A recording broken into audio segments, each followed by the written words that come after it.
Yeah, well, that's gonna happen. You brought that thing on Canal, no, Rodeo Drive in Beverly Hills, where the fanciest boutiques are. Right, a good idea, Shiny. I like your thinking there.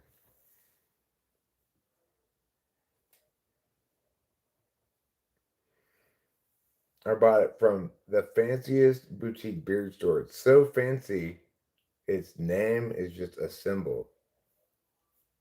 It just looks a little bit like a beard.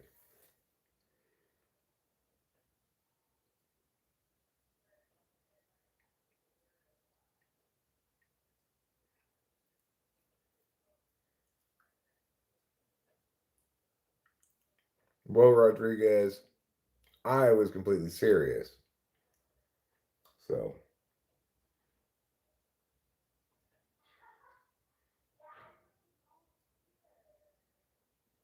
truth is, I'll come clean.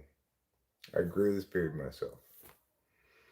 I didn't even grow it on purpose. It just happened by me not ever cutting my hair. But I do need to cut my hair.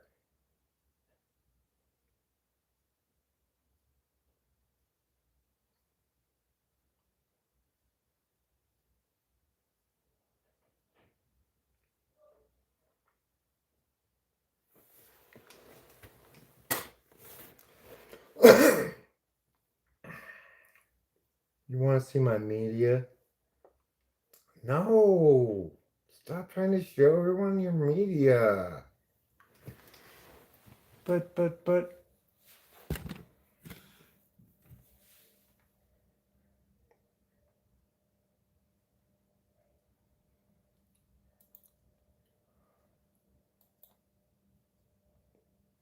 Yeah.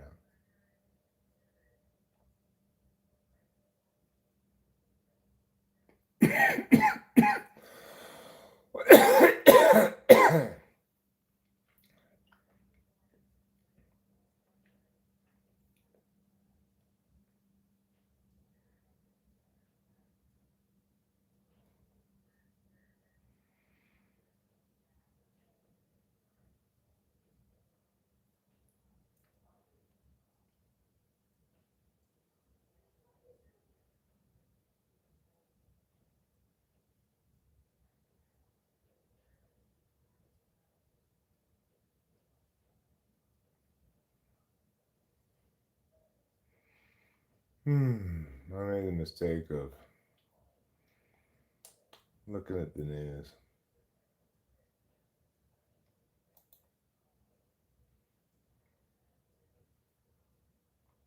Yeah, they probably are not typed correctly.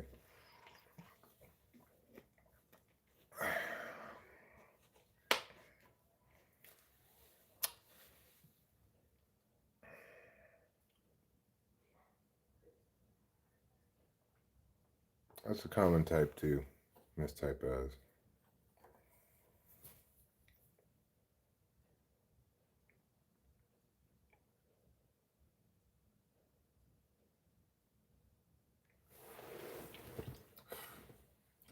It's really tough to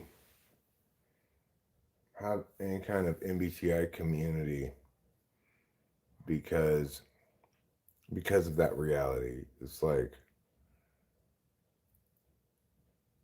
you can't you can't reliably expect people to type themselves correctly. They don't really have any tools, and you can reliably expect some portion of the population to not be interested in being typed correctly, but rather to simply be playing and identifying as a type in a way that makes them feel like they understand themselves or something.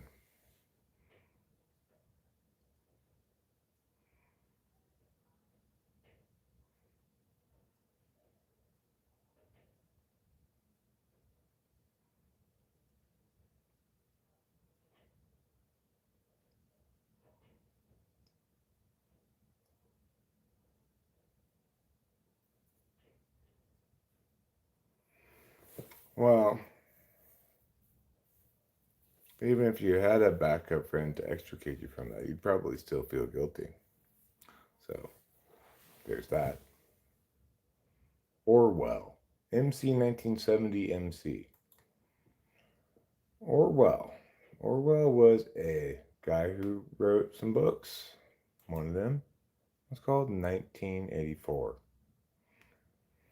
Fight oligarchy. Or where would you like us to fight oligarchy? Here in America? Surely you don't think that the problem is one of a cabal of elite privileged oligarchs in this country. We've got a fucking batshitly subjectivist idiot as a president who can't even keep the smallest coalition of people together, even ones that he handpicks and hires for his administration. He's got a bigger turnover rate than like anybody in history. He can't get along with even Elon Musk for more than like 2 weeks. Well, that's not true, MC 1970.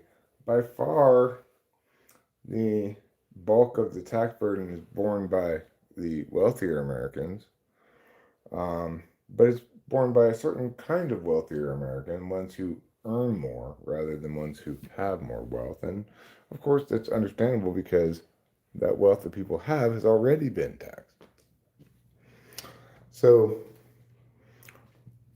it's also the case that by earning money from in different ways, people can successfully avoid taxes, and the progressive taxation system necessarily rewards people who game the system most. So there are myriad reasons why you're wrong and barking up the wrong Eric.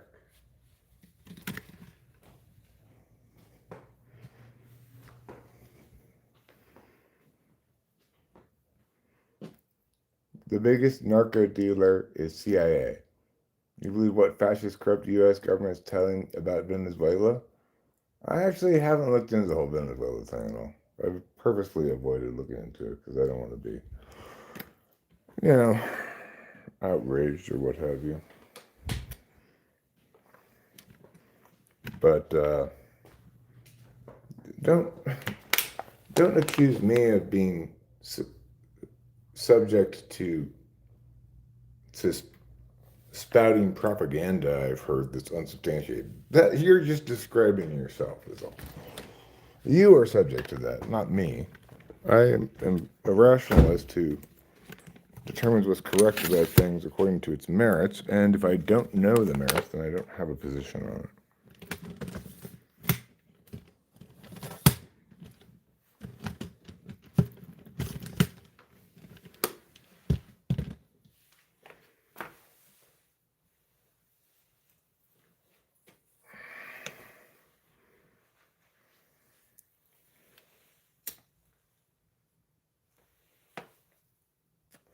In case you weren't aware, the U.S. federal government currently receives $4 trillion in tax revenue. And you are apparently opposed to how it spends that money on the CIA, for example. So why would you be in favor of giving them more money?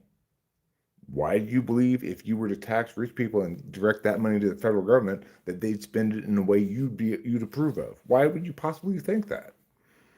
You have absolutely no reason to think that, and ample reason to think otherwise.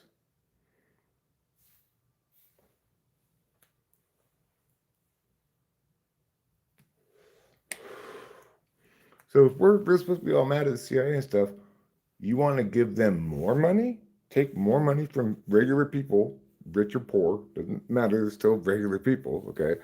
And give it to the thing you're complaining about? That seems odd.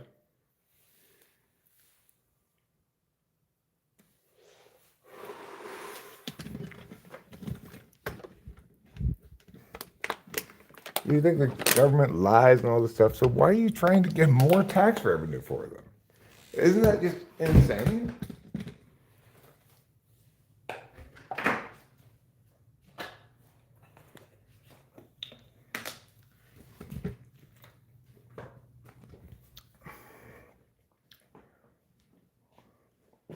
We need not one government dominating the world. Well, look, I'm not a huge fan of U.S. hegemony either, and I'm aware of the myriad bad acts the CIA has undertaken throughout its history. I'm not going to dispute any of that, which makes me,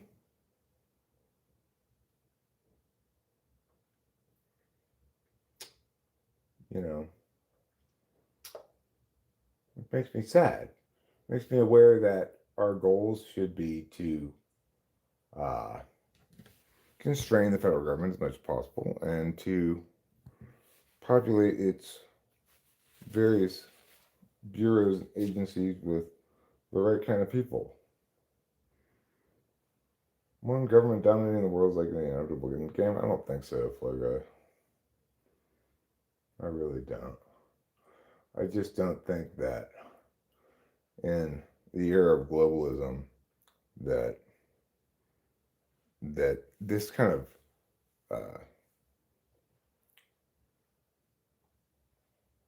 Cold War era hegemony style approach to foreign policy is more or less dead and gone. We just got this totally arbitrary random guy as president, you know.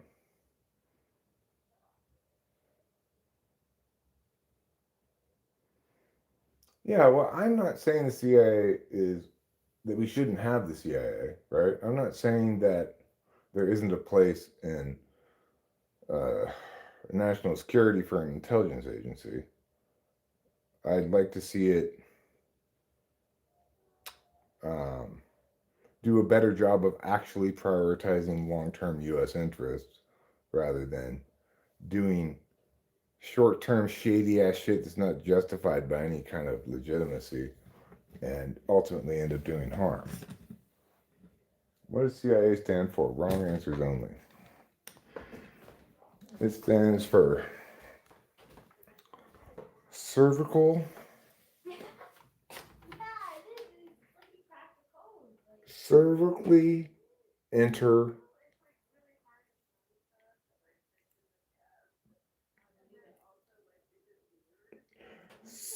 cervically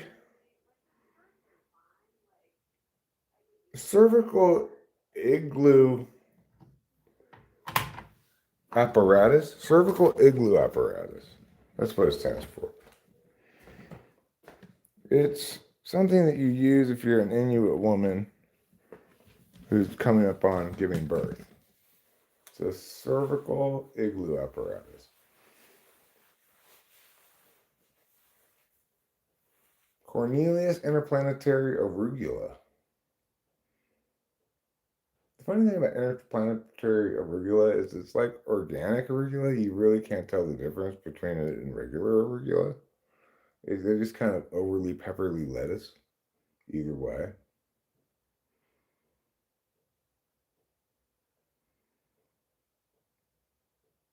The cervical igloo apparatus, um, very complicated to explain, but that's how it works. It's got many moving parts, all of which, traditionally were made out of seal bone by the Inuit people, but these days are made out of titanium and plastics, high grade plastics, and stuff like that.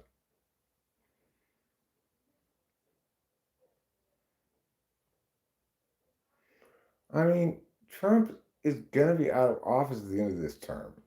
He's not made any bones about that. So I don't know how he's imagining carrying on his rule after this term.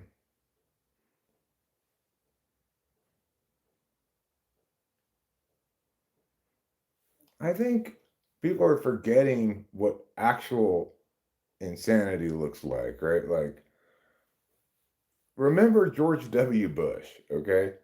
And his wildly, catastrophically ill advised regime change Arab Spring shit, right? Like, you can't have a third term. Remember, compare against that. Compare against the Affordable Care Act, catastrophically bad domestic legislation that codifies ever spiraling healthcare costs, consuming ever greater portion of GDP. Um, Consider the COVID lockdowns, which Trump opposed but ineffectively. Yeah, well, hopefully the checks and balances within the government can constrain him or potentially impeach him if he goes completely off the rails.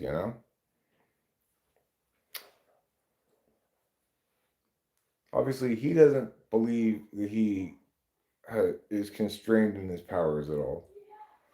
But I mean, how much longer is he going to live? Who says that anyway?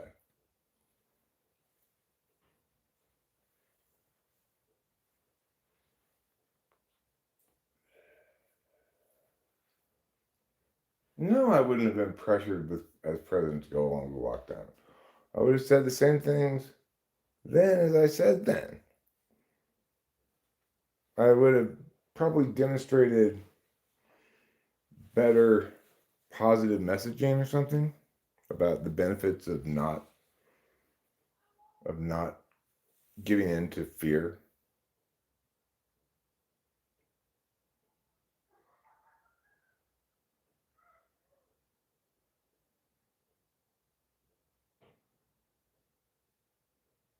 You grew up around them, they're straight up evil. Who's straight up evil? Gee, you're just freaking. Your revisionist history is insane.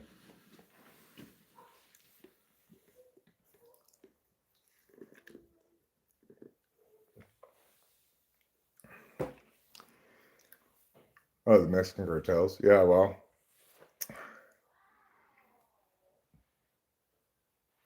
blowing up the cartels nobody would miss them, obviously. Yes, we did go to Subway today. We went into town. Speaking of food, I need to make some additional food. It's been a long time since I've eaten anything now. I could make some food, or I could heat something in the microwave. I think I'll heat up something in the microwave.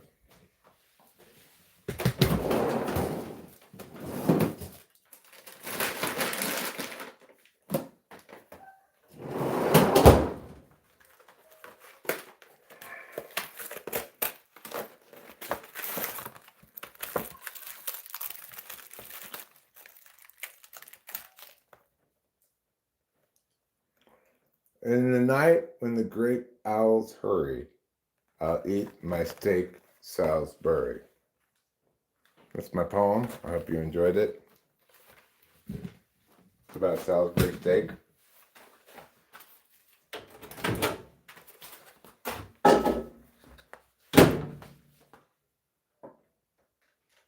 Okay, 4 minutes. Only 3 minutes. So 7.5 minutes. Because I add an extra half minute so I don't have to open it and stir it midway. I'm not a believer in midway stirs. Just get out of here with that, frozen dinner makers. Just stop suggesting that. I'd rather have it be too hot by 30 seconds. Eric, do you think with advancements we could live forever? Probably not. There hasn't been much of a change in maximum lifespan. There's been a change in over the years of like average lifespan, right? Might increase with better health care, but not really in maximum lifespan. There's that 6th slot TE, reminds me of my dad. Mine?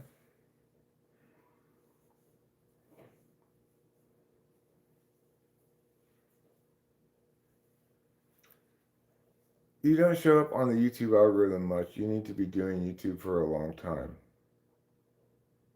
I have been doing YouTube for a long time. Continually for like a decade.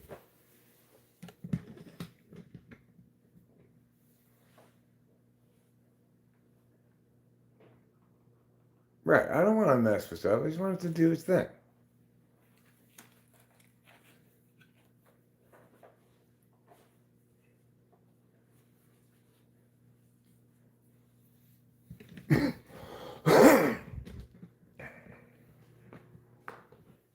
Yeah, durability is not my problem, like duration, nor is it quantity.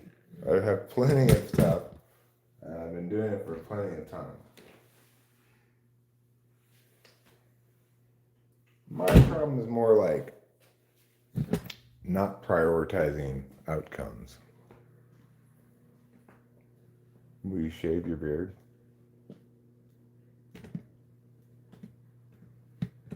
Well, sometimes people speculate that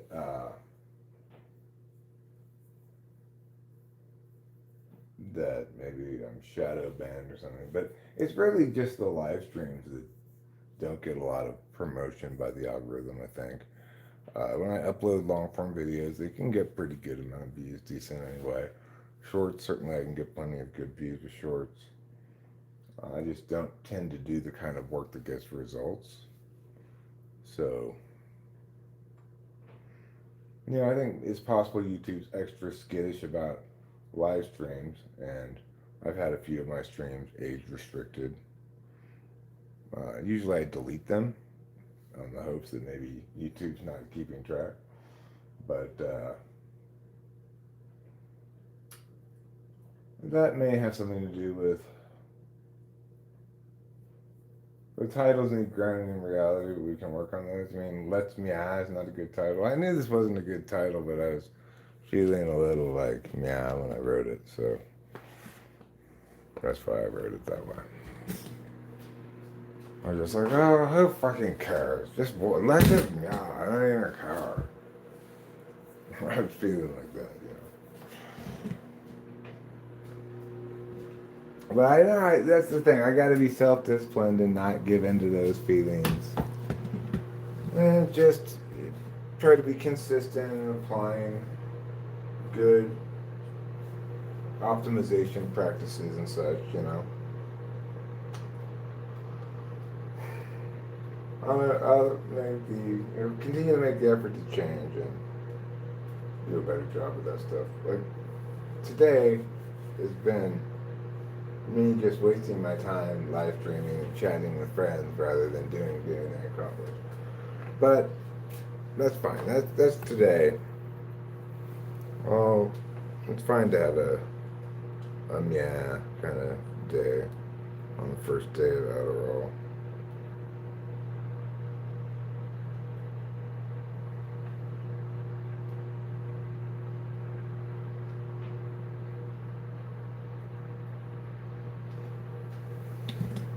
Yeah, I don't know why.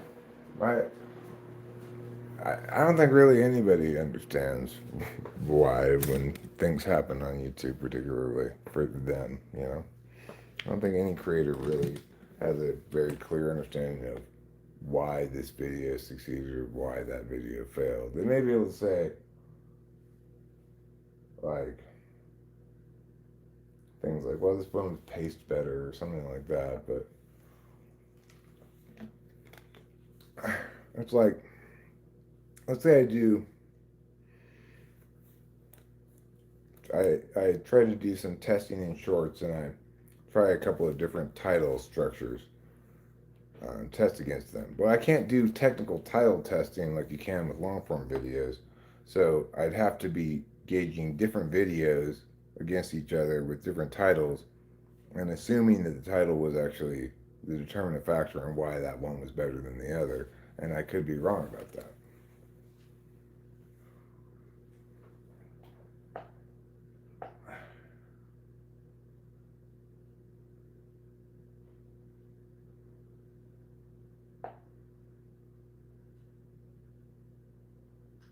Well, I am currently making an effort to be more impact oriented and try to achieve better outcomes. But this live stream does not represent one such effort. So,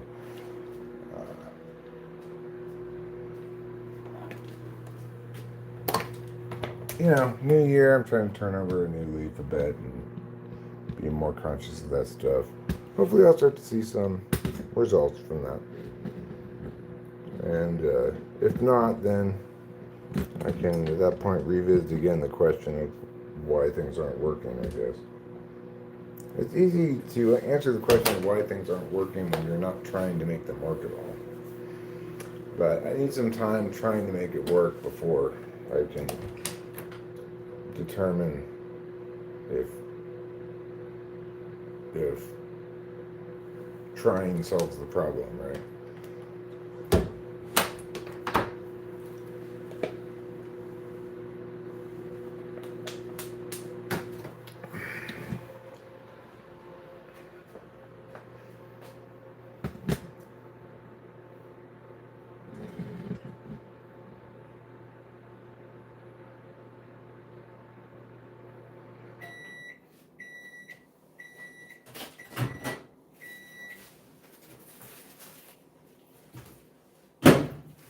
I mean, I think this live stream is cool. I think it's a cool place to hang out. I can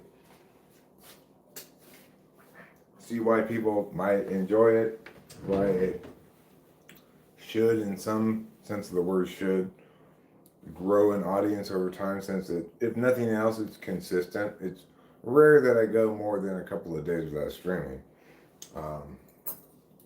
Although this represents the first stream, I mean, not this one, but today represents the first time streaming in like a week or something. But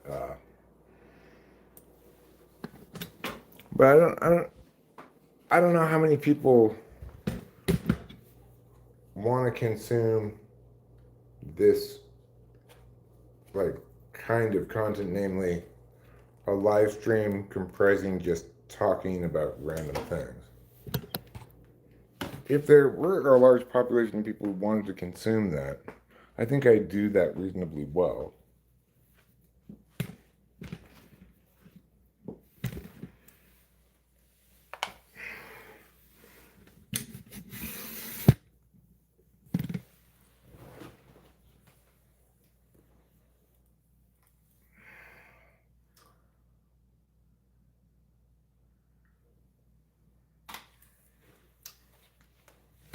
Well, I like your taste in live streams, mister. Let me just tell you that, Ace. I like your taste in live streams. Yeah, but I got those subs in bursts, you know? Like, I get a bunch of them and then nothing for a long, long time. Then I get a bunch of them and then nothing for a long, long time. So,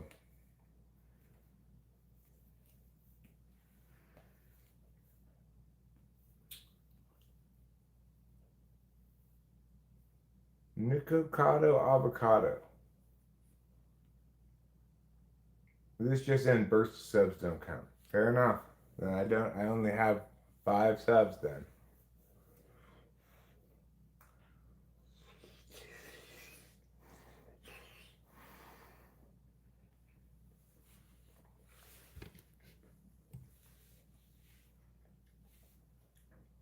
Not a hot Salisbury steak.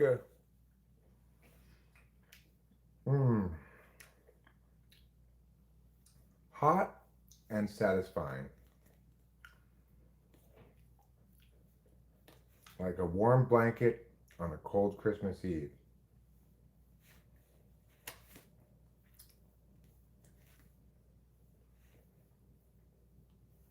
Maybe I should have said like an electric blanket on a cold Christmas Eve.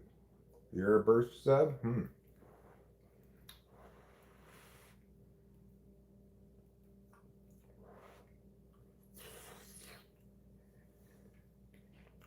Well, I also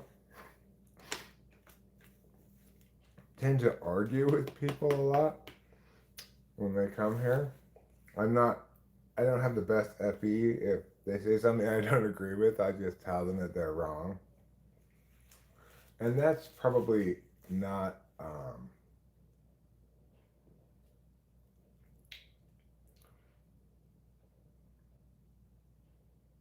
probably not a good way to make friends and influence people.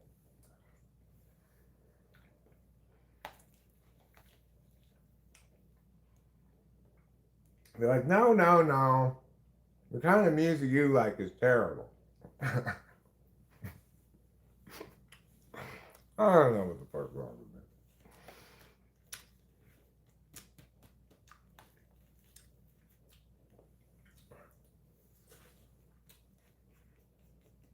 Your burst wrap fat sleep.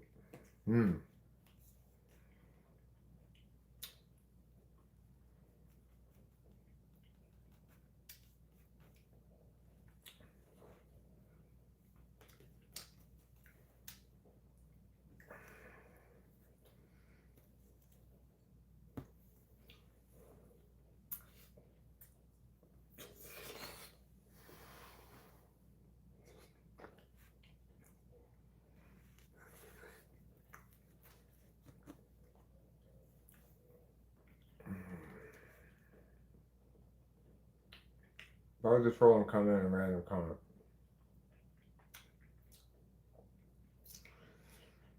I get those kind of things periodically.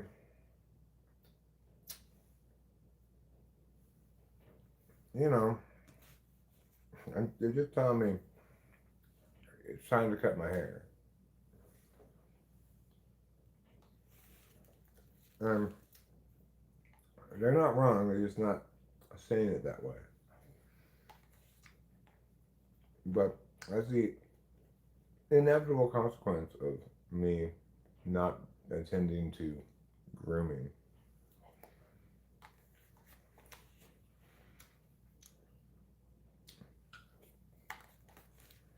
There's no point in blaming them for representing their portion of the population when you know it's inevitable.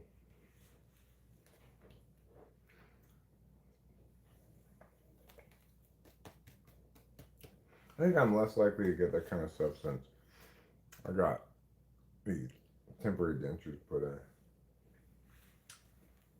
I don't look quite as raggedy with what appears to be a fullish set of teeth.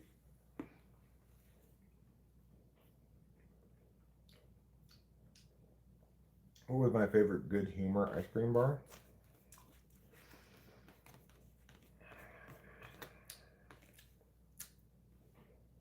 I mean, I don't really know what my choices are.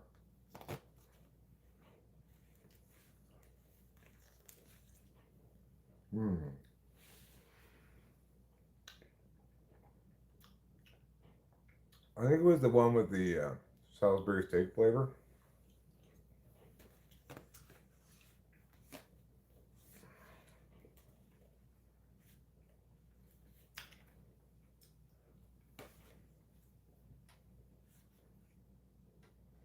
Strawberry Salisbury Blast.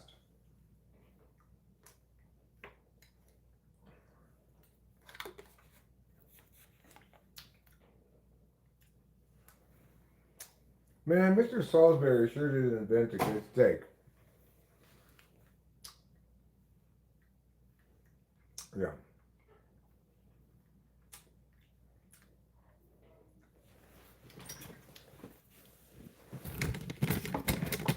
Salisbury Blast. All the refreshment of ice cream and all the savory fun of Salisbury. Salisbury steak provides savory fun. Because, you know, it's like a steak, but more fun, more down, you know. Hey, you want to go to this party, Salisbury steak? Yeah, sure, fuck yeah. Hey, you want to go to this party, ribeye? No. I'm staying here. I'm too marbled for this party.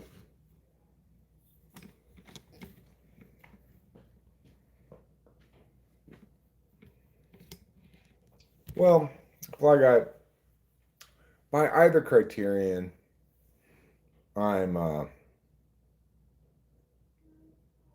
failing to fulfill that duty one way or the other, because it's also the case that I don't feel particularly pleased with just live streams as content. It's not something I would ever watch.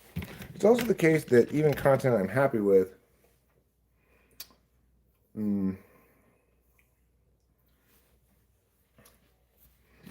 kind of can be a bit of a crapshoot, you know,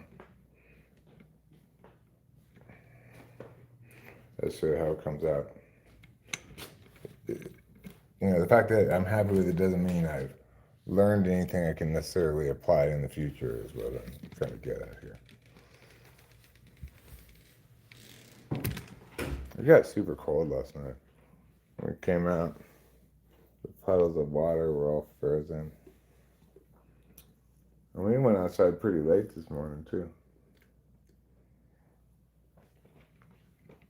But as far as working the algorithm goes, YouTube provides lots of tools to help you refine, maximize the outcomes from the content that presumably you want to make, right? So, one of the pieces of advice that I heard from Alexis Kingsley was that she heard from something like YouTube success, how to succeed at YouTube classes. Pick your best performing titles and title all your videos something like that. Well, YouTube also offers title testing, title A and B testing. You can try out two different titles and see how they perform differently. It also has thumbnail A and B testing. But those things are only available on long form videos, not on shorts.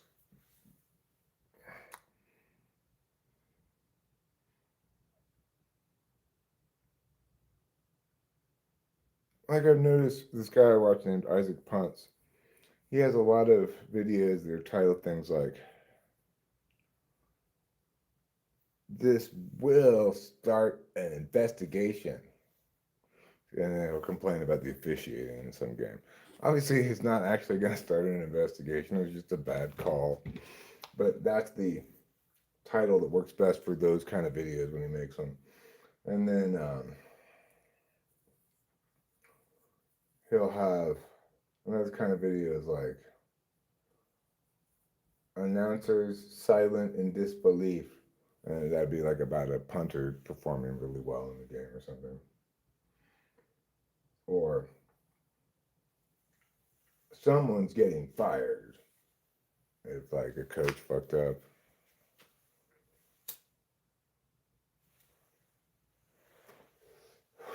He's got a few like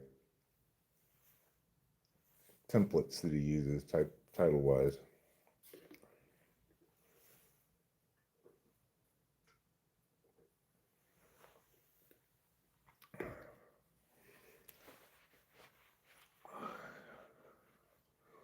He likes to use superlatives, like worst and best, most. And people like that.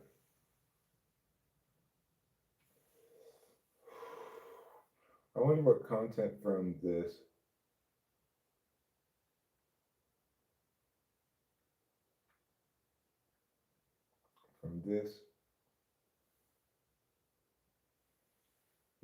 people of will something in 10 years. I couldn't quite read all of that. I should have made that bigger before it came outside. It's in small form.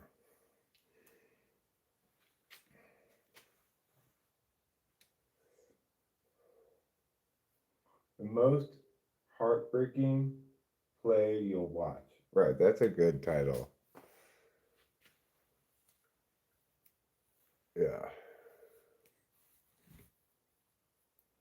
The thing is, I'll watch his videos pretty much no matter what they're titled, if they're of a certain length. Sometimes they make longer ones that I'm a little bit less interested in, like, for example, like over 10 minutes is too long for a video on 5 punters that should get drafted, in my opinion. Those tend to drag a little bit. It gives me a little bit more detail than I want to know, even though I'm interested in his analysis of punting and punters and special teams in general. That's a little bit more in depth than I want to go into the specs of it, probably. Like, I don't need to know which 5 punters coming out of college have a chance of getting drafted. Although it is the case that I wanted to know more once he clarified that in the previous year's college graduating class, he didn't think any of the punters were going to get drafted or should get drafted. So that made me go, okay, well, maybe it does mean something when he says 5 punters might get drafted. But I don't really care about punters that much to pay attention to 5 punters that might get drafted. Seems like a lot of punting attention to afford, you know.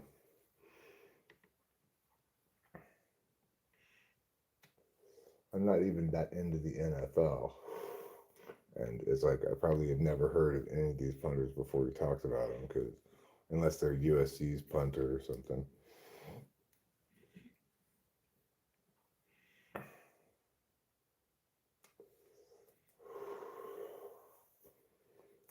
But I appreciate his both knowledge and passion and time investment into research. Like, it's basically just that he watches a lot of football, because if something cool happens in a football game and I see it, there's a decent chance it's going to show up on Isaac Punt's.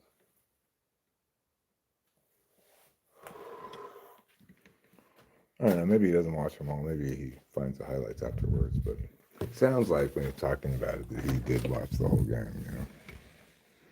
He could be bullshitting us, but I trust Isaac Punch. I think he does watch that much football. Call me a fool. Call me naive. Call me a sweet summer child, if you will.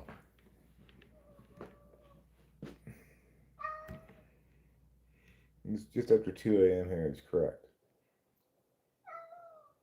Meow. Meow.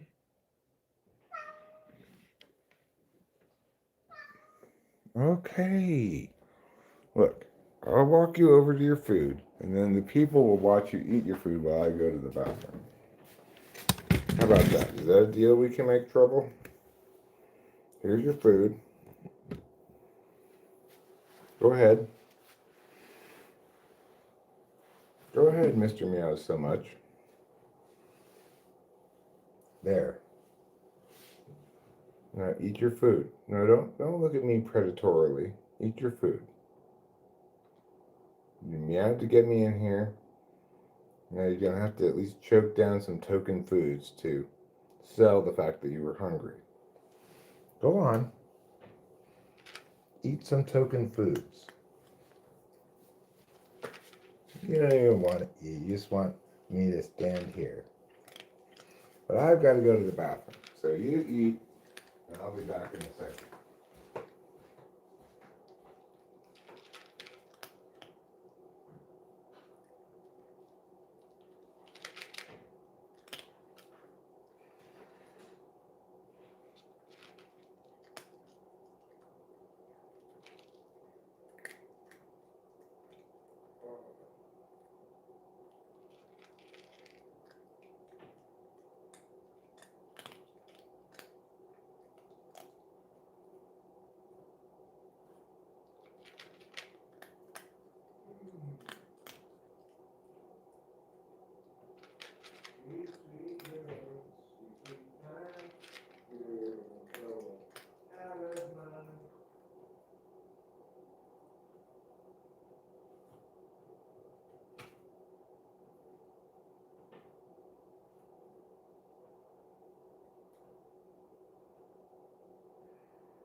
Okay, I'm back. I completed my urination. I've got a tube that comes out the front of me, where the urine comes out of. I call it my urine tube.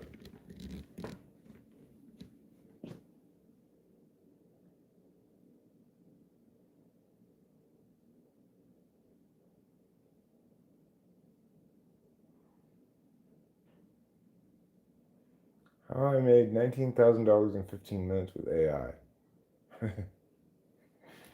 Oh, that's pretty good.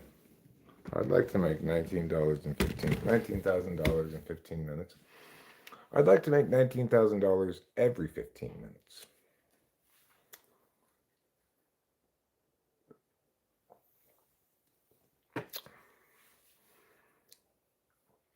I think that I could live on that.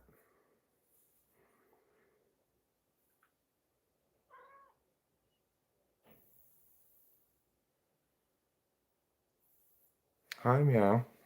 Do you want pets? You want pets of affection? Oh, pets of affection, huh?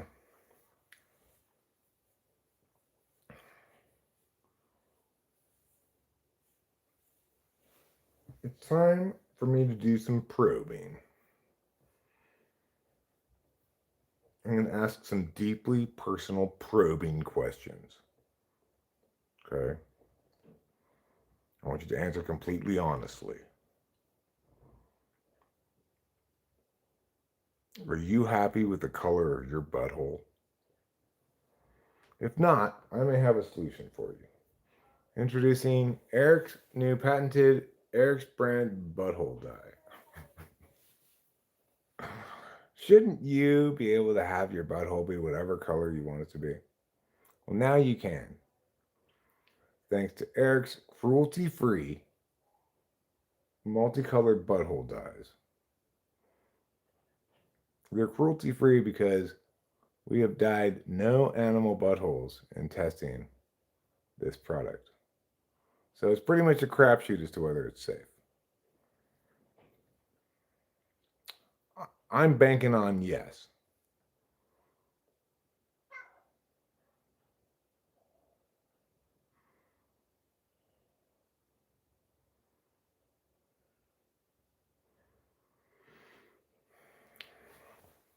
Well, it depends which of them made their money in the lucrative field of butthole dye. If it's the ENTJ, then yeah, they're going to be flashy with that money. But if it's the ESTJ, then they'll probably hide the fact that that's how they made their money. Where's my wife? She's in the other room talking with her friend on the phone.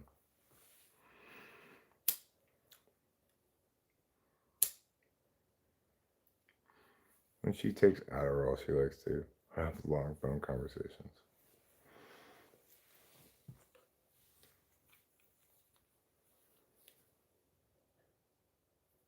As I like to have long live streams, you know.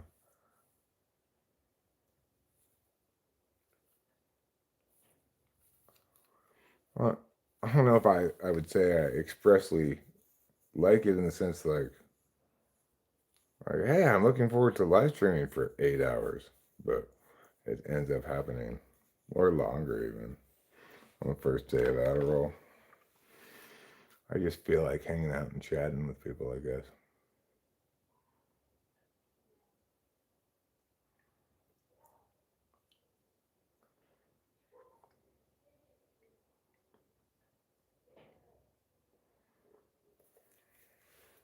Oh, Kitty, man. What an important boy. Yes.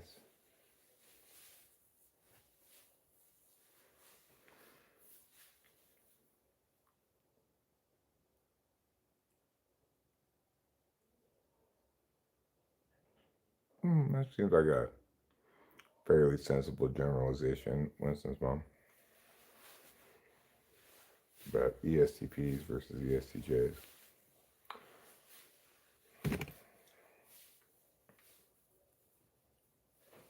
Oh, Mr. Kitty, you want so many pets. Why though?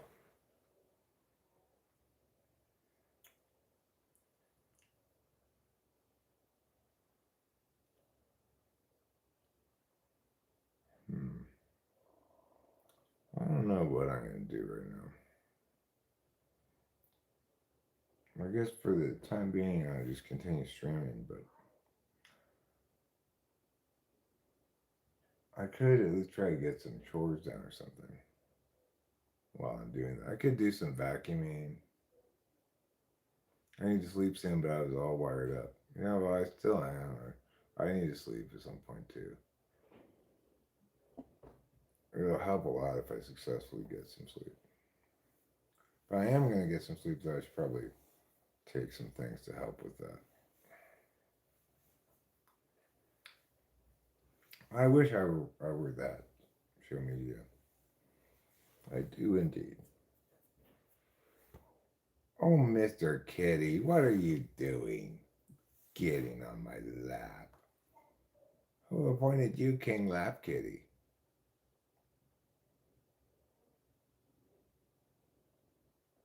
King Lap Kitty of Valencia.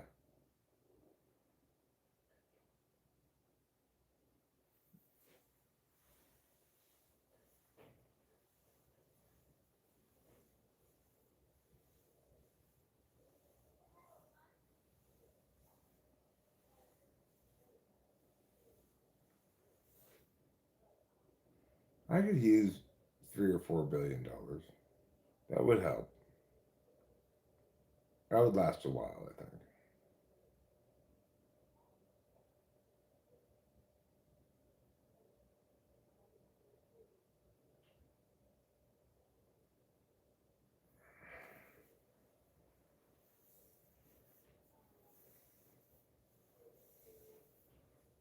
Oh, Mr. Kitty.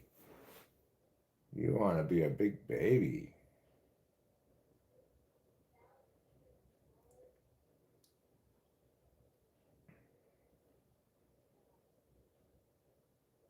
Yes. You're my big baby.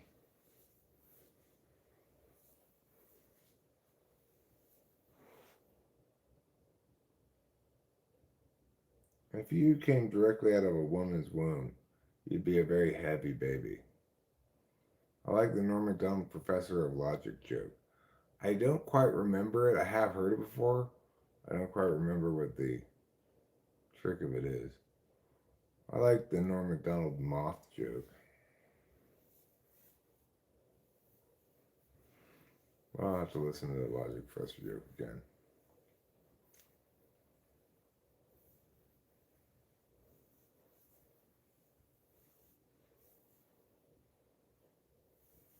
It's about a psych evaluation and there's a doghouse involved. I'll have to listen to it again. I don't remember it. Oh, Mr. Kitty.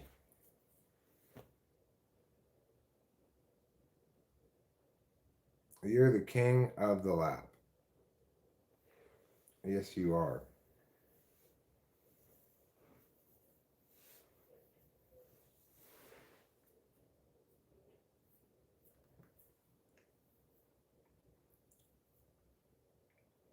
Oh, well. I won't spoil it for you in case you want to watch it again.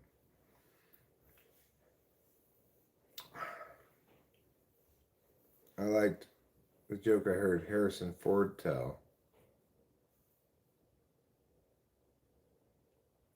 which goes like this. So this lady, she goes into the store and she says, I can't find the broccoli. Where's the broccoli? And the guy says, I'm sorry, we don't have any broccoli. We won't get more until tomorrow. And she goes, hello, Lady Sky. Welcome to my chat room. I'm in the middle of telling a joke. So the guy goes back to his work, and then the lady comes up to him again and says,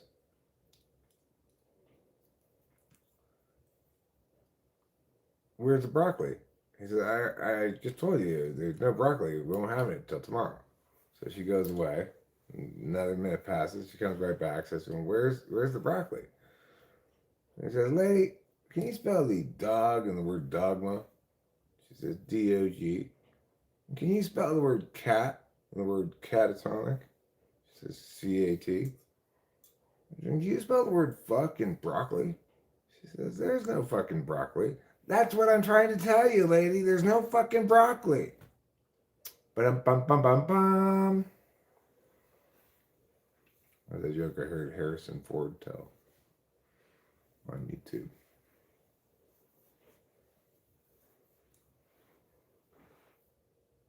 That's a very robust come on line. Will you marry me?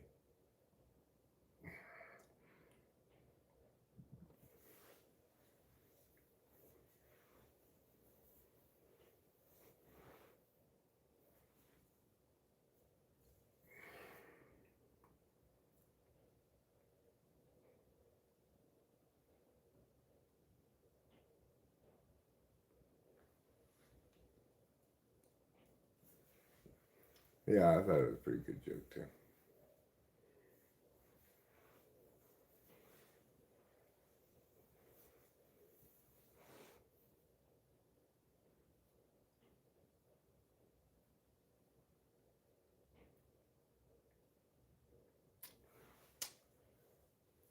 Well, I'm stuck here now. I could go for some beverage of some kind, but there's no way to get any beverage without disrupting the cat. So I'll just stay put for a minute or two longer, but he can't stay here forever because I have to move around a little more than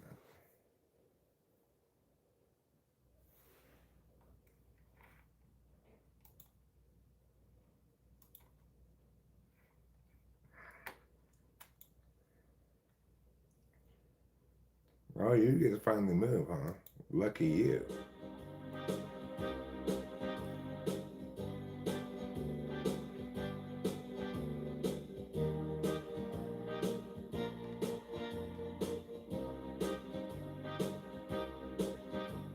Piñatas, sombreros, 5 pesos each down by the burrows. Would you like to go with me to old Mexico? We'll replace sun for the snow. Piñatas, sombreros, 5 pesos each down by my burrows.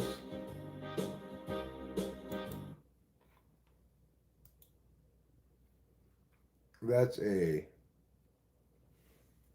classic traditional Mexican hit.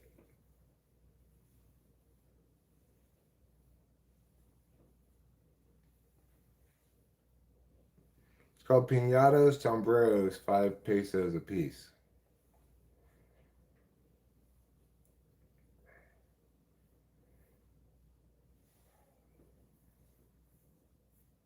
I think it might be the Mexican national anthem, actually.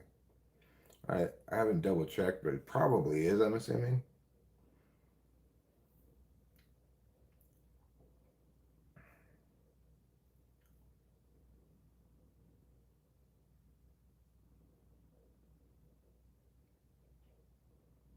There are 3 things Mexico is proud of. It's sombreros, piñatas, and their navy. Yes, Mexico does have a navy.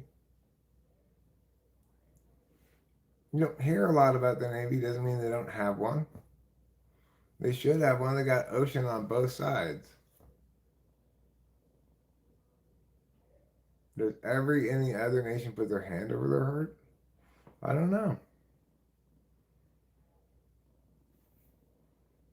Um, I think the British do this. Maybe it's more like this.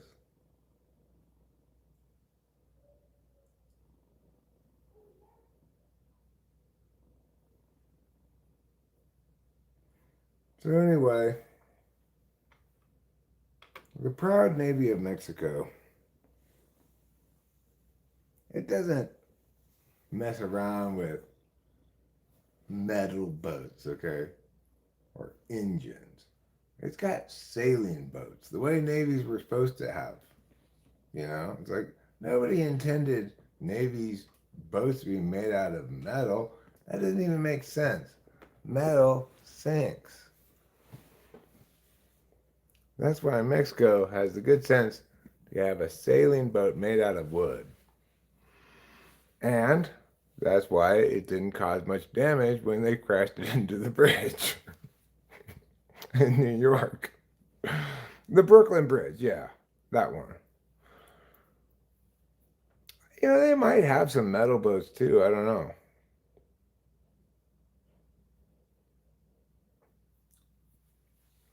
Well, we got some jet skis.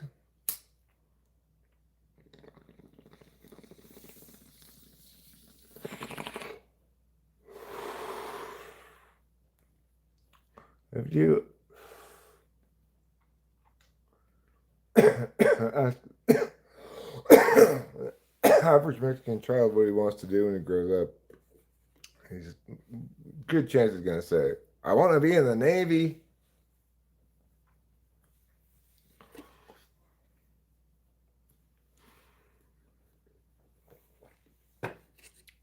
But does Mexico have an air force too?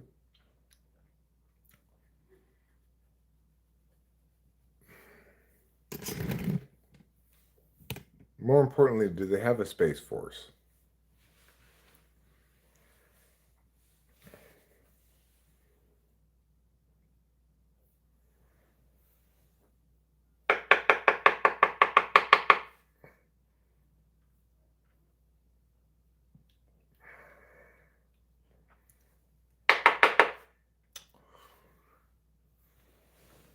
Mexico today amazed the rest of the world by launching the first Adobe orbital satellite into space.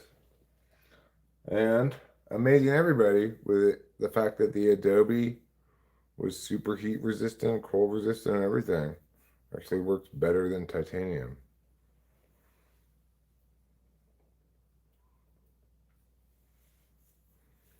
They use it to beam Telemundo to remote parts of Mexico.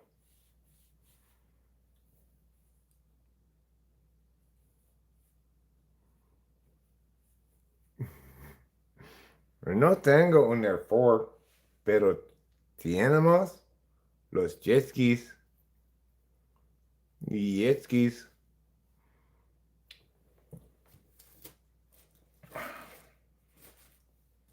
Spain, don't be acting all superior. You have even less military than Mexico. So, vosotros can suck it, Spain. Like, what do they even have in Spain? They've got just a couple divisions of paragliding troops. Hang gliders, you could say. The Spanish believe they can withstand any force from any nation with just a single battalion of hang glider troops.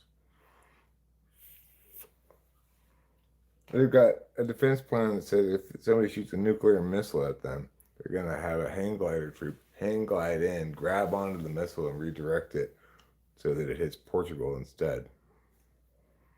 That's their plan. So, yeah, I think it's a little optimistic. But I guess their Department of War minister or whatever is really into hang gliding. So, you know, you can't blame a man for going with his passions. Can you? No. Tenemos. Tenemos. Tenemos. Oh, yeah, I know. I know what tenemos means. I'm aware of how to conjugate Spanish verbs.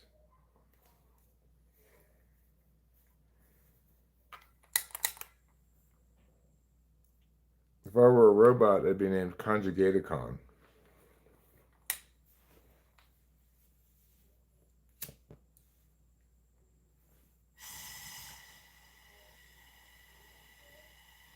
Listen, Spanish doesn't have any set pronunciation. You can just pronounce it however you want.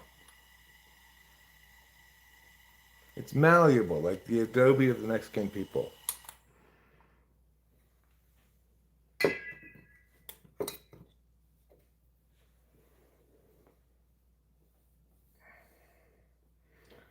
You know, imagine instead of Japan being our enemies in World War II, that it was Mexico.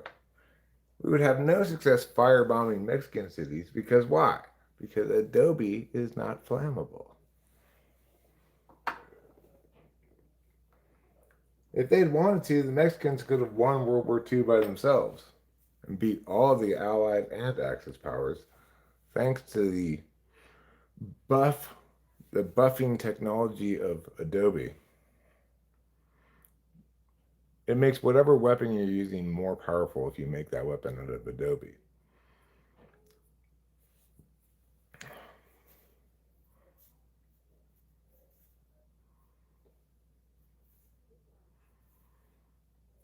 Well, instead of nuclear missiles, Mexico just has missiles made out of Adobe. They don't explode when they hit per se, but they do cover everything with Adobe. Like the Adobe is still wet when they send those missiles up, so when it hits, you go and just covers everything with Adobe.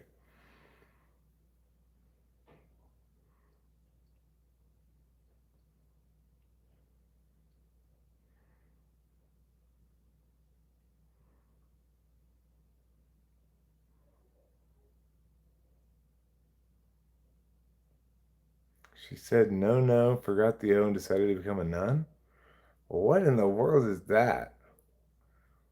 The humor of that quote eludes me entirely as well.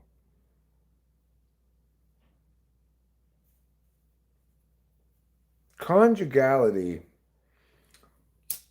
I'm pretty sure, does not refer to the stuff of conjugation. I shall confess. I see. I read that.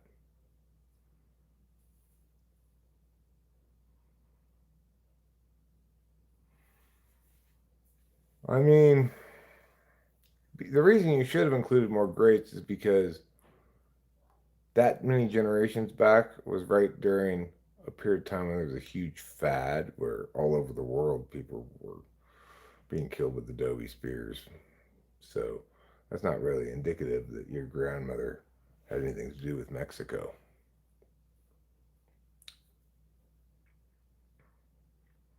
Your great great grandmother, I mean. Your grandmother, if I'm not mistaken, was one of the people at the Alamo. By that point, your family had become Texans.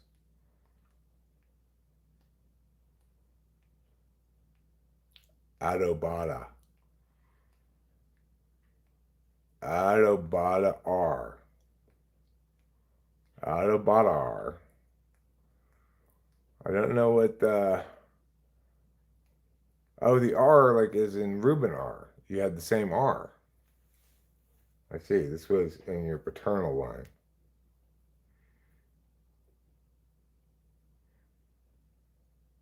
She was a hard fighting Texan.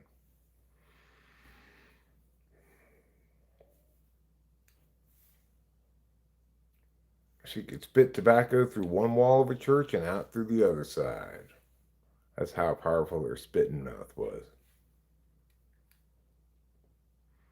Autobata R.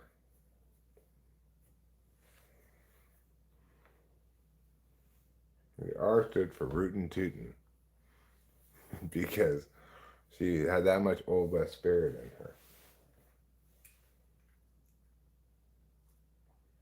And things with a lot of spirit in the Old West, they rooted and they tooted.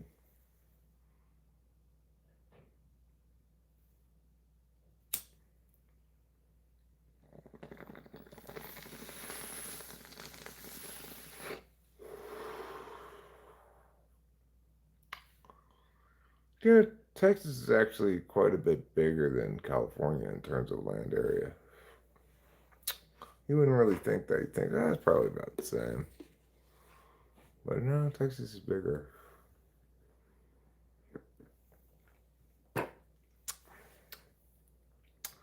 Vanilla latte, that's my name.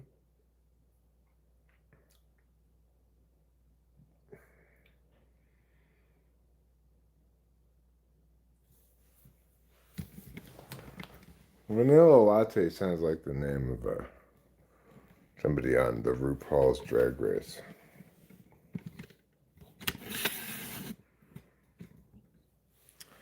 Bernardo Gutierrez was trying to keep Texas from being acquired by America. I don't blame him. Texas should be its own country.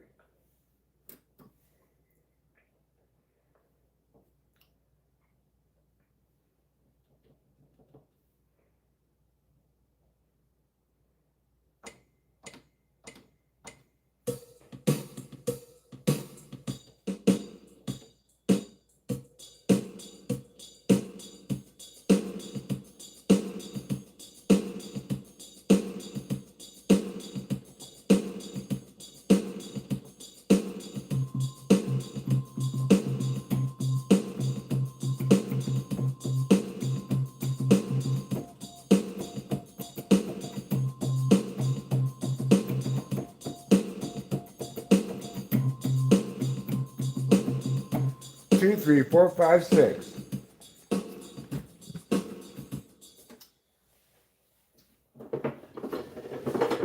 All right, I'm pulling it out. I'm bringing it over this little chair.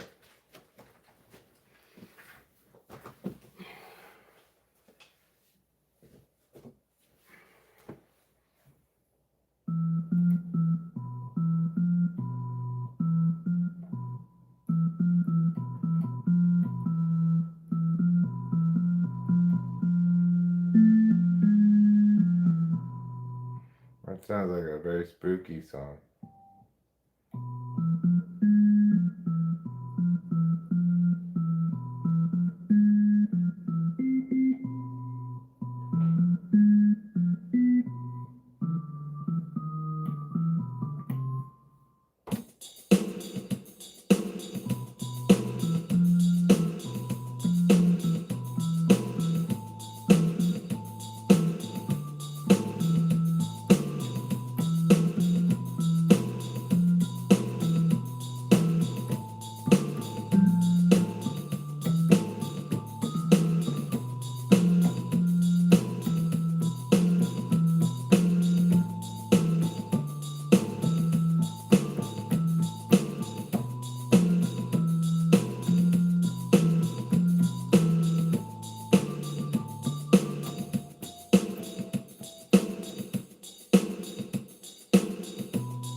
Damn it, then go to this one.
Damn it.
God damn it! God damn it!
like the boo boo boo boo beep boo boo boo beep boo boo.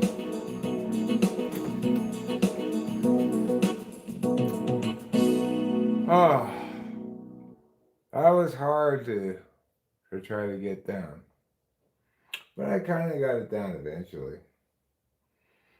And that's not even with me playing that part, it's just me pressing the notes to play that part.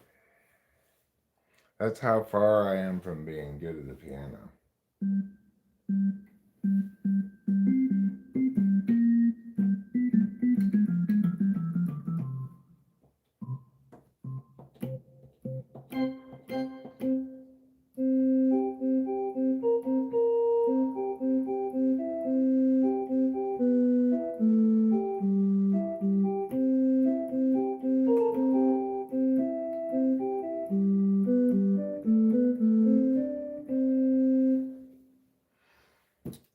Okay, piano. I'm tired of you now. Not really tired of you, it's just I just feel like getting lost in the piano is probably, well, it's not a terrible thing to do, I guess. There are worse things one could do in life than play the piano.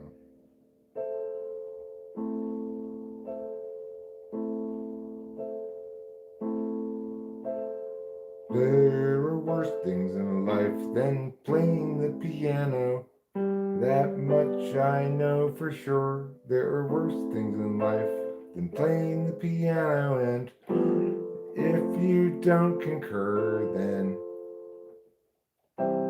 I would challenge you to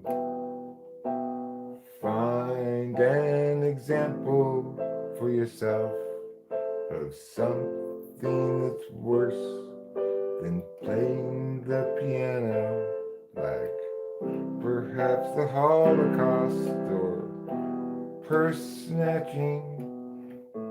Either would qualify for sure, 'cause both things are worse than playing the piano. So, better than Holocaust and purse snatching. Meets all the criteria I needed to. At least I'm not waging nuclear war. At least I'm not waging nuclear war. Instead, I'm just playing the piano poorly. It's one of my many art pieces that I make.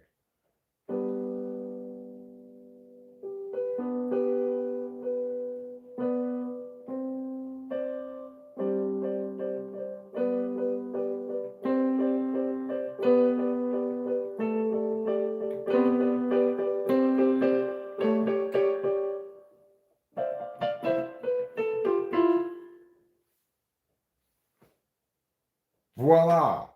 The piano.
Such a different instrument than guitar. So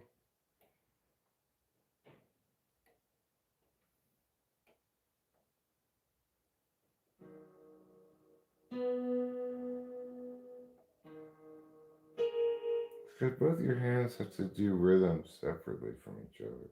That's what makes it harder.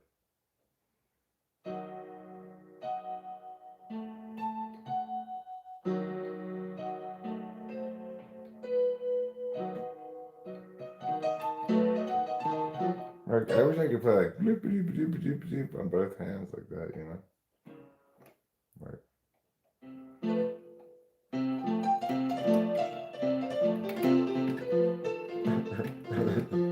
yeah, like that kind of stuff. Right, maybe. And this one also doing stuff at the same time. That would be fun.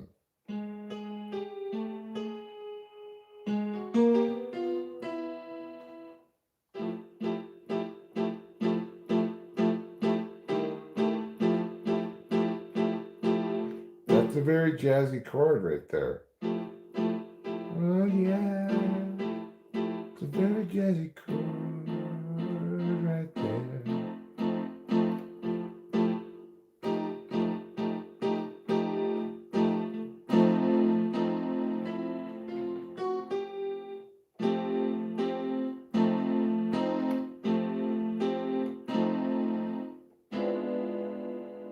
Oh no! Something alarming is happening. Oh, don't worry, it's just a little jazzy, that's all. Don't be alarmed. But I am alarmed. No, I'm calm now.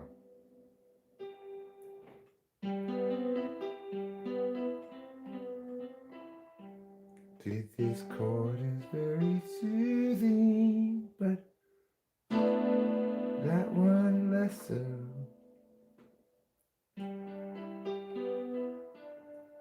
Would you put that one in there, then no.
I had a piano at my house all the time when I was a kid. I'm so mad at myself for not knowing how to have fun on it.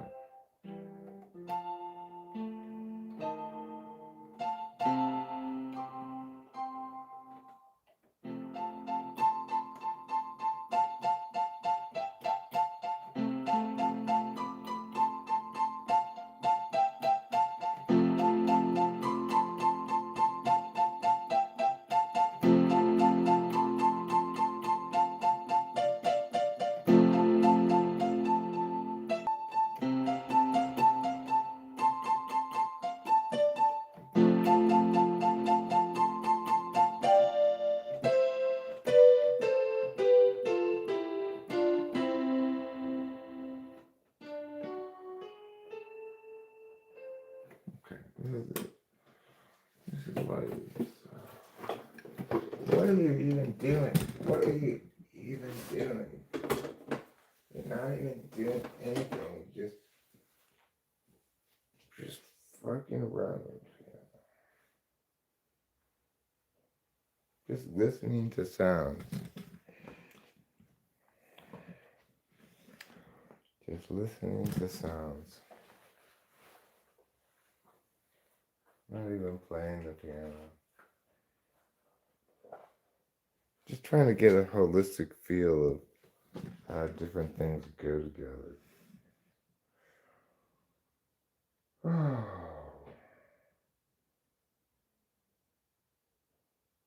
I'm sorry, everybody. I got a little sidetracked into a fever dream of piano pointlessness.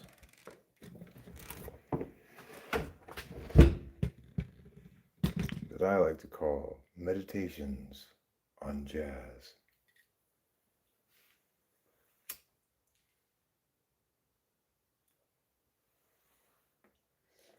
Also titled, Why They Don't Let Me Play the Piano.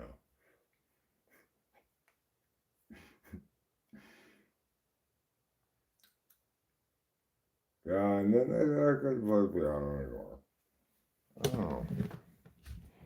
Well, I can understand that, I'm going to be honest.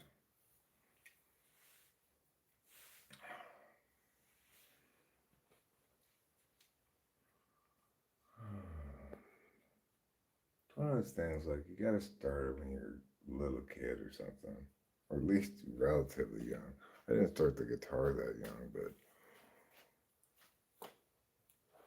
my 50s is a little late to start playing the piano.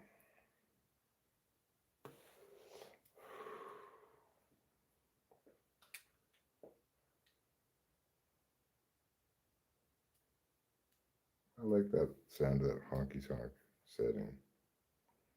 It's got kind of a slight, like, clavichord sound to it.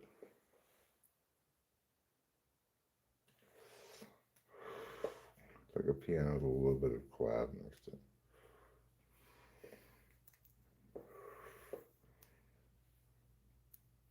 Seems like it would be good for a certain frequency range. A little bit higher up than,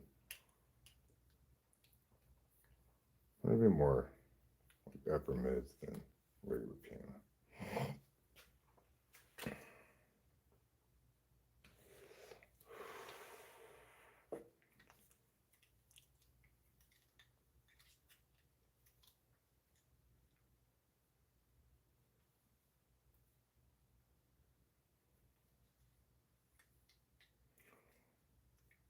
Oh, horrible Eric and your horrible ways.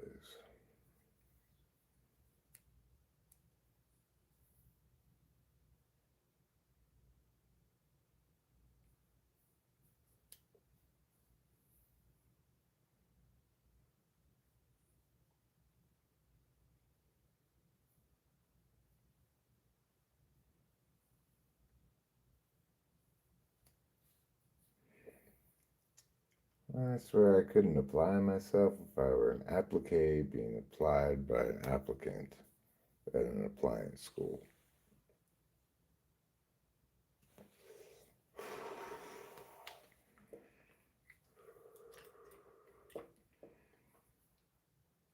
I couldn't just apply myself a little bit here and there, best I could manage.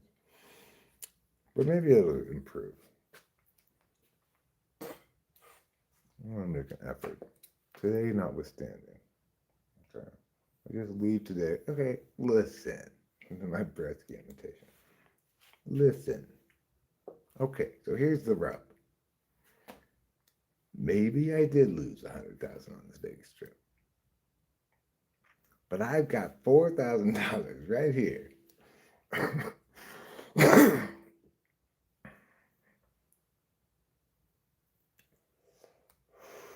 What are you, the cops?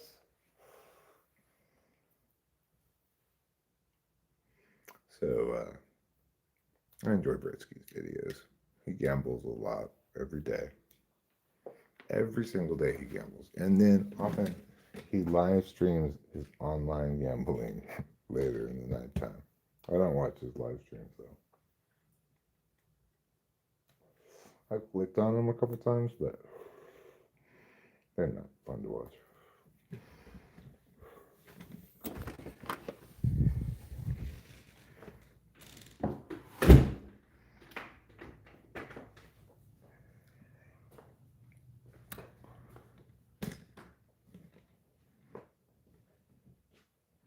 Vanilla Latte.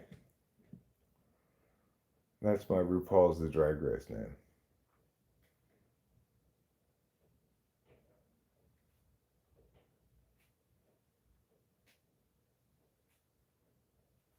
Shane Top eats Jollibee for the first time.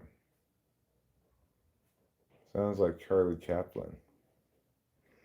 Charlie Chaplin didn't sound like anything, did he? Wasn't he in silent movies? He just sounded like the sound of silence. He and Marcel Marceau were both huge stars who didn't sound like anything.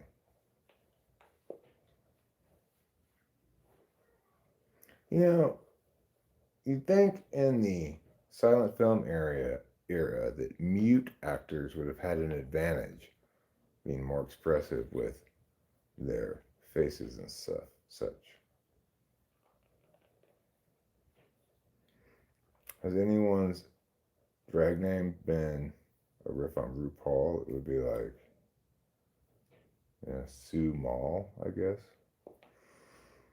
Yo, bro, I love your content, says Dressy and Ryan. Well, thank you, Dressy and Ryan. I want to argue a point, though, if you don't mind. Would you be open to hearing what I have to say? Yeah, of course.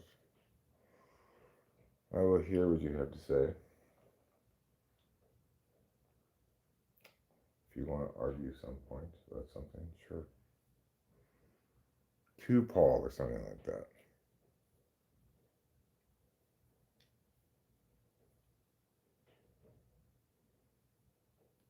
Oh, we have a scheduled live stream in 20 hours?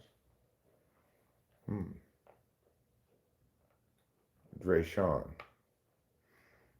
Okay, gotcha. My bad. Sorry about that.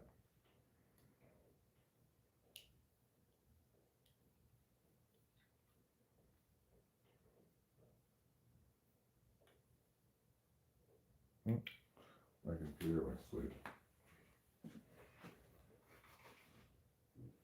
Let's see what kind of beverage I want to drink. I think I should probably drink a water at this point. You go ahead and convey your information, Dre Sean.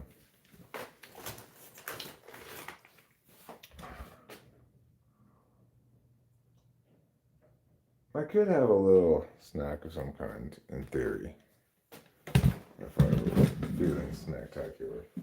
I don't know if Rachel's even going to eat her leftovers. She usually has quite a stretch of not eating when she takes Adderall. But I don't want to get in trouble by just eating her leftovers. I could ask her if she's going to eat her sandwich.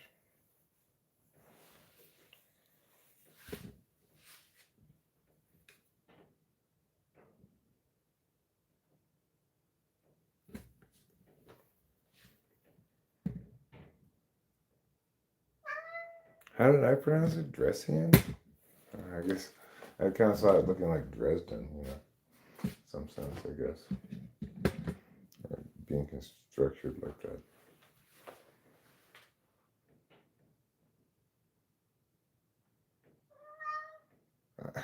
that. We have already watched you eat so many times. I don't think TI solely about deductive reasoning. I think motivation is more important here. Do they have an insatiable hunger to discover the truth? Methods of reasoning are not innate. They are learned and adopted from schools. Well, they're not. I mean, they are successfully.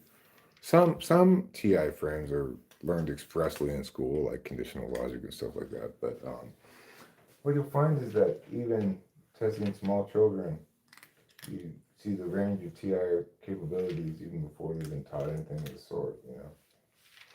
I have a lot of experimental data and experiential reference points as a teacher and as a typologist to inform you that that's just not the case what you're saying. I understand that's your position, but it's incorrect. It's not exactly just deductive reasoning. It's a frame of reference in which you're treating words as though they are conveying specific meanings and informations, and that you can articulate, you can parse things accordingly, right? Whereas the other frame of reference, an FI frame of reference, is one that is not so interested in communicating purely to convey information or, to be correct or whatever. You could think of it simply as TI being a disinterested calculus, which requires people to calculate about language mostly, but consistency across the board. And FI as being an interested calculus that relates to both knowing what's important to you and how you're going to feel about things in a larger sense, more long term or whatever. And it also relates to putting yourself in another person's shoes as a way of understanding impacts, I guess. And those are the only two kinds of deliberation people do. There's other kinds of interacting with information, like you can receive information and know about it. You could interface with a system and engage with it dynamically in a logical way like that, or in a socially adept way with FE, But there's only two ways to deliberate.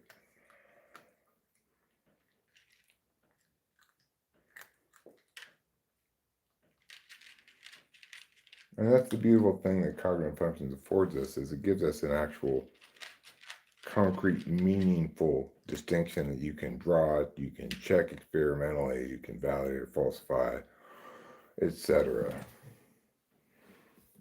And the combination of having had access to lots of data, lots of examples, lots of people have typed, plus having spent a lot of time making sure I'm articulating the specifics of cognitive functions and typology correctly, I can assure you that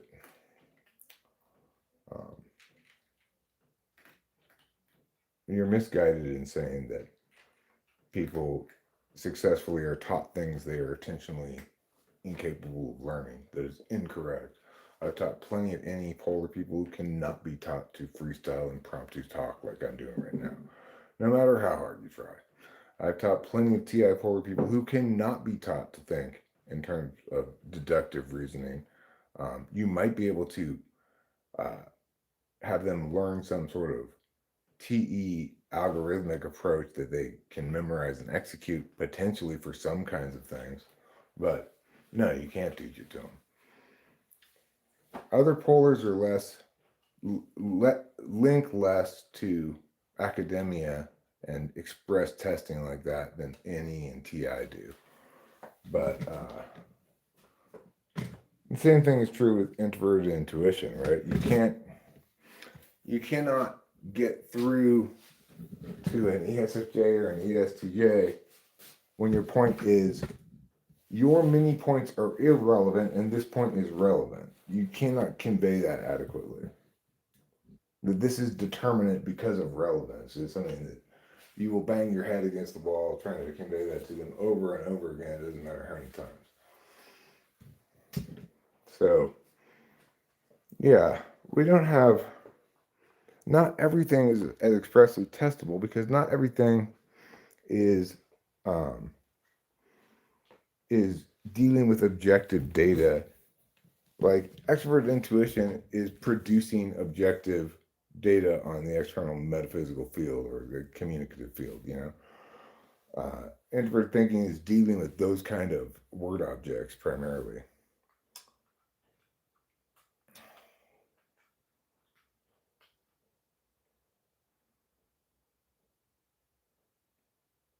A lot of people don't want TI to link directly to these things and be that testable because probably they perceive themselves as TI types and don't test as such.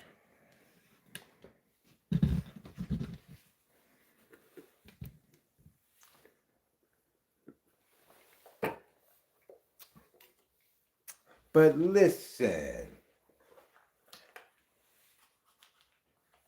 Okay, here's the rub.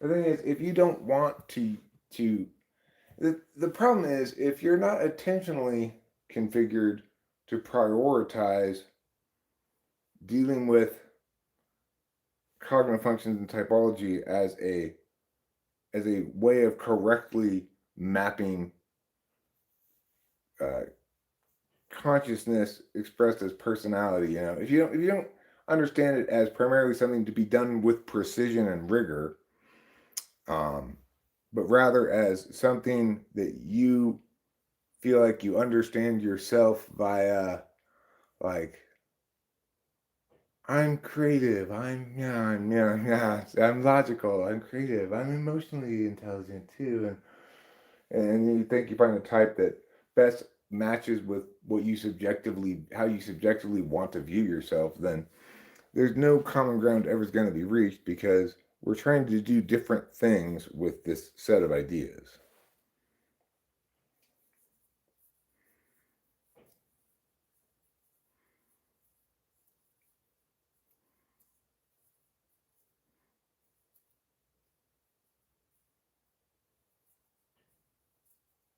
I think very few people work with good typological definitions and a good. I think very few people exercise rigor and so accordingly don't practice defensible typology. Defensible typology is a term I use for, but it's not my system or anything, right? It's just correctly and rigorously articulating things, making sure that it's consistent with observations and experimental data.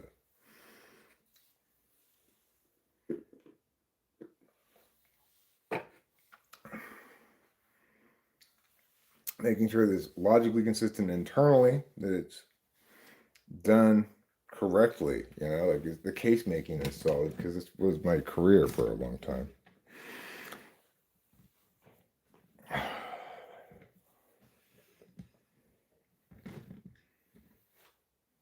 But it's one of the things that in general I don't like to argue about because people come in with this wild array of different ideas of what this means, what that means. I have people come in and tell me all the time that, or used to more often, I haven't really had much lately, but you used to have, and people come in and say, TI is not objective, it's subjective, maybe because Jung said that or something. And then I had to have these huge discussions, arguments about what the terms objective and subjective mean, and how there is a way of paying attention that's an objective calculation. It's correctly designated by TI, but if you didn't call it TI, you'd have to attribute that set of attentional modalities to another name, another label, because it is a distinct set of attentional modalities that fits in the total structural architecture of cognitive functions, right? And nobody's prepared to have that conversation with me. It's like they just, the best I could possibly hope for is somebody who's interested in learning how to be more rigorous in their thinking about cognitive functions. And that rarely happens. People are more likely in general to think matters that I think are no longer open matters that have been determined already. They think are things that are open for debate. So it's frustrating for me to have those arguments because I have to begin way over here with what does it mean to define a word? Why we define them and how we use definitions to do things intellectually.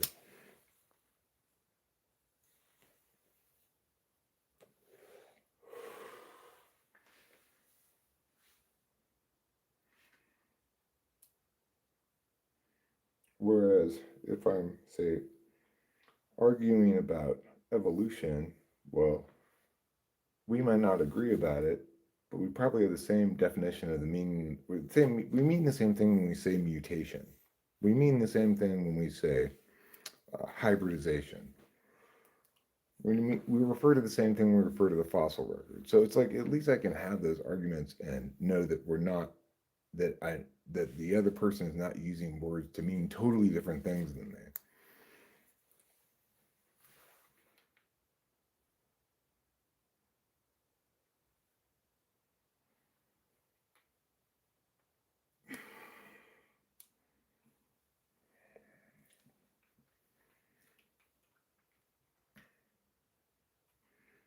I like explaining about debate because that's an area where both people don't assume, first and foremost, that people don't assume they know about it, regardless of whether they do. And so when I'm informing people about how it works in competition debate, they they see it as a specialization that I have specialized knowledge about, right? And the beautiful thing is, if they doubt what I'm saying, they can Google it and see that what I'm saying is correct. Some other debate coach will explain it equivalently. If they do it, they won't do it as well, probably, but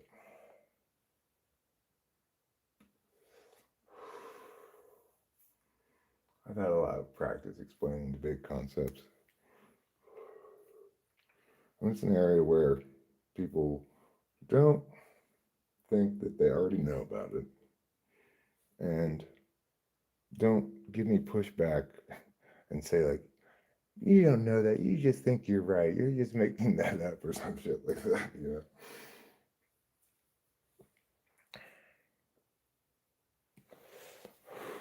Because there's broad consensus and debate about what comprises a counterplan, what comprises conditionality, what comprises a framework, meta framework, stuff like that, you know?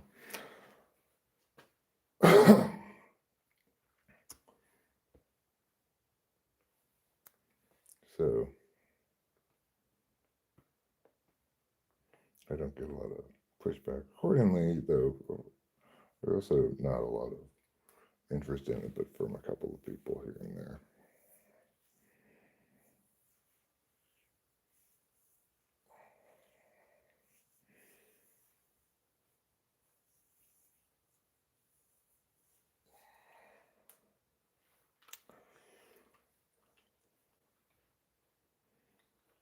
I talk about other things sometimes that I get pushback about too. Sometimes I argue about religion with people, you know. More often than not, with religious people who don't understand what their faith is, but also with atheists who don't understand what faith is, or choose to ignore it if they do understand it.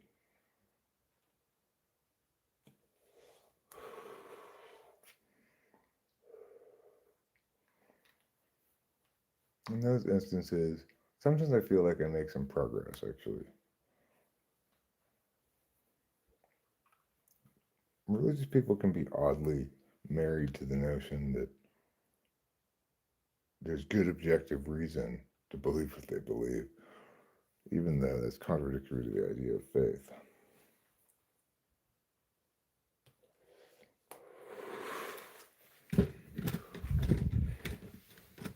Atheists think that people of faith are somehow making arguments, which they should not be doing, because that's not the way one practices faith.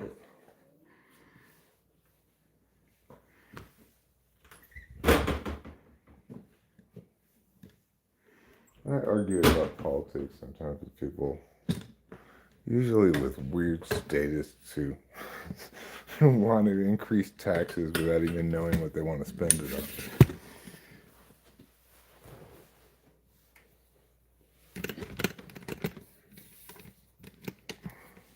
You'd like to get typed sometime soon? Cool. Sounds great. Appreciate that. Why does it have to tie in to what you're discussing?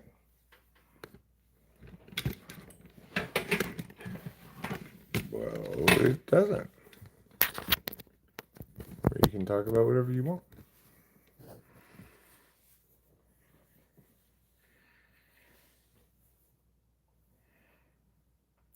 You want to talk about possums?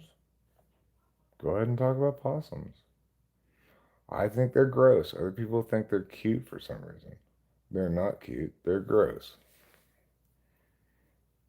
Of course, now, if you do talk about possums, then you are going to tie into what I'm talking about.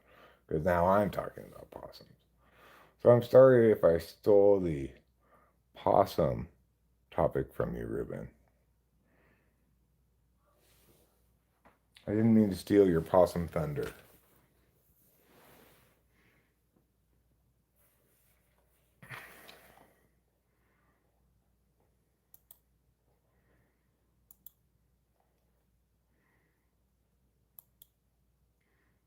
Why do you think I'm trying to impress the community? I don't care what you think. Well, either way, whether you are or not, is fine. It's not inherently wrong to try to impress people, even if you were to be trying to do that. If you're not, that's fine too.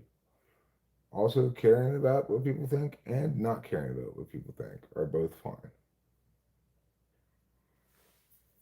The correspondence theory of truth. That's not a very good theory of truth. Tips for an INTP to tidy an apartment.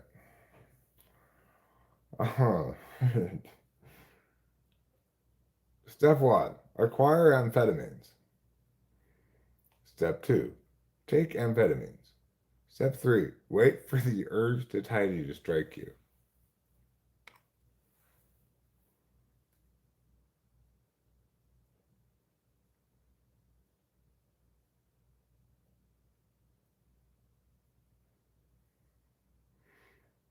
Oh, she didn't talk about impressing the community. What did she say? She said,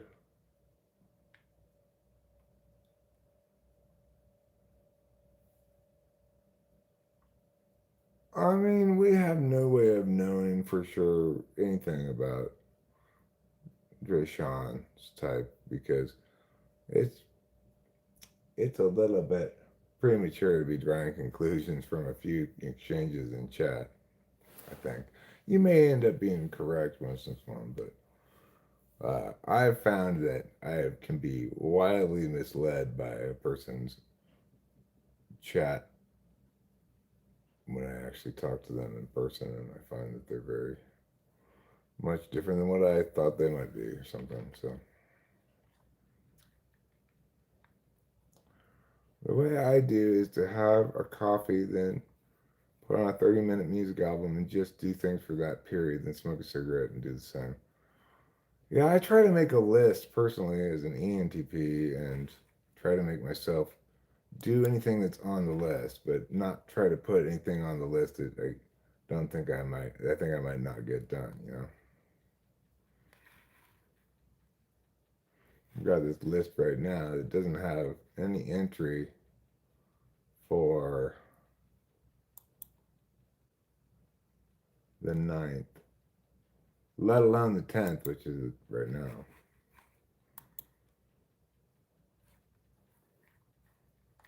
A lot of good new shows this season on Crunchyroll. I'm pretty pleased with things I've seen so far.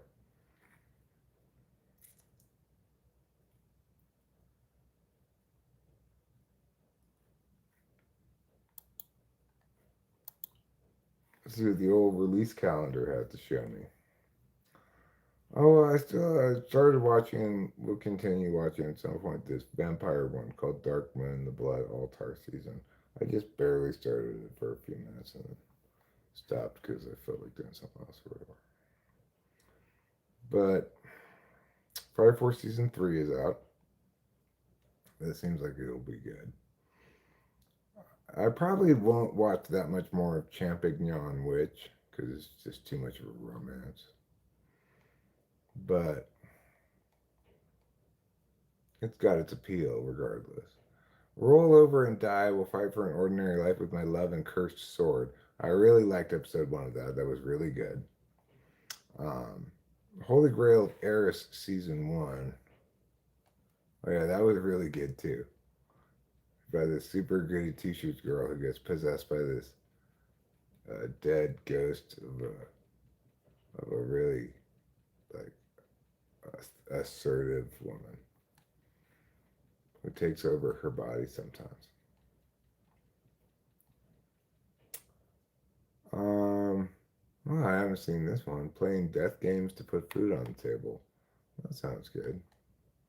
Jack of all trades, party of none. Excellent. I really enjoyed that.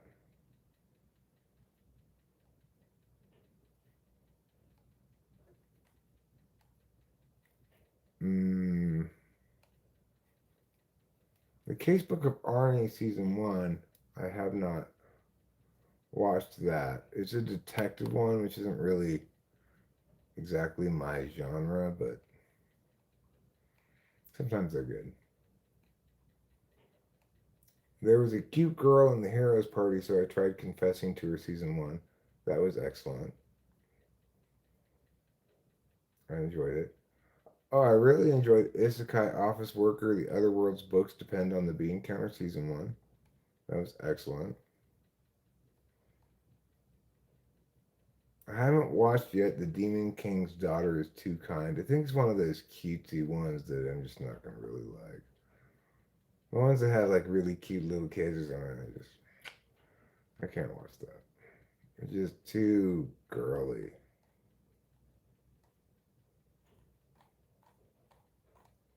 It just doesn't entertain me.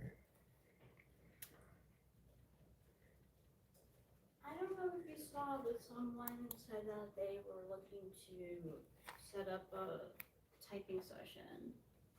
Yeah, Oh, you're you in the set that you chat. set it up? Oh no, they sent me an email or what? No, in the chat. Yeah, I saw that. In Oh, the you chat. did. Okay. We talked about it. I think. Oh. I think Winston Mommy put the link there. Yeah, I do today. Sure. As soon as you send me a PayPal, if you're gonna do it right now or something, then I will send you an email right away. And like, what time would you want?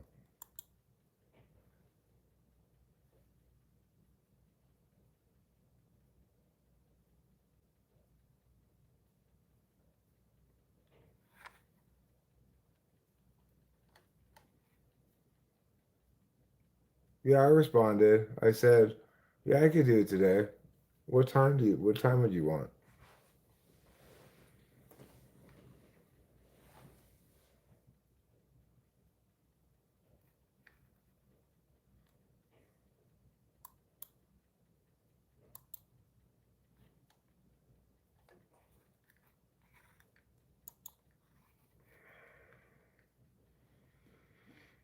The trick is to have no like idea of what I want to do.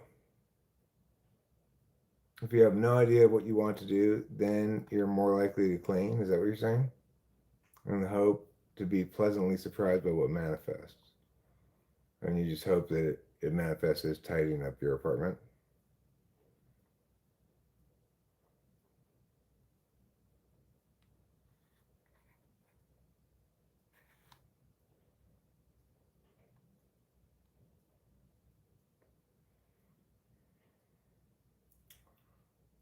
So yeah.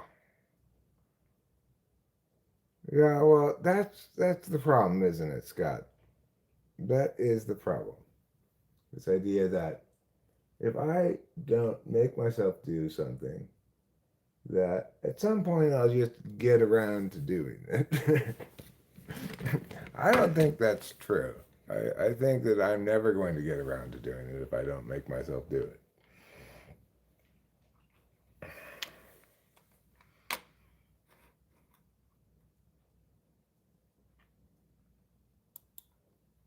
So yeah, sure, I will.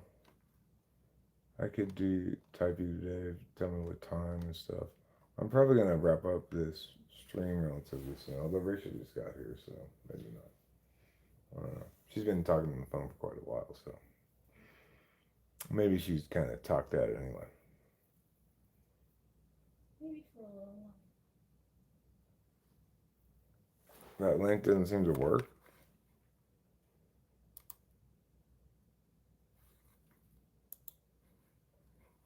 Oh, you're right. It doesn't seem to work. Is that? Let me see if that's a problem.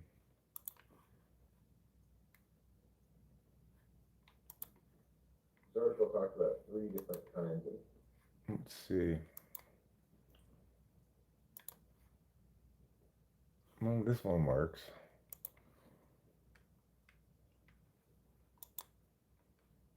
I think it may not paste into the chat properly.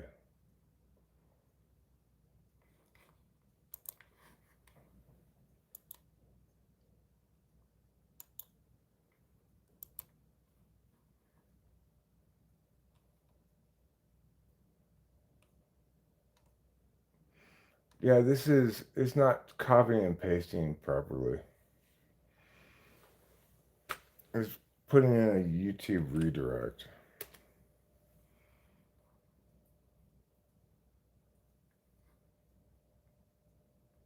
But let me see if I can get the link from here.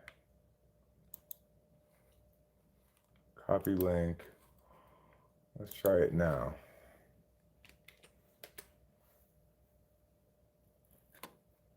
There. So just wanted to clarify. Oh, about you talking to Winston's mom. So there, that link should work. That I put up there right now.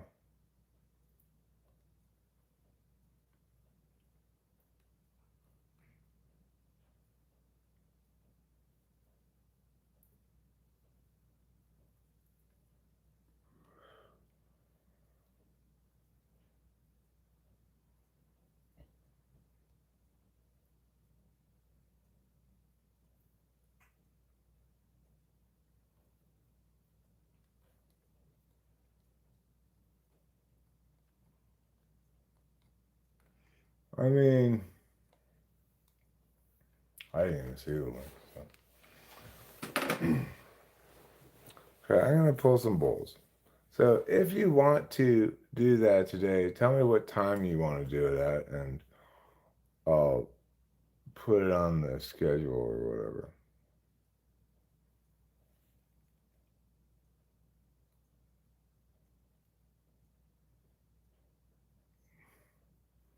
$10,000?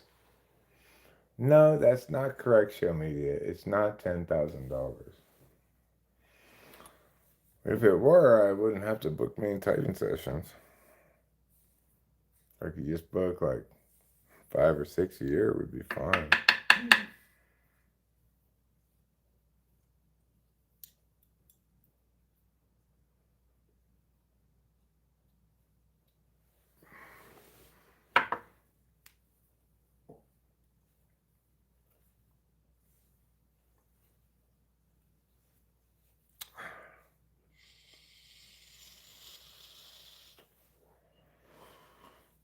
For the low, low price of just $10,000, you can have a 1-hour session with me, Eric.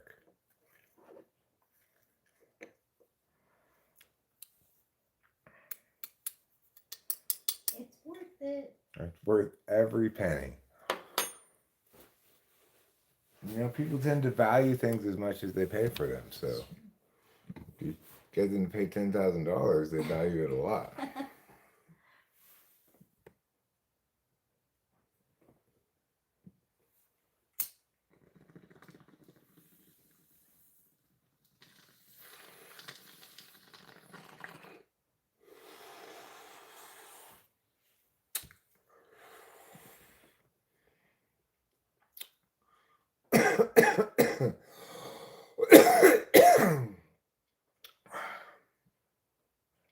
So anyway, I would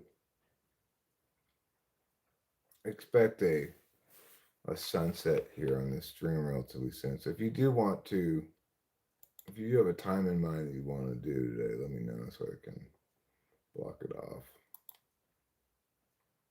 and put it on my schedule. Is to see these people as a category rather than the individuality of them. It's missing. I tend to see them as a category of things, and I tend to differentiate myself from them. But I don't see that as a mistake. I see that as a necessity of mine to be objective. Speaking of the category, Necessity to see the groups as one thing and me as the other. And when it comes to that, I usually have to step back from seeing myself as part of the group. I edited that too. Just convey with, like I said. All I need to do is now put some text on that, and it'll be done.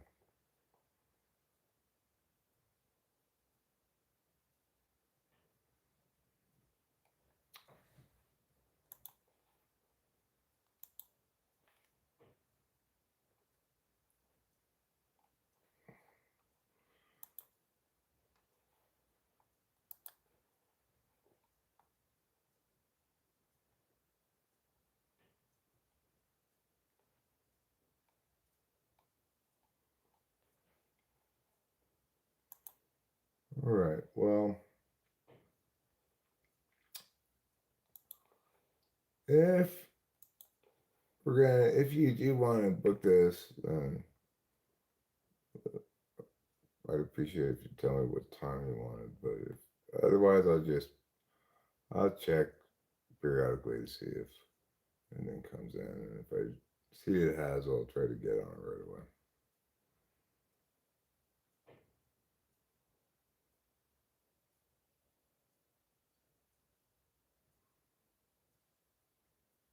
So I guess that's gonna be about the end of this, unless Rachel wants to take over.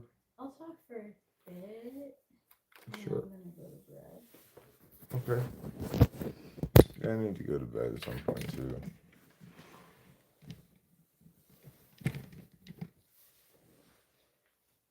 There's Rachel, Hey, holy, Heidi. your replacement host.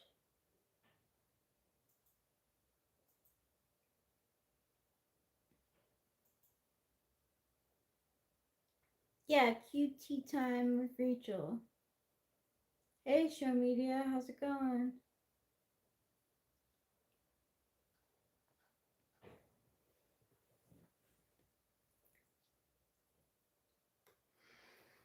Hey, 8 people. What time is it by you? Hey, Winston's mom. It's 3:43 by me. Yeah.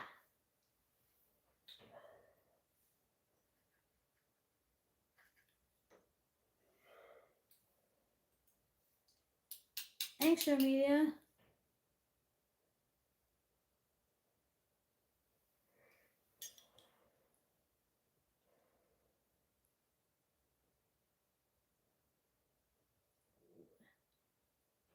What? What, G? Greetings, Oh, Rachel. greetings. Greetings. Greetings. Hello, G. I can make that bigger if you want.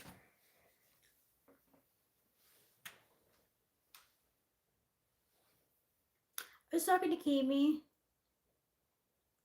Talking astrology.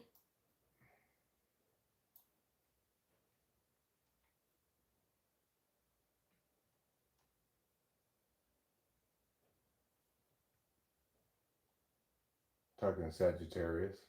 Talking Sagittarius.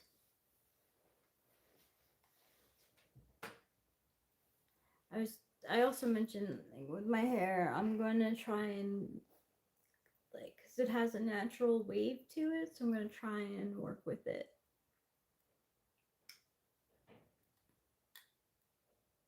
Tinksar Greets. Talking saggy. Definitely.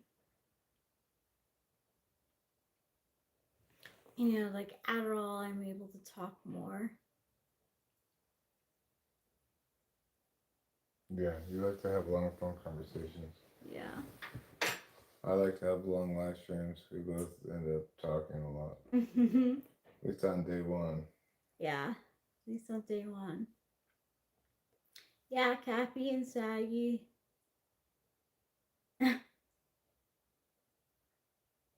CapandSaggy.com. It sounds so weird. It's like cap that Saggy. Well, I think they should call him just Terrius. It'd be like somebody Terrius. named Christopher calling themselves Topher. Yeah, true. Are there any other Terriuses in the astrology? Rius? Terrius. Terrius. I don't think so. There's Aquarius, but that's Aquarius. Right. I don't think there's another Terrius.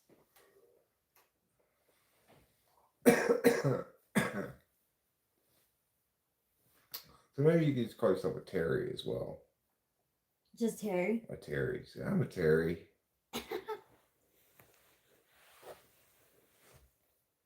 What do you mean? You know, a Sag. It's like, what are you, Sag? Yeah. Sagittarius. Yeah. Goat of the ocean. I wonder what the most common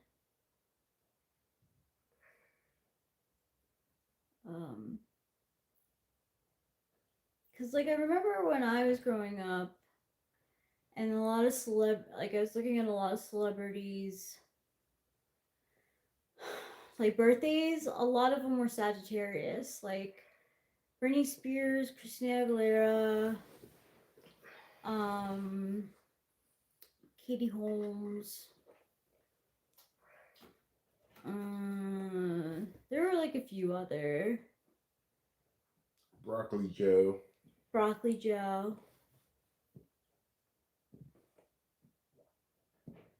No, I have it's lipstick in my phone. Which makes more sense than rolling papers because I'm terrible at rolling. I try. It's lipstick.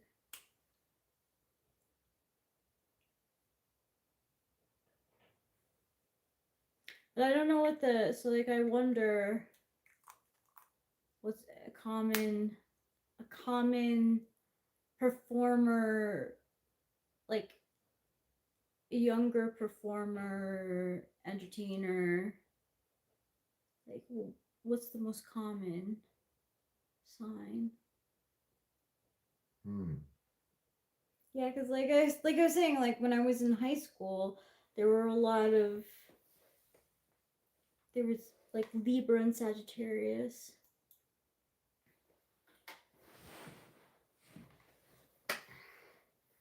What month has the most births? September. August generally sees the highest total number of births. So Scorpio. What's August? Is Leo into Virgo. Okay, Leo and Virgo. Mm-hmm.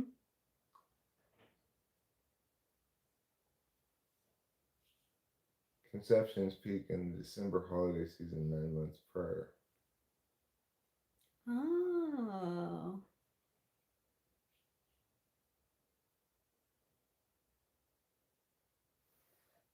Well, what do you know? I had no idea. So that's the most things there So are. most common are Leos and Virgos. There are a lot of Leos and in entertainment. Let's meow with Rachel. We'll meow about how I want to wear my hair curly. We'll see. Like, there's a lot of steps in like doing curly hair, which really bugs me because I'm looking for ease, and I figure, oh, like, why don't I work with my natural texture instead of against it? But there's like a list of things you need to do. And like, I'm not gonna be able to do it on my own at first. I'm gonna have to like look at the video, do the thing, look at the video again, do a thing. We'll see. We'll see how it happens, how it comes out. You know what's less common in hair than curls is sharp right angles. Mm-hmm. You don't really see that in a lot of hairdos. No, the Winona Ryder hairstyle had that though in Beetlejuice, for her bangs. Mm. But Yeah, I guess it yeah, I didn't go know, you're right right. angle. It's not exactly a right No. angle, but definitely more like stabs of hair than normal hair. Yeah. You might see maybe like an 80s hairstyle, like men's hairstyles in the 80s. There might have been like more right angles. Maybe. I guess I'm gonna take a couple of gabapents and a couple of these Benadryls. See if I can go to sleep. It's like not even like hairstyle suggestions. It's like, okay, so you get out of the shower, you have to make sure your hair is soaking wet. Then put in leave-in conditioner. I don't know the step after that. I think you brush it through. I think you brush the leave-in conditioner through. Then you put in a curl cream. Brush that through. Then a gel. Then you plop.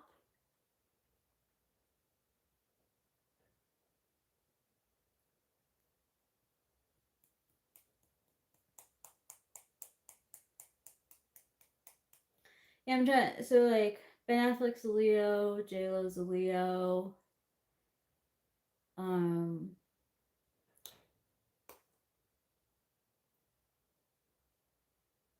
Robert De Niro is a Leo.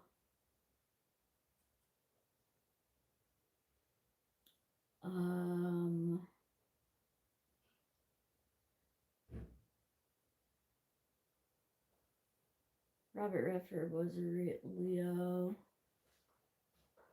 Hey, Rachel. Hey, Eric. I'm gonna take half on a lamp if you can, okay? Yeah.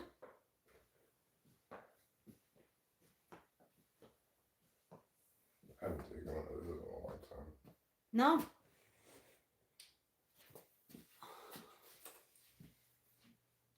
Sean Penn is a Leo.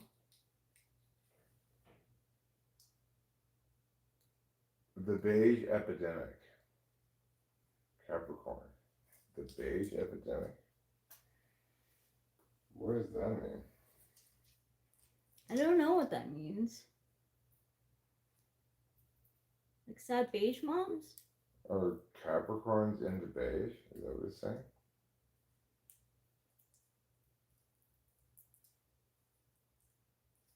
I don't like beige. I don't have a lot of beige. I don't really like beige. Sad beige mom is like not really fun. The hot color for 2026 is Capricorn beige.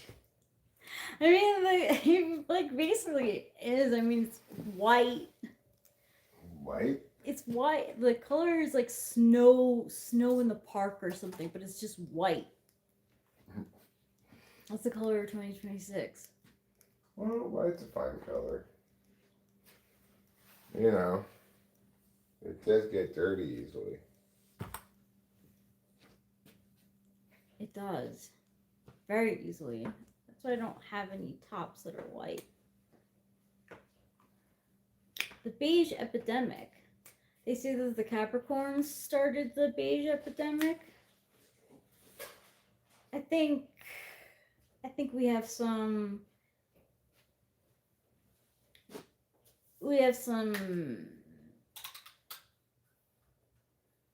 millennial moms that I don't know are controlling. Apparently cores are not in anymore. So like cottagecore, dark academia, ballet core. Yeah, I do have gray hairs. These are my gray hairs. I have a lot of gray hairs. That's actually one of the reasons why I want to go wavy. Is because like the grays that are coming in are very kinky. Cottage core is very beige epidemic. That's such a ridiculous sentence.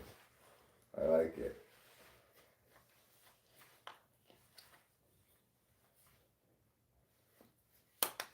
I started getting them when I was 25. I found my first gray. 25. We watched that progression of Rachel's through the years earlier, and you could see. Oh yeah. You could see it getting a little more gray over the time. It's true. Yeah.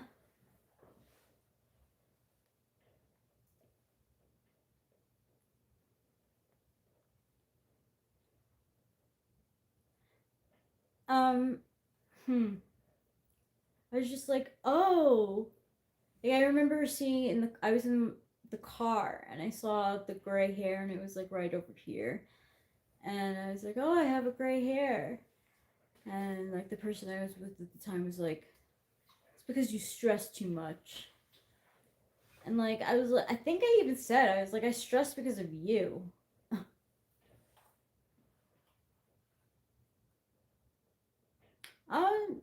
I don't think I celebrated it, but I was just like, oh wow. I'm not gonna pluck it. Because you know what they say, if you pluck it, 10 more come to its funeral. But I have like plenty now.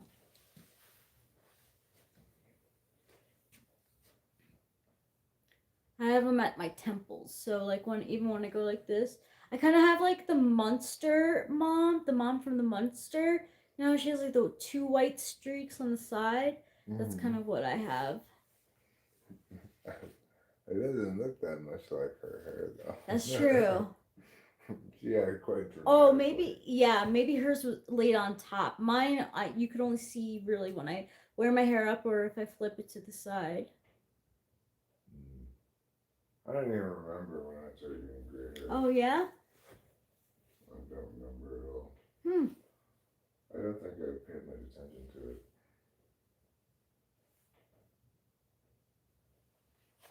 I don't think my sister has any, and if she does, she doesn't have many. She has darker hair than me. How much younger than you is she? 2 years younger. That's not much younger. No, but she has my dad's hair. My dad didn't start going like gray until he was older. So she probably won't. I don't think she dyes it. I don't know. It seems like her natural color. My beard's so white at this point, you know?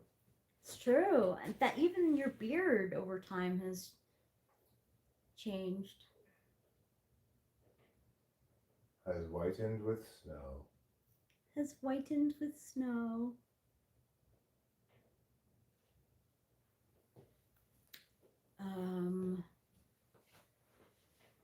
I don't know if my dad is very chill. Yeah, I mean he's chill because he's an INFP, so like he likes to sit. I will say that you generally don't come away from your conversations with your dad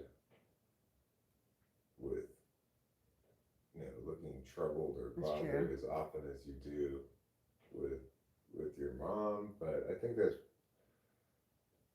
you know, it's so much to do with just attentional differences between you and your mom.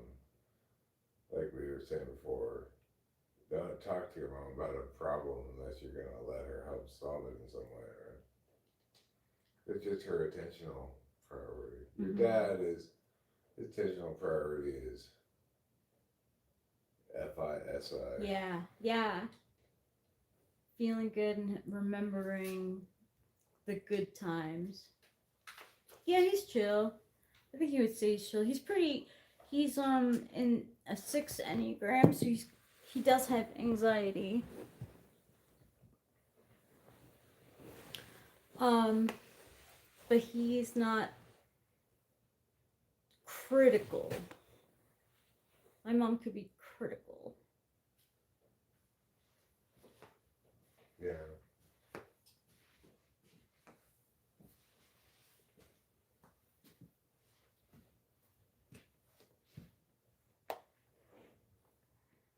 Damn, people leaving the chat? What the heck? Am I not entertaining enough?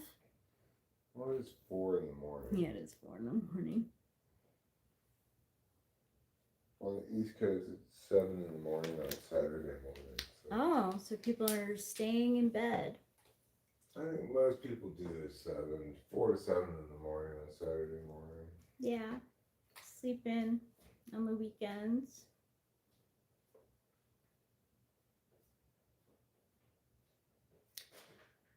Have you been up the whole time, show media?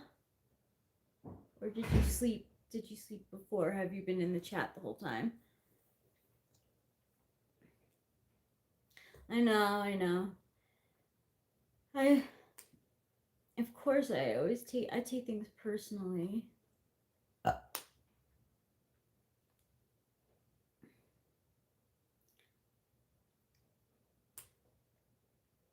My name's Blurry Face and I care what you think.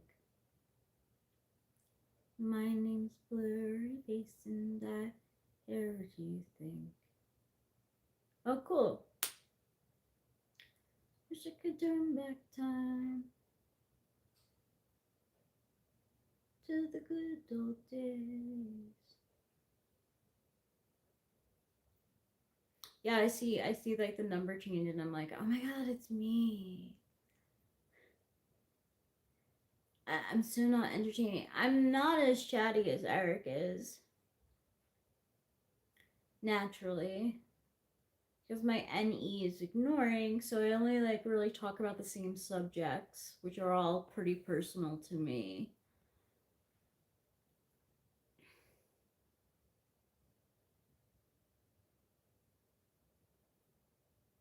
One thing that's personal to me is that I'm starting to like not. Yes, you know. Wish we could turn back time to the good old days. I think the lyrics are like, I don't know what the lyrics are actually. Eyebrow hipster.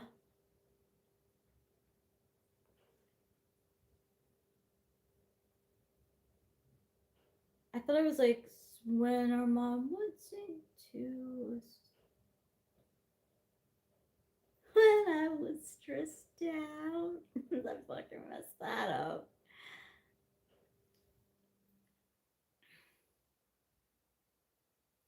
Yeah, so like jeans. Jeans are a pain in the ass. They're a pain in the ass to find the good length for, and it's a pain in the ass to find ones that like suit you. Jeans.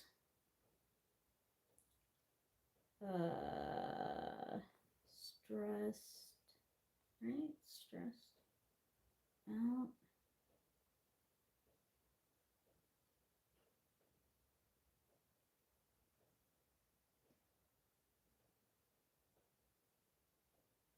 When our mom would sing us to sleep, but now we're stressed out.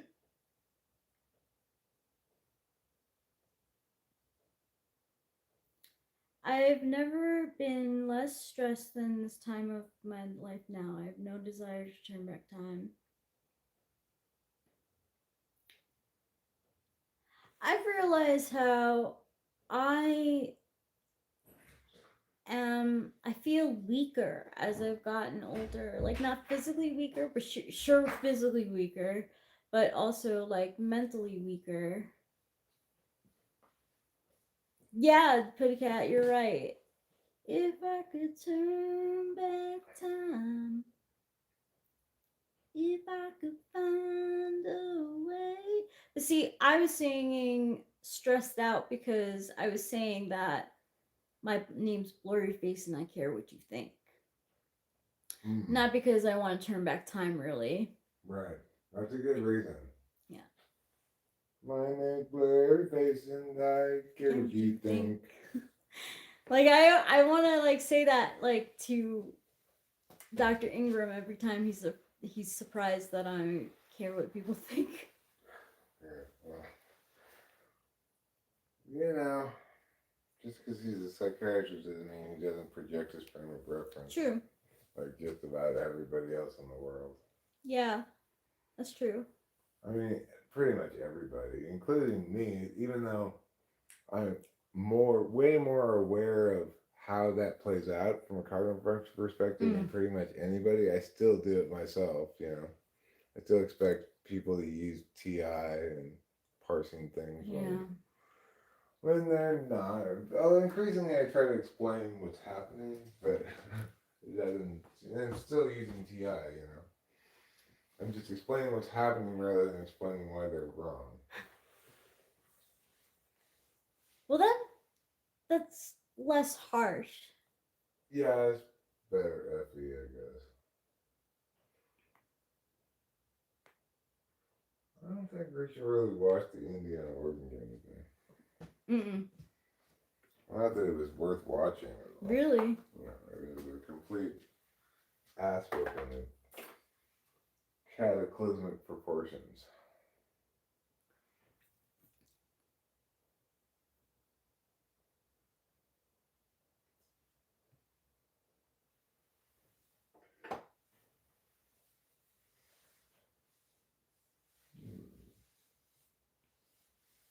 What is that? Tuna and cat?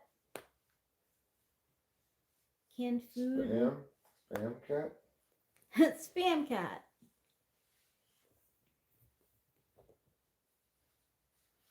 At the CES trade show, they demonstrated a robot that will do your laundry, fold clothes, and put them away. Not sure how much the bot costs. How much does it pay? Like, how much you have to cost if it breaks?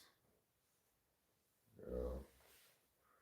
I think there's a fair amount of bot management as well. Like, the Roomba is not a terrible concept, maybe, but you know, you kind of got to clean it out often. Doesn't have a huge capacity. Maybe when you have things super clean, if you start running it then, but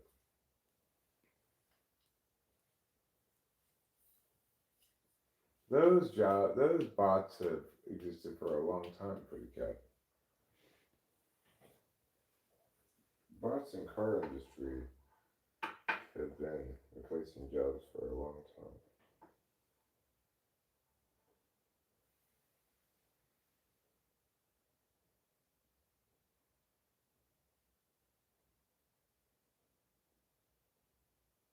So many jobs are gonna be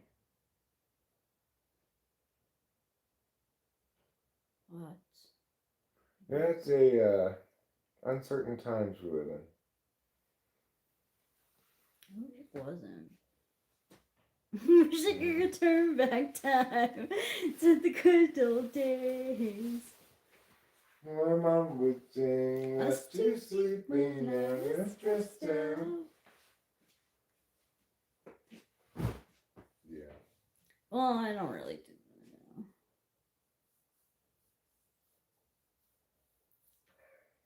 No, Eric, this bot was flexible. As news outlets, it will take the remaining jobs that humans do now. Well, I wonder if bots will ever replace upper management as well, and then just remove people from the equation entirely. Ew, they already have that. And gross.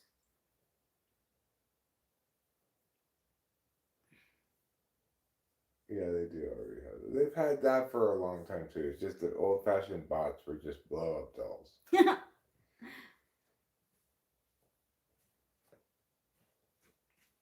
Everyone like references the movie Her, where Joaquin Phoenix um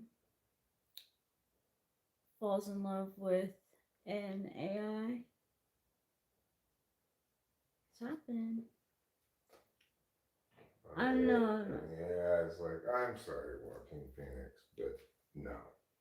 Nah. Not Joaquin Phoenix. I'm sorry.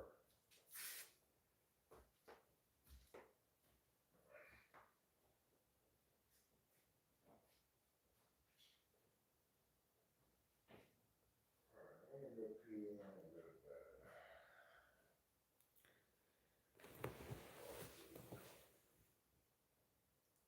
Angela's numbers. What's gonna be the point of like humans?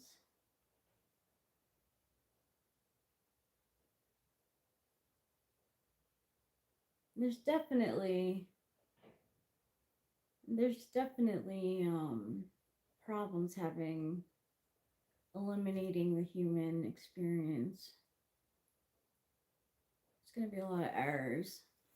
It's gonna be I would think it would be a pretty big hump. I saw Lars and the Real Girl.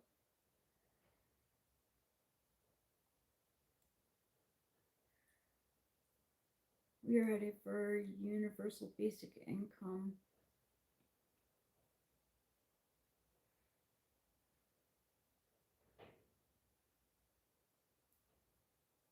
What a,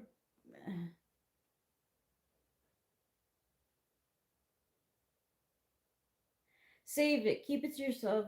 Gee, I don't care.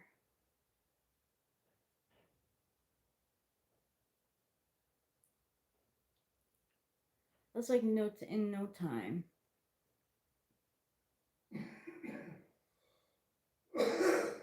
But I mean, I don't mean like for 5 to 10 years for bots to take over. I just think that they're like ChatGPT still fucks up. So is Gemini.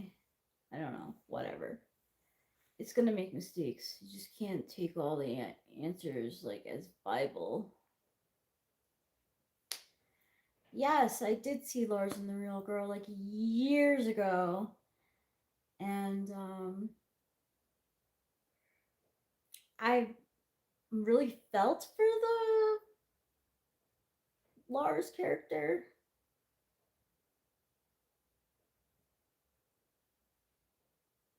Oh, they won't exist? What will? What kind of system will be used?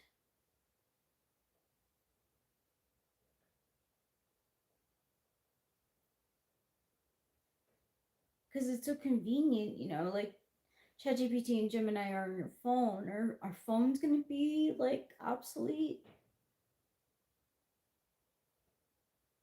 Oh, they will be replaced with much smarter and more human like AI. That's pretty scary.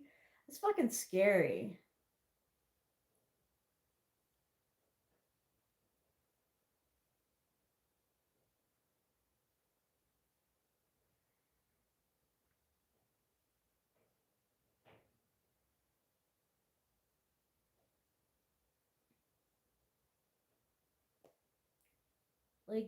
Like, are we supposed to respect them? Like, I don't get it. I don't know.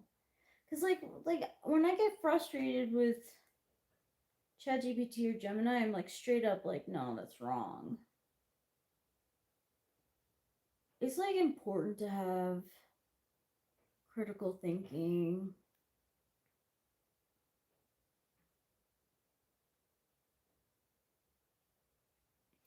yeah, I'm like, well, like, what are humans gonna be if bots just do everything? Maybe humans.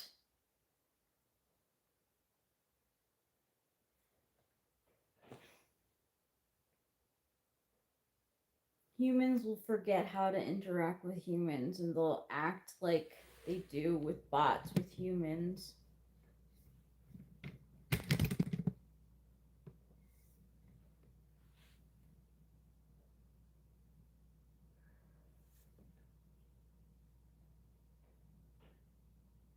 People will be more socially awkward than they already are.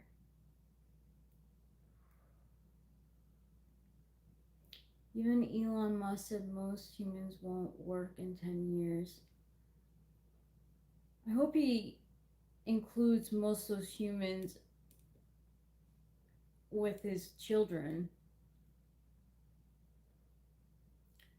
The 3 laws of robotics. 1. A robot may not injure a human being or through inaction allow a human being to come to harm. 2. A robot must obey the orders given it by human beings except where such orders would conflict with the first law. 3. A robot must protect its own existence as long as such protection. Good morning, Caroline. How you doing? Does not conflict with the first or second law. The 0th law: robot may not harm humanity. The robots are gonna do what they want eventually.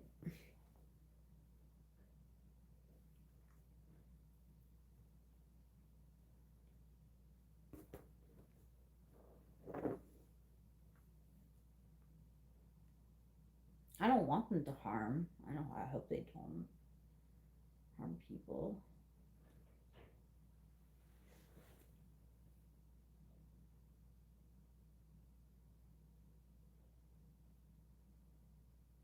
It's definitely not late. Too late to say Happy New Year.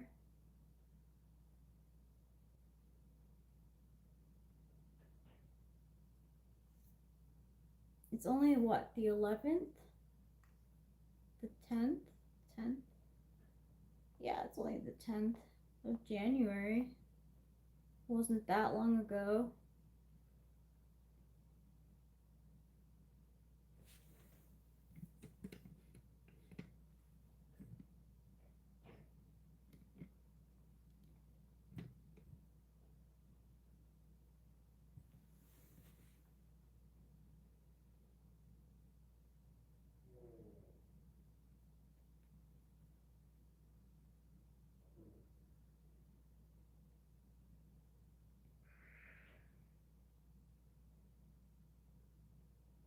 I hope you have a good day at work, Caroline.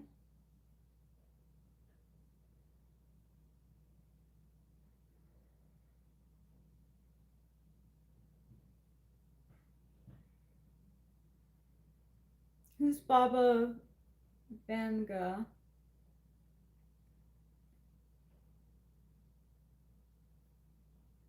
A spaceship. Oh. Take me to your leader.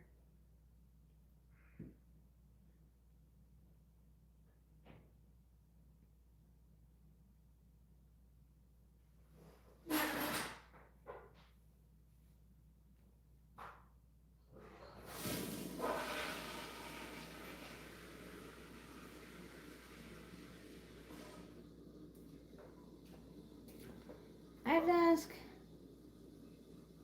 ChatGPT who Baba Vanga is. Baba Vanga predicted World War II. World War III. Or World War III. Yeah. Well, there's no way to check to see if he was right about that because it hasn't happened yet. Alright, I'm gonna go to bed now. Okay, I'll be there soon. Alright, love to see you soon. Love you too. Where's that water I had? There it is.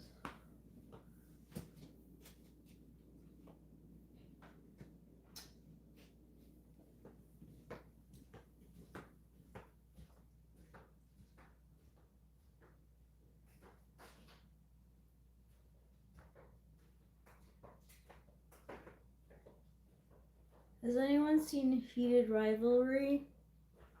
Fucking, you tell me if you've seen Heated Rivalry.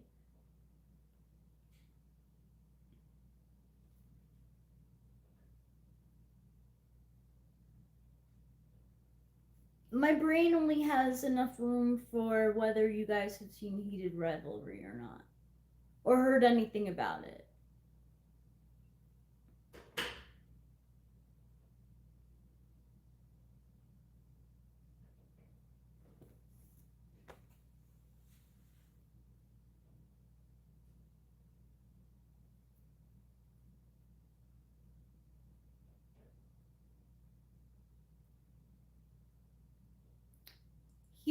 Heated Rivalry is hockey soap opera, gay hockey soap opera. It's fucking not good. I know like a lot of people are talking about it, and like there's a lot of discourse about it. I did not like it. I thought it was bad writing. I thought it wasn't even really like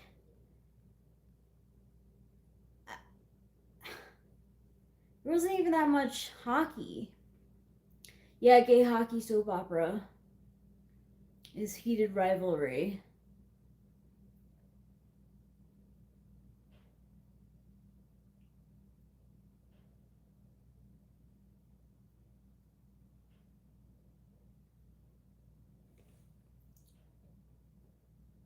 And like I had to see it because like all over TikTok, all over YouTube, all over Instagram, people were posting like all about Heated Rivalry.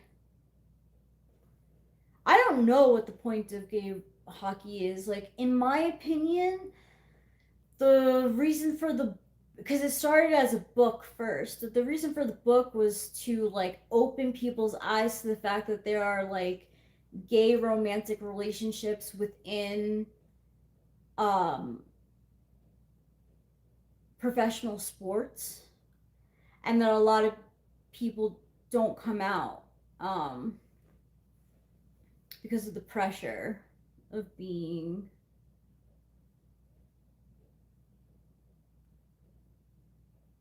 a public figure.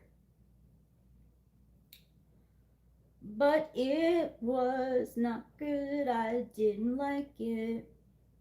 I was like so surprised by how bad it was. Like I was like verbally like out loud saying like how bad. I was just like this is it? Like what like, the dialogue is like nothing. There's like no dialogue. It's like but it's like the hottest television show that's on right now. It's not even semi graphic. I'd absolutely say that's graphic. Yeah, and it's totally thanks to women. I don't know of any straight guys or any gay guys for that matter watching it.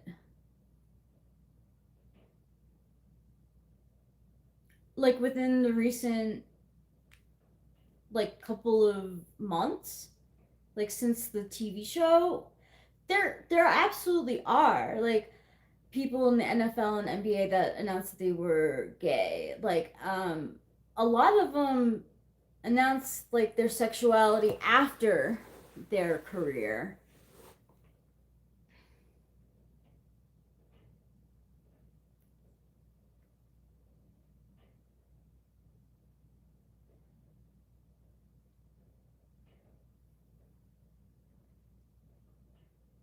It shouldn't be an issue, but like it is.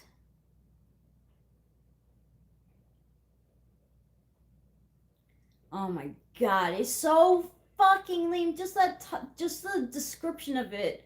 Winston's mom. Two hockey stars fall into a secret romance that spans years, and seriously, like 6 years. Um, and basically, like, are in a situationship. I don't know. Have you watched Eddington? No, I haven't. I've never heard of Eddington.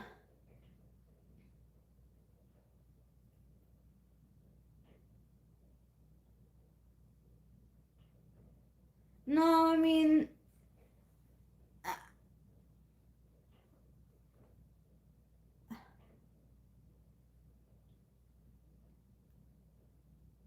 Eddington is a 2025 American neo-western thriller from film written and directed by Ari Aster, starring Joaquin Phoenix, Pedro Pascal, Luke Grimes. No, I haven't. I didn't even hear of that. I haven't seen like a movie. Well, I saw Beetlejuice on HBO Max, but um,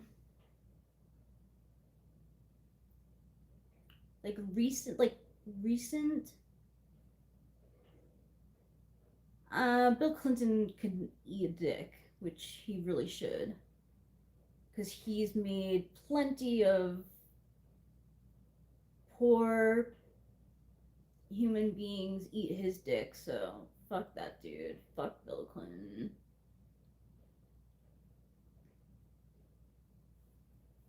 Yeah, I haven't. I'm not really like up to date with a lot of movies.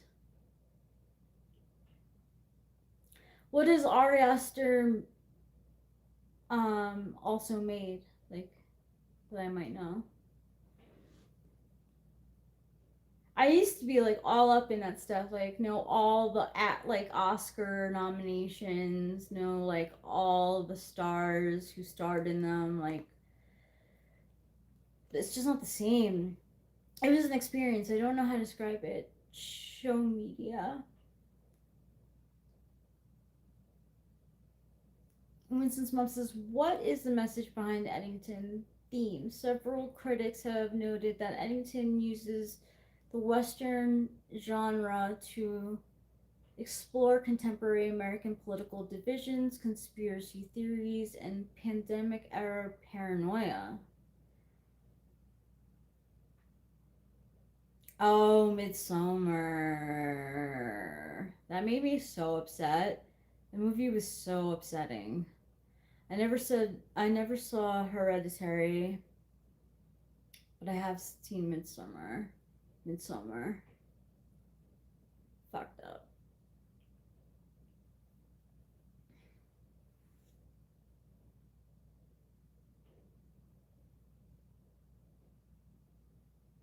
It's hard to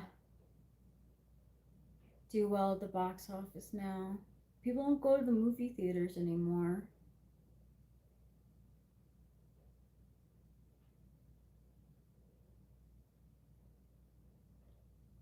The poor girl in Midsummer. Oh, it's so sad. So messed up. That movie's so messed up. I'm not really sure what I was supposed to learn from it. I don't know what I learned from it.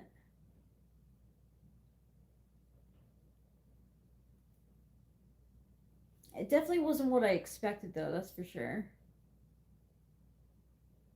I don't know any of the other.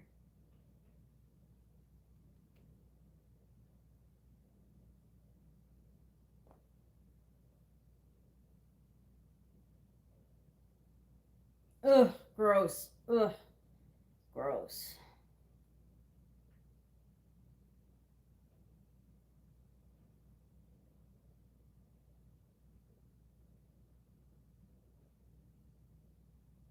I'm not saying that word, even though it's spelled wrong. Your mom is that word, Sagar.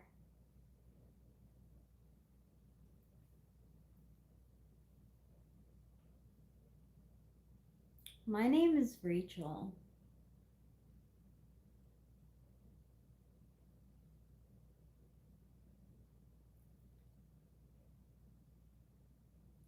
Also, I don't know what that means, so I don't like it. Sagar, we speak English here.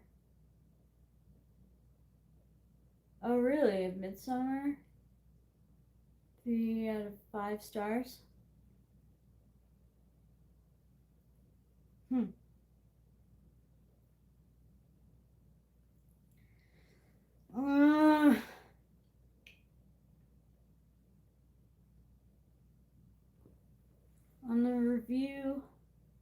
aggregator website Rotten Tomatoes, the film holds an approval rating of 83% based on 405 reviews, an average rating of 7.6 out of 10. The site's critical consensus says reads ambitious, impressively crafted, and above all, unsettling, completely unsettling. Midsommar further proves that writer Ari Aster is a horror auteur to be reckoned with. Definitely fucking horror. I don't like horror though, so that's probably why like Midsommar like took me by surprise. Like I saw the girl crying on the cover, Florence Pugh crying on the ad with the crown of flowers, so it's like, oh, like let me check it out. And then it was like dark, and I was like, this sucks. I don't want this to happen ever at all. Yes, of course the military blitz everything to distract from Epstein.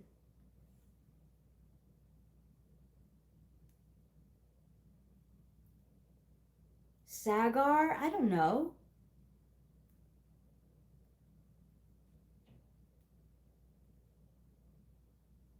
I guess, yeah, that's probably why I can't say it. I also can't read Hindi, so.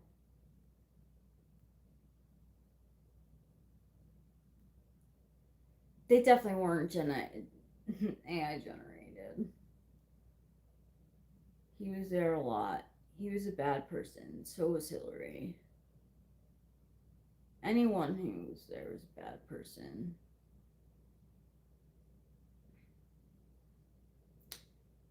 Clinton was there a lot. He's gross. He is gross.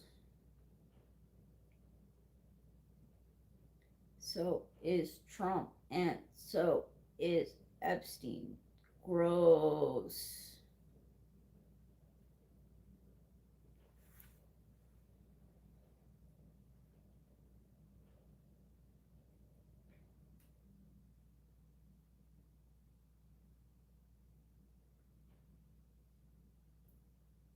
So, Sagar?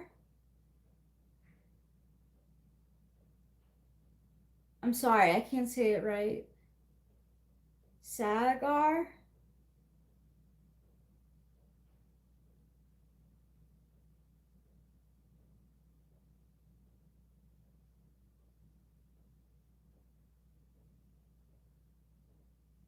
I'm not familiar with Hindi.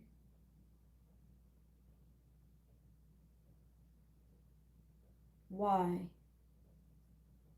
Why, Thomas?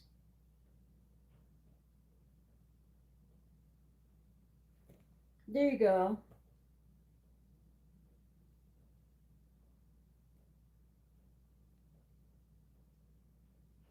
Come on! You doubt that we'll ever know the truth? Like, be real. Be fucking for real. Be fucking for real. Don't you really know the truth?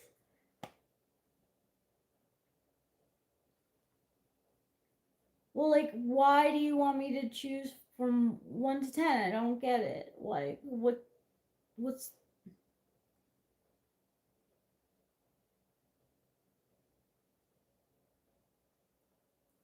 Why not is because I don't know why you're asking me to pick a number. Oh, I mean, honestly, I think, I don't know, we should know. We will know someday, I think. Yeah, he knew a lot of famous people. I'm pretty sure that, like, most people in Hollywood have been to those fucking islands. Disgusting. So gross. Not even just celebrities, but like political figures, anyone who had money. No, I don't like surprises. So you can go with what Sagar said and answer 7. Of course they are. Of course they're friends. as long as they're like, you know,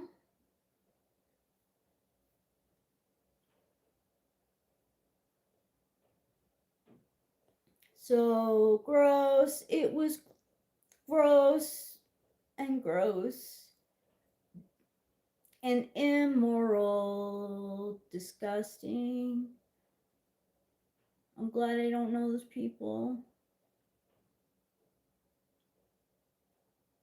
Those people wouldn't like me anyway. Happy New Year! $7. Wow, thanks, Thomas. That was nice of you. Sorry to give you some sass. I just am not used to answering things that I'm unsure of. Happy New Year to you. Let me give that a like.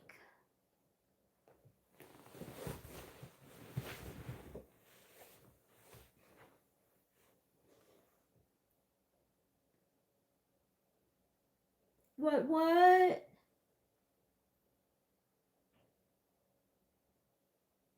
Yeah, we definitely know the truth, and we don't know the entire list of people involved. But you can definitely, like, guess. Probably Giuliani, probably Oprah, probably Tom Hanks, probably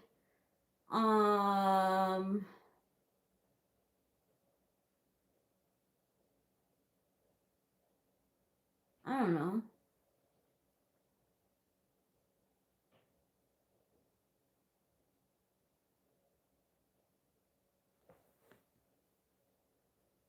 What Grove Place? I don't know. I don't know that much about it. I can't read about that shit because it makes me so pissed off. So evil. Possibly Obama. I wouldn't be surprised at this point. Ugh. Bohemian Grove. More like Rape Grove. Underage disgusting grossness. For some reason the Bushes get a pass for not doing things.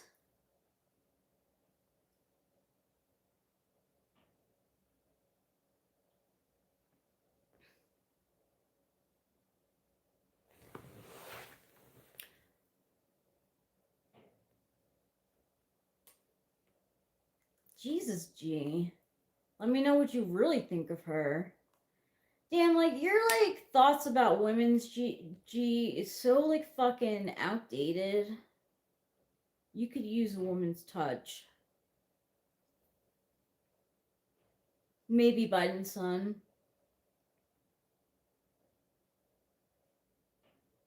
Yeah, but like, I mean, I don't know. Whatever. I mean, they still have money. He could still. Why? Why wouldn't he? Why would the Bushes be excluded?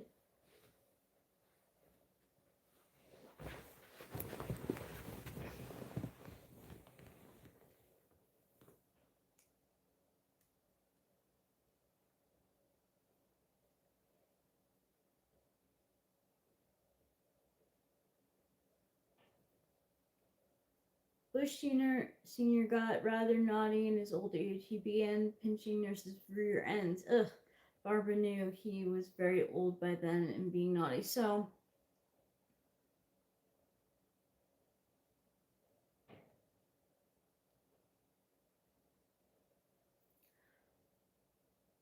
I don't think the Bushes get a pass. Why wouldn't they? Like, honestly, there were a ton of people who like were involved with Diddy stuff that I didn't think would. I was in fucking denial. I guarantee you, anyone that you like think about who's a celebrity has been involved with either Diddy or Epstein or Weinstein.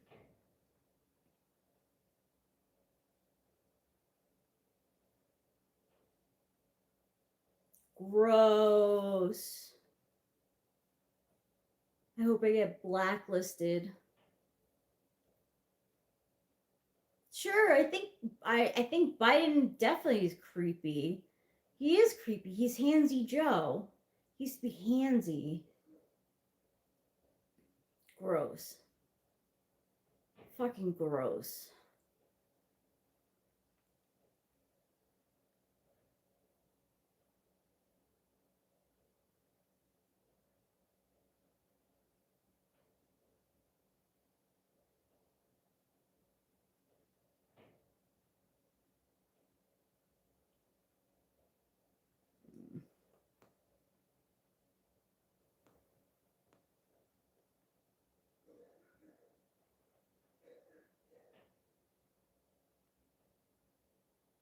I think Biden, how old would he have been? I don't know if he was there. I really feel like anyone could be there.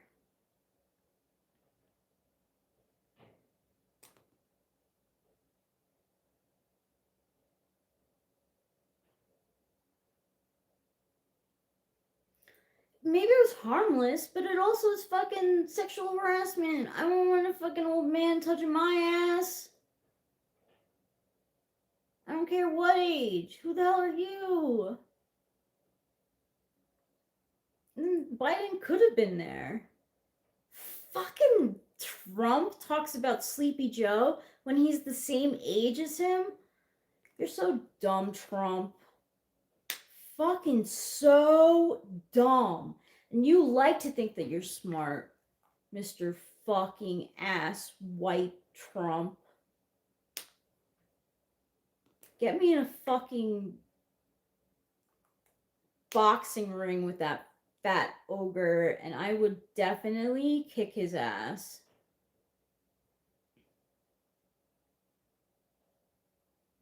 No, Trump is starting to lose it.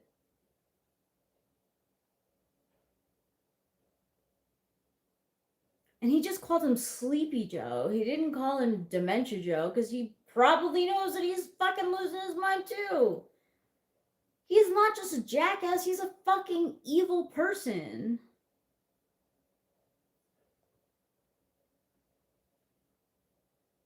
My son was severely scolded by female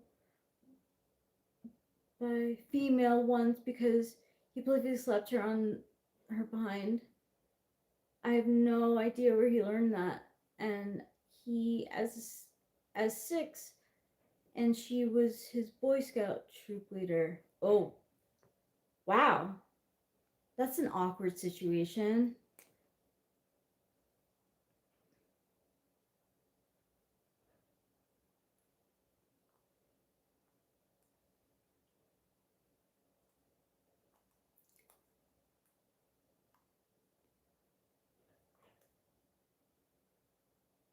Of course they're all evil. Don't you think I know that? I've been saying that since he was fucking voted to get in again. Fuck all of them. You know. If you know me, you know I don't stand on that business.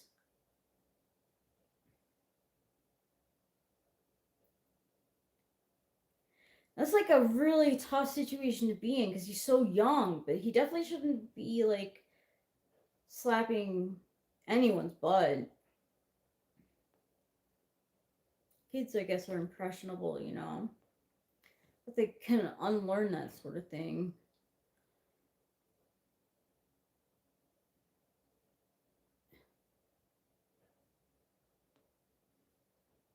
But I freeze in moments. So like something like that happening to me, I would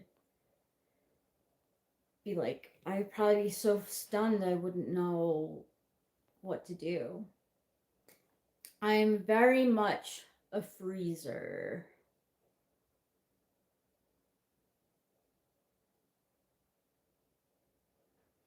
There was something recently I heard about walls, and I was like, of course he would be involved. That's why I thought Walls was fine. I liked what he had to say, but I guess anyone can say things that you like to say to get into office or a position of power. I don't know. It's just like Really, like, do you see me and Eric hanging out with those people? Especially me? Can you really see me hanging out with those people?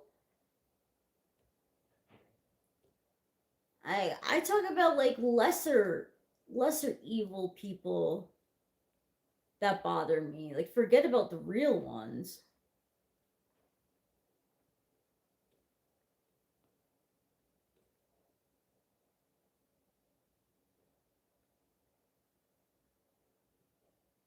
Gross.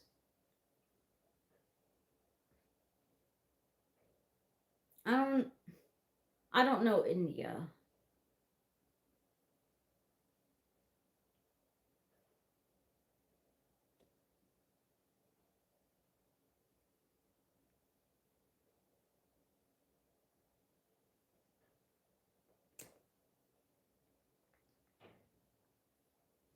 Gross, gross, gross. They're all fucking gross.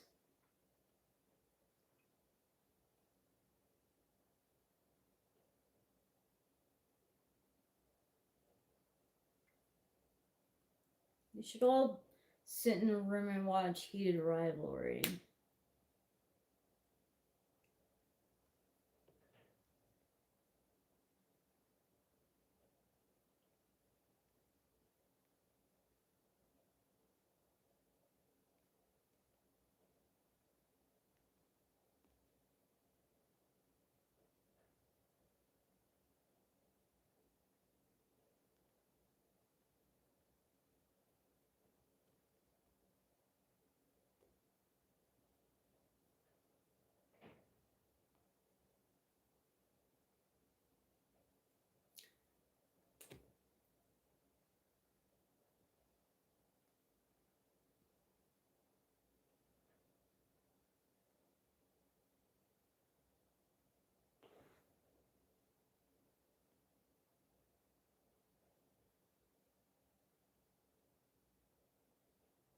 Like, are there any normal celebrities? Or does like fame and power, like, not just celebrities, but people in positions of power, like, are they all fucked up? And not just like fucked up because of like their upbringing, but like the power has gone to their head and they just don't know how to be people anymore. I'm watching I Love LA right now,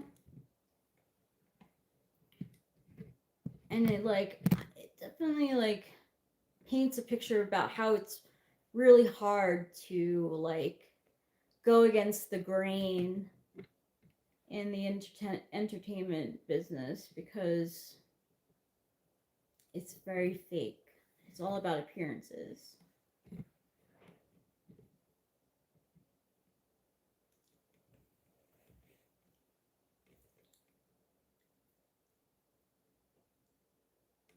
I actually don't love LA. LA was pretty tough for me.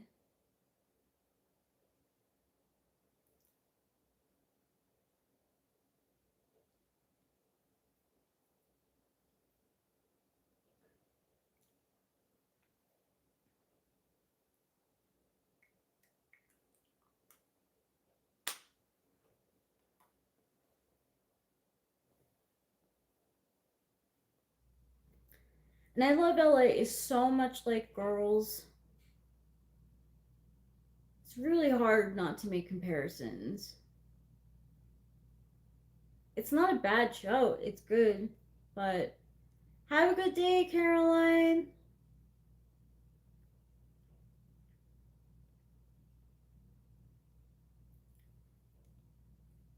It's really hard. It's really hard not to make comparisons. There's a lot of similar characters, and it's still good. It's just like it's just it is Girls in LA. I don't know. And like, to be fair, like, I never felt like I fit in New York City either. uh New York City was hard for me too. So maybe it's just cities that I don't do well in. I don't know, but um, LA was tough, and New York was tough too. Like I felt like extremely invisible in New York City. Extremely invisible. And in LA, I felt like I was watched.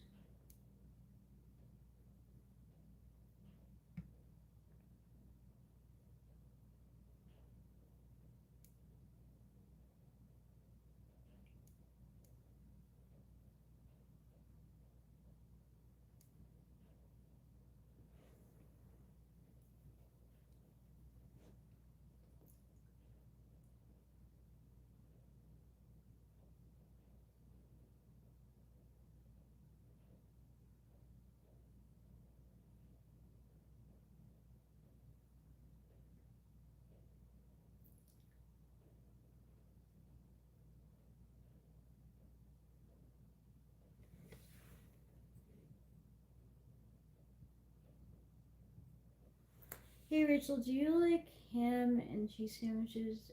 If yes, how do you like them prepared? I do like ham and cheese sandwiches. I like them with mustard,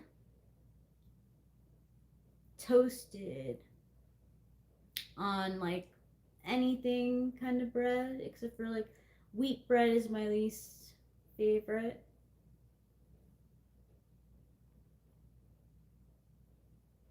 What about you, Putty Cat? Excuse me. Thanks you guys for being here, by the way. I still don't feel tired.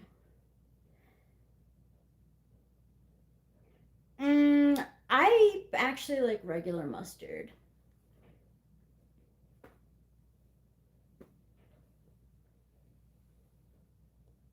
Regular yellow mustard. My dad always liked spicy mustard. Like the Gulden's mustard. We always had that at the house, but ham and cheddar on rye for me with brown spicy mustard, maybe a bit of lettuce and tomato slice. I wouldn't mind a bit of tomato and lettuce either. Ooh. I like sliced pickles on ham and Swiss sandwiches, says Winston's mom.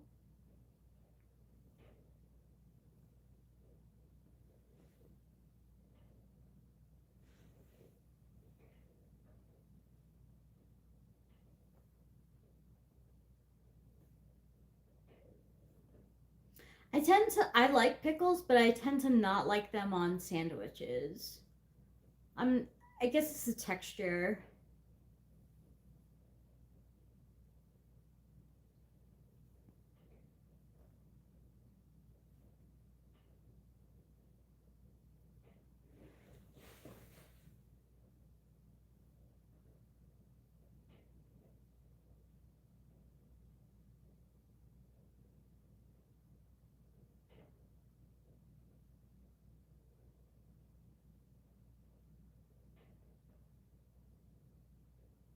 Dill.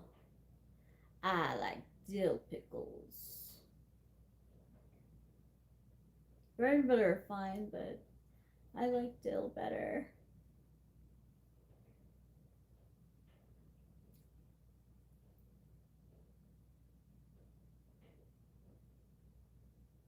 Uh, Dill or bread and butter as a poll question? Sure.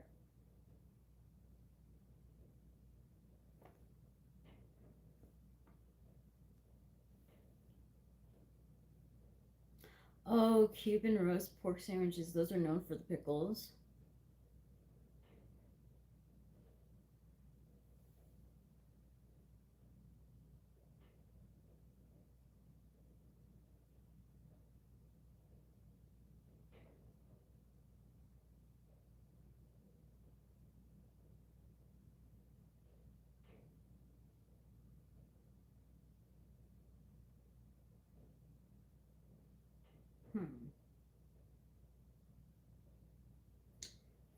You know, like Eric's and mine and Eric's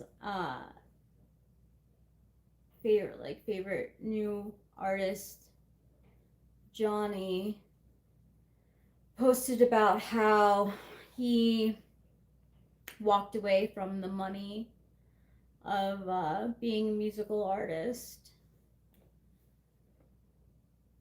which like is, it makes sense. I think he wanted more creative. I don't know. I forget what the post said. Something about like losing like the magic with the pressure of being like paid for your art. Because he walked away. He walked away from his label. He's an independent artist again. And it's a pretty bold move. He's only 30, so he could still make like a lot of music, and he's done it before. But I get it. Like sometimes, like when things turn into a job, like you lose like the creative like juices. Like you like lose it.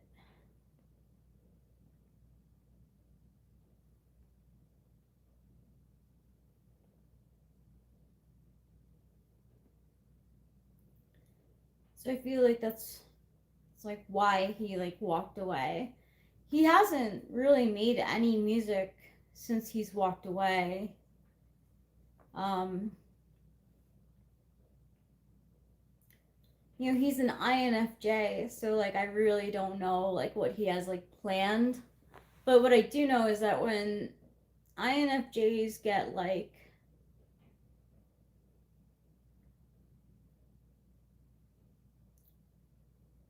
I don't know, they can procrastinate with things. So like Johnny like probably wants to make music, and he's probably like still making music um to like some degree, but he hasn't like released anything.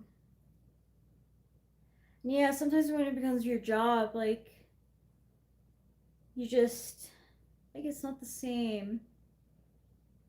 But he's cool as shit. Like he like almost always responds to like my comments and stuff. Like, he's super cool. So it's like Jelly Haha, like she responds. Like really like it's if you want like it's if you're an artist, like a new artist or an independent artist, like it's really cool if you interact with your fans, because like it keeps your fans in the loop.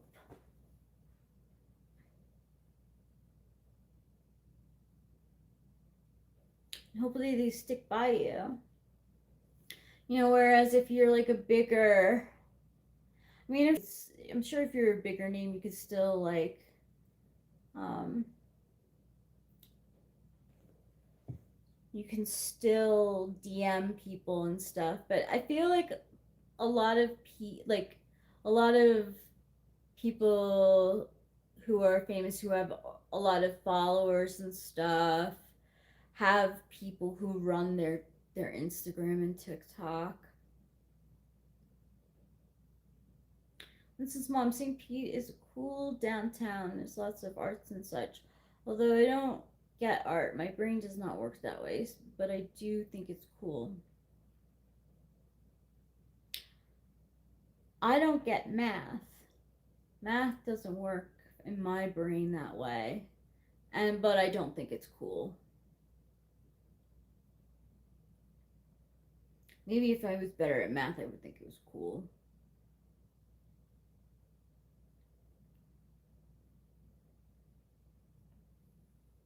Hey, 12 people. Yo, that's like a good amount of people here.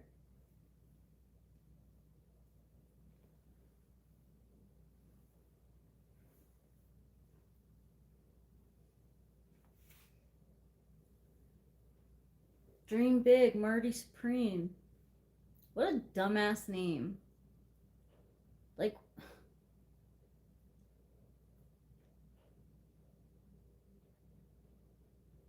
I appreciate art, but I don't get it. Some people see things in art, but my brain does not compute. Fair enough. You might not. It's just not. It's just. You might not be a visual person. It just isn't your thing, like you said. See, Pete has a cool little art community, says Winston's mom. I spent a ton of time driving my daughter to various events. We were on Boca Ciega Bay.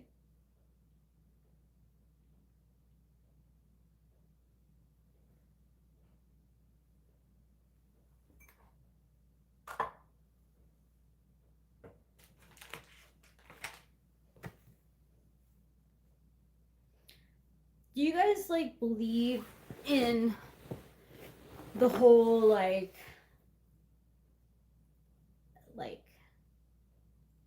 cluttered space equals a cluttered mind? I've always been a messy person. Even when I was little.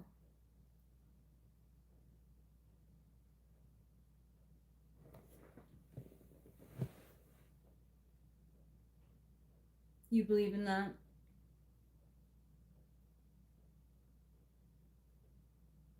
You would definitely think that I have a cluttered mind then, because I cannot keep a space. I subscribe to the you should make your bread every day theory. So does my mom.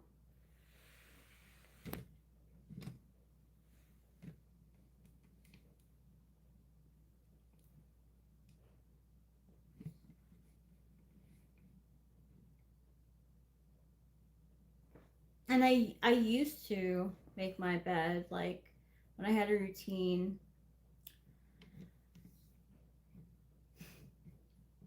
It was definitely not happy, that's for sure. No, I don't, because I lived with an ESTP for 40 years who had a clear mind but could clutter like no other. Yeah, like, I don't know, like, I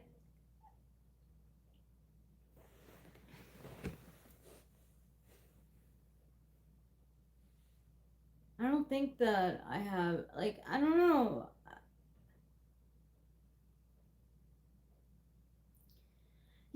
Yeah, I think you're right, Winston's mom. What I think is some people like me are neat freaks and can happily ignore dust bunnies.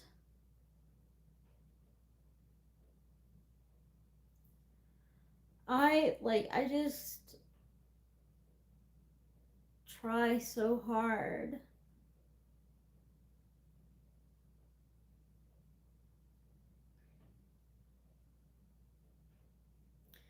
Well, I guess clutter means a lot of different things to people apparently. Um, yeah, I think that there are neat freaks who are minds are cluttered. Sometimes I feel like they're probably even more cluttered because if they need their space to be a certain way in order to think, then like maybe you don't really have the space in your mind.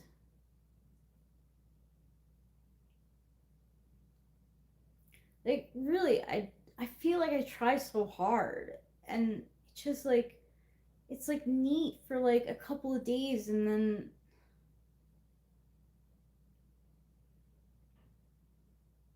you see like I don't know if this is OCD or what, but like um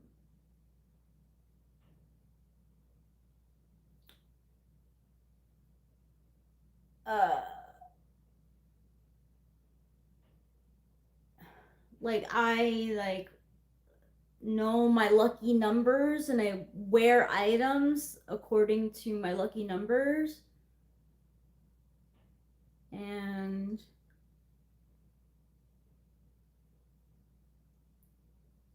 yeah. But I don't know, that's not really OCD. It's just like, it's a bit obsessive. I definitely have obsessive tendencies. I dated someone who with OCD, really bad OCD, and he would invite me to like hang out at his place like while he was at work. So I took advantage of it and I was like, cool, like I'll listen to some music and stuff like while I'm cleaning. Um or while like I'm doing stuff for the day, and like he would come home and the stuff would be moved and he was like visibly upset. And I was like, shit, like how the hell is this gonna work? Like he says I can like hang out and like chill, but like does he really mean it? Do people really mean what they say?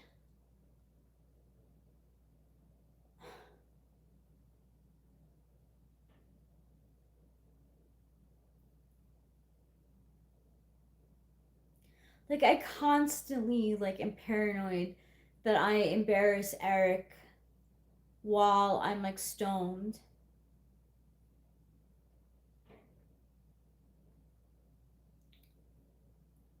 Um and he says it doesn't bother him, and I really hope so, because like honestly it could be really dumb sometimes.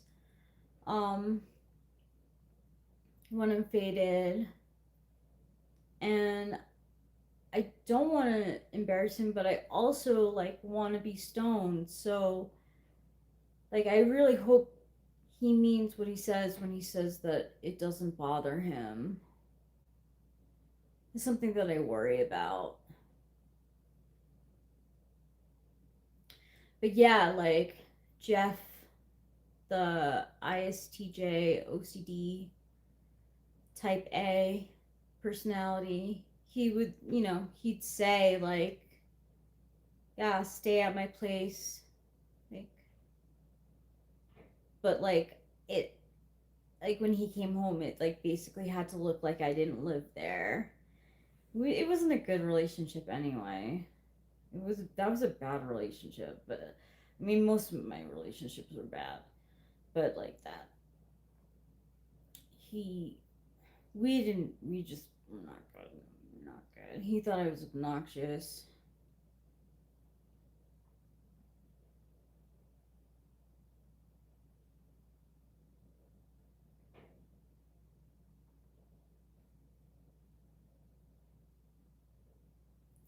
Rachel's used stones for a few or more now. For years or more now.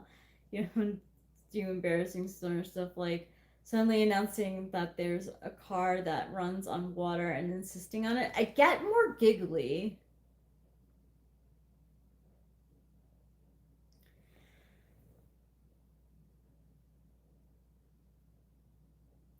Thanks, Winston's mom. I appreciate that. I mean, I definitely do like find things that I normally wouldn't find funny.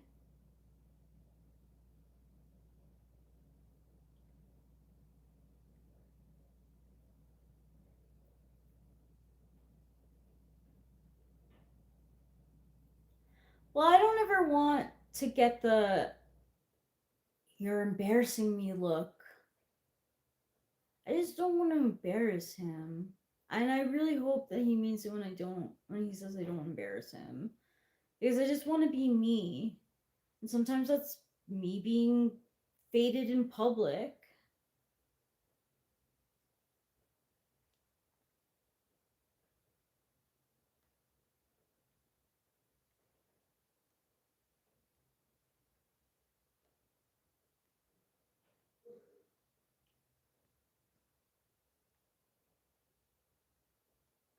Hmm. Yeah, that's true.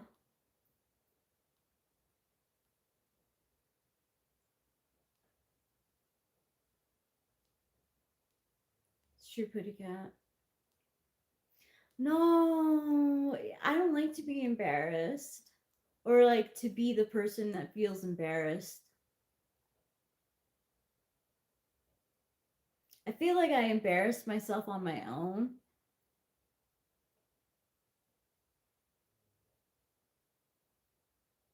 Oh God, like a parent breaking out in a dance store when they, in a dance in a store when they see one of their child's friends. Oh my God.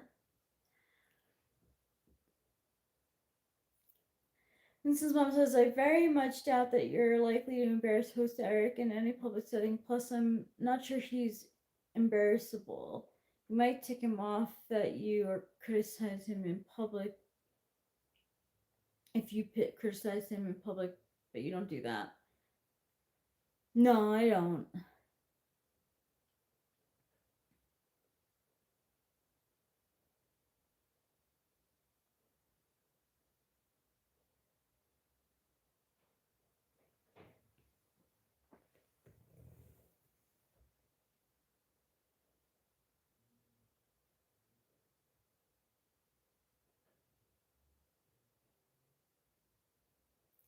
Sure, I mean, sure.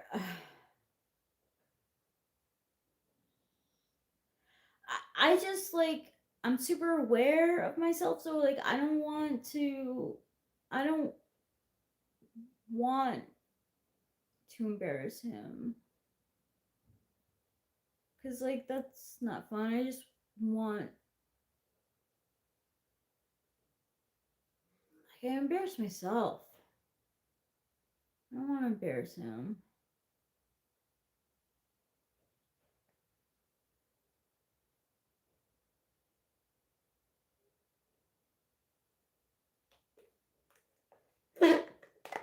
My mom has a fear of embarrassment too. Yeah, I'm sure I do. I'm sure I do sometimes, and I think you're right that it is rare.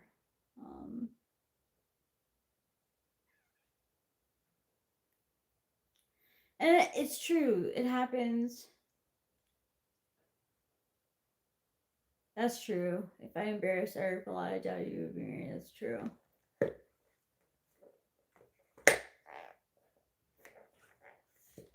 We didn't have weed drinks when we first got together.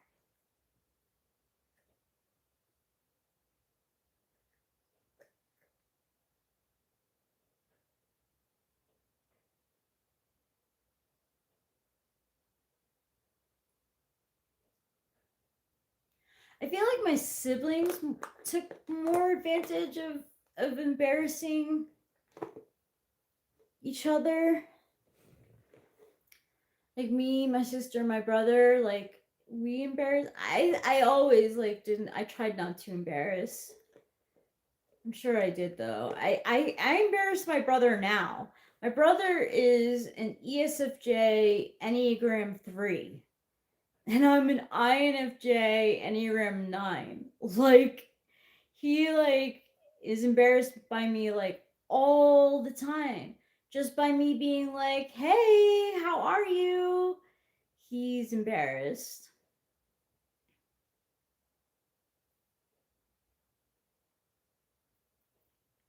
Yeah, my brother is like sickly embarrassed by me.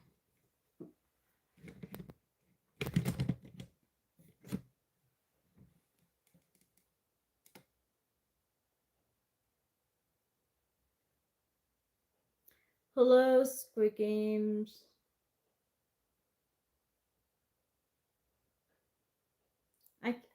You just Squid Games.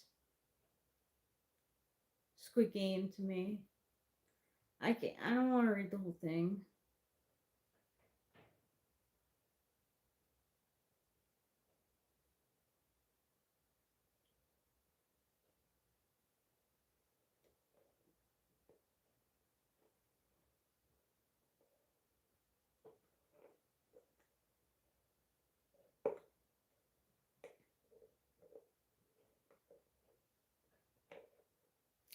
I guess I would get embarrassed when my dad would make like corny jokes sometimes. But usually, if people are like trying to make an attempt to connect with other people, I try not to get embarrassed. Even if it is like corny jokes, because you're just trying to make a connection with the person, make them laugh, maybe.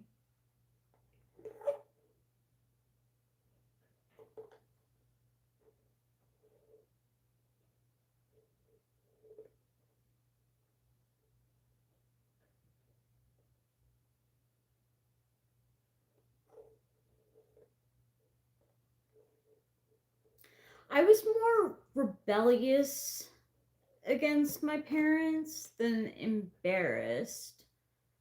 Like, I'm sure I was embarrassed, definitely. Like,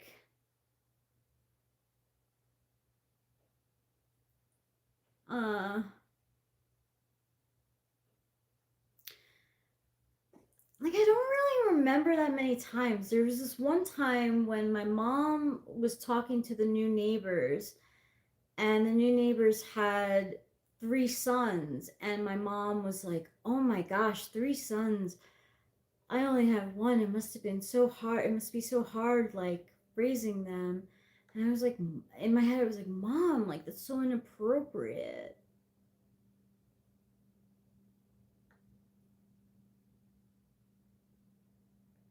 It's true. Most teenagers don't want to be seen in public with their parents.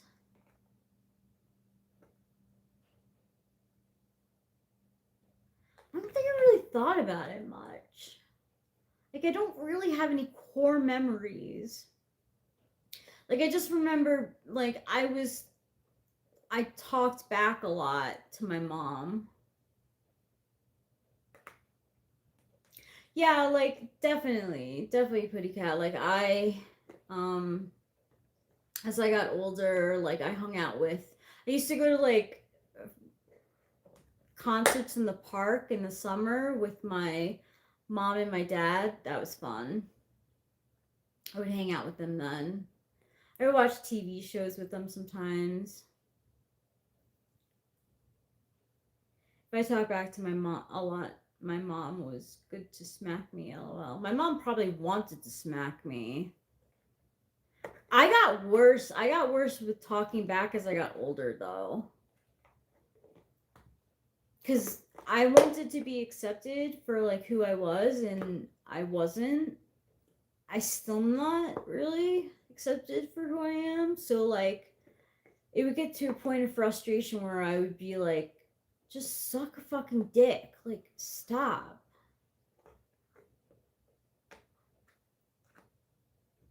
I probably embarrassed my mom by saying, suck my dick. Oh, I embarrassed my mom one time real bad. Like, she made me go to some Girl Scout craft thing, and I didn't want to go because I didn't like anyone there, and I didn't like the Girl Scouts. I just didn't want to go. She forced me to go, and like I made it known to like everyone. I was so loud that like I didn't want to be there. And I was acting out and shit, and my mom punished me. I was usually sent to my room and not allowed to go out for like a week.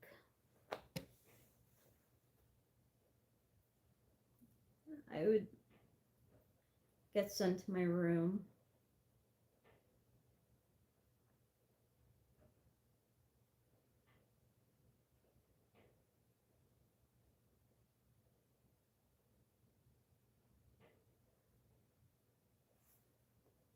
If I was in, speaking of embarrassing, if I was when I was little, and if I was like misbehaving or embarrassing my mom, she would like twist my arm.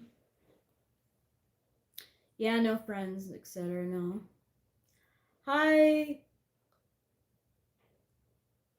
Lynch, Lynn, Link, Link. Okay, Winston's mom. Tell both of you good morning. I will. Also, the cat that's here and there from time to time. We have two that are here and there from time to time, but Trouble's here.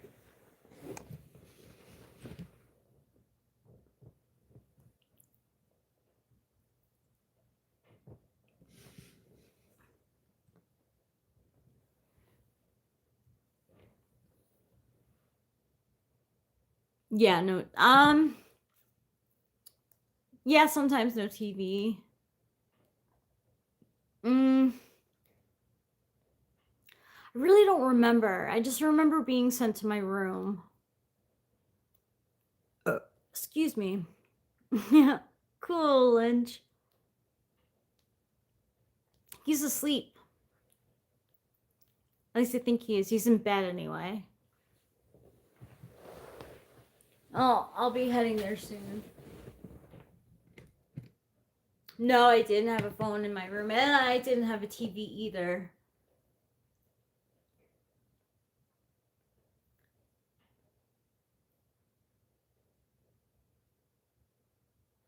She might be upstairs. There's a good chance that she's upstairs.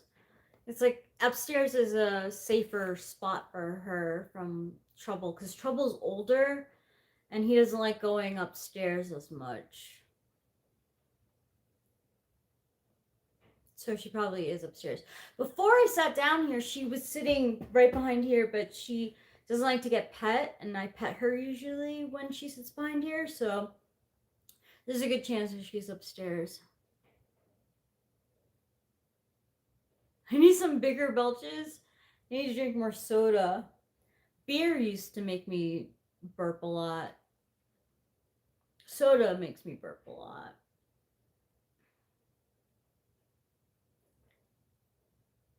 I try not to, I don't want to belch louder than men. I don't want to totally belch. I really don't know how old Trouble is. Capillo, I think, is almost 10.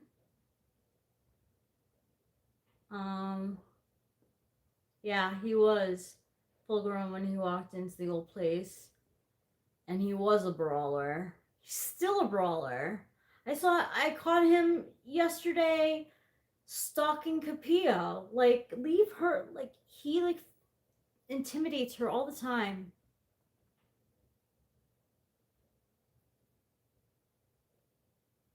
No. Today's dumb Sawyer.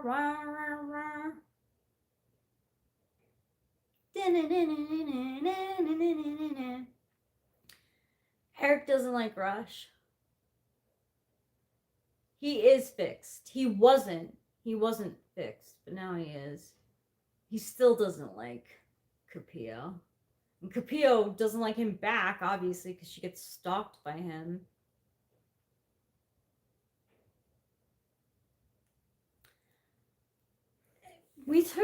I don't know if we ever took him to a vet. Yeah, he's fixed.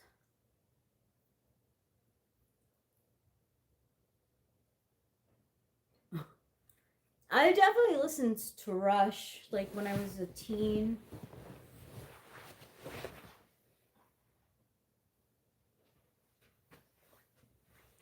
What's the other big song by Rush? It's not Tom Sawyer.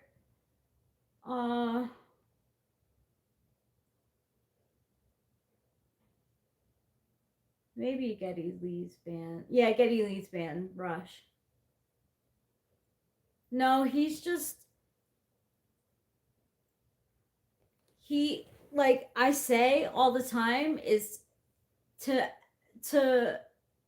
Trouble, it's his world and we're just living in it. No.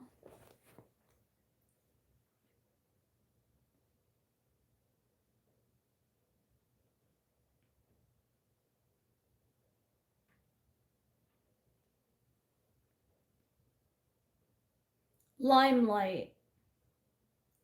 I liked Limelight.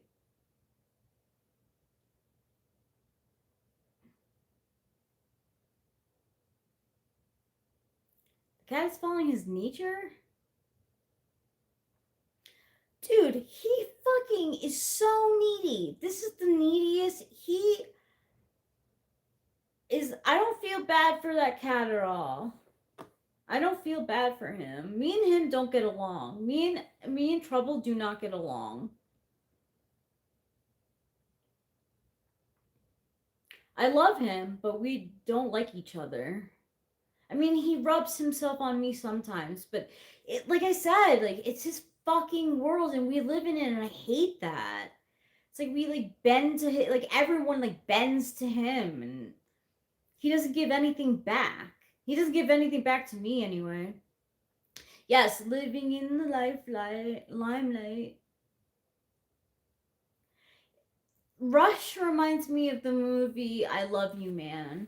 I think that's when I started really listening to them, cuz like the characters in I Love You Man bond over Rush, and then they play a lot of Rush music in the movie, and I was like, you know what? Limelight is fun. I like Limelight. I'm going to put that. I'm going to download that.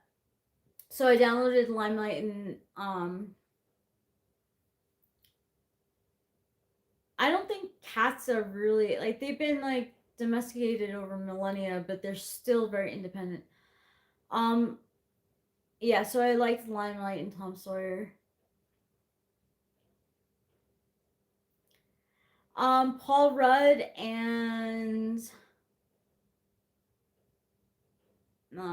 Jason Segel. Good for you.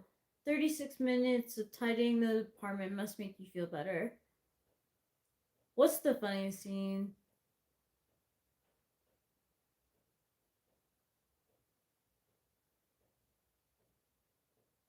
The slap in the bass, or when they go to the Rush concert?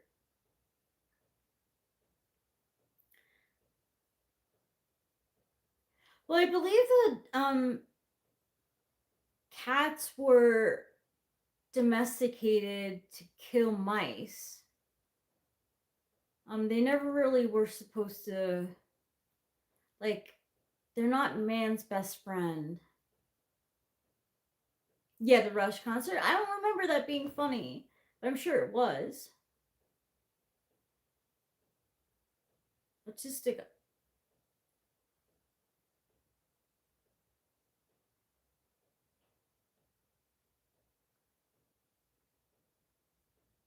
Oh yes, I used to be. Yes, Putty Cat. I used to be known for dropping my phone in the toilet. It used to bother my parents so much. No, cats were domesticated and worshipped in Egypt. I don't really know how domesticated they were. Like, it's really not easy to domesticate cats. But, like, at least here, they were used to kill mice.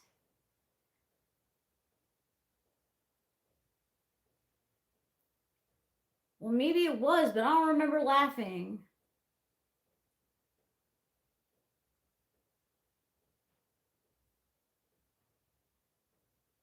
Who were collators?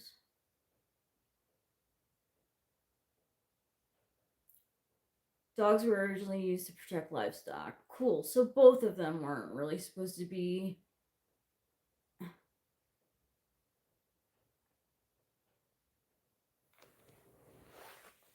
But I don't know, like dogs, at least some breeds bend to training where you can't like there are some there are some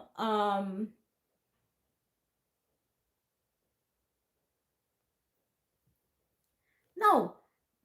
Okay, Lynch, you're thinking way too highly of me. I think Trouble is a piece of annoying cat.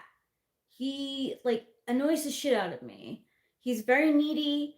He's not nice. He's not loving. I passed out in the kitchen and he was meowing in my face to fucking watch him eat. Like, fuck Trouble. He's our cat, but like, and I love him, but fuck him. Whatever. I don't care about your contrarian shit. We don't have to agree on cats and dogs. I'm just saying that this cat that we have, Trouble, is Trouble. And he truly believes that we are here to serve him. And it's not fun.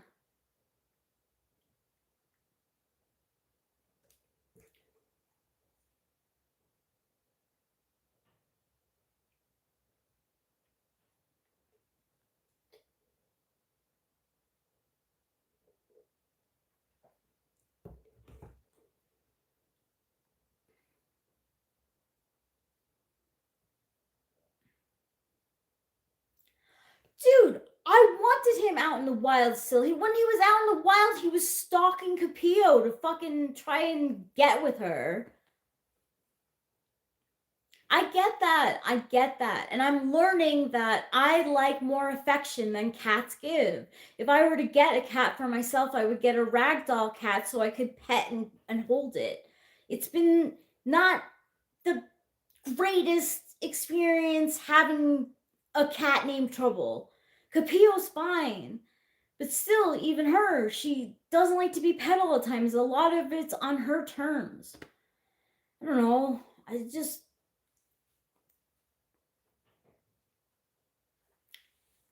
Well, dogs you have to train.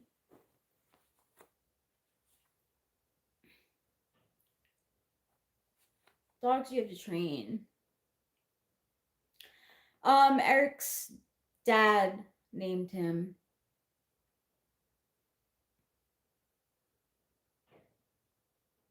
Neither of our cats are super affectionate. It drives me crazy. I'm so affectionate. All I want to do is pet them, but neither of them want to be pet.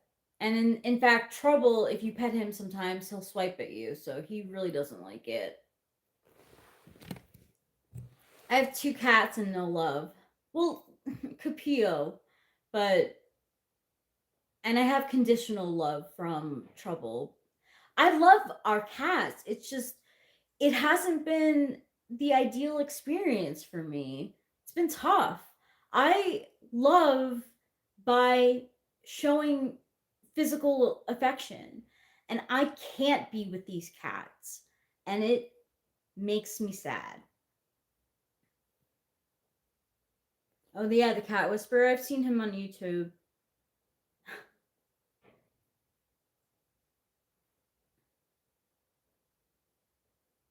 He's so cute. You know, they're both so cute. It's not that I don't love them. It's just we don't fulfill each other's needs. I don't even know who's going to the Super Bowl. I want to I would love a rabbit or a bunny. Yeah, the My Cat from Hell guy. Yeah, I know who you're talking about. He has glasses and like a goatee.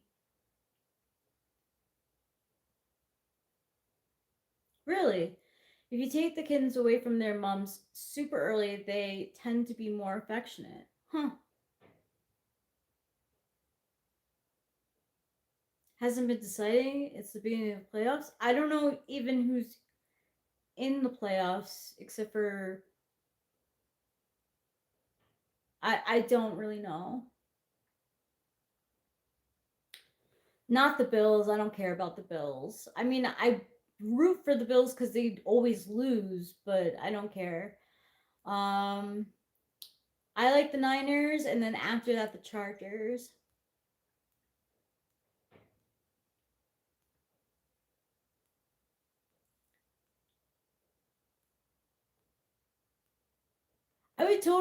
I would like a bunny. I think I would do well with a bunny rabbit. But I definitely need, I enjoy affection from pets, and I see, like, I need affection from Trouble, but Trouble needs to be watched to eat, and we both don't do it for each other. Like, I don't like to watch him eat, so I don't do it often, and he doesn't like pets. So, yeah. Um, I don't know. I know the Patriots are good this season. I don't know how the Chargers are going to do against them. The Bills play the Jaguars, huh? Two teams that generally lose. Then this should be interesting. I'm rooting for the Bills against the Jaguars. I don't want a ferret.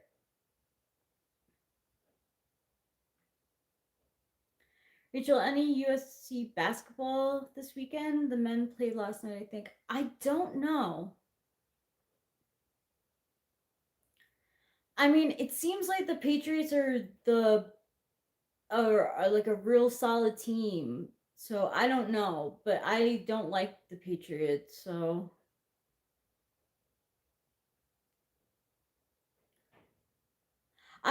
I just don't want a ferret. Like my cousin had a ferret when we were growing up, and I just don't want a ferret. Guinea pig? I don't know, I really want a bunny. I don't really want another pet. Like,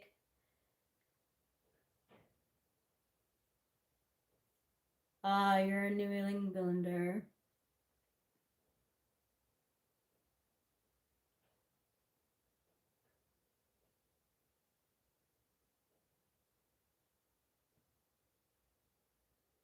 No, but I did hear about that. It was pretty upsetting. I like Oregon. I feel like I should just never root for a team because like all the teams that I root for like tend to like break down when it really counts.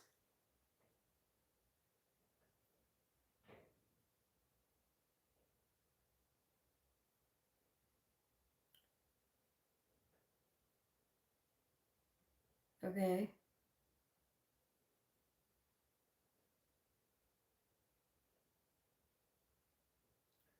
Well, some people just have organized brains. Like my mom's brain is very organized.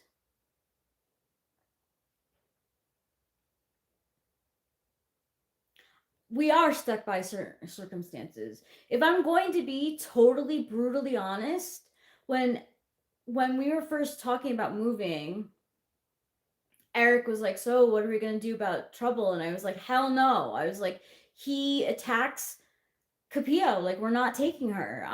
Him. I don't want to take him." But we took him.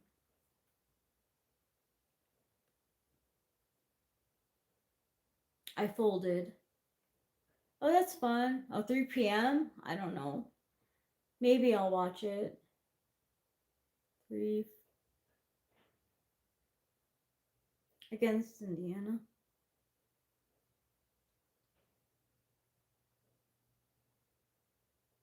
We are like truly we are stuck by circumstances. Um I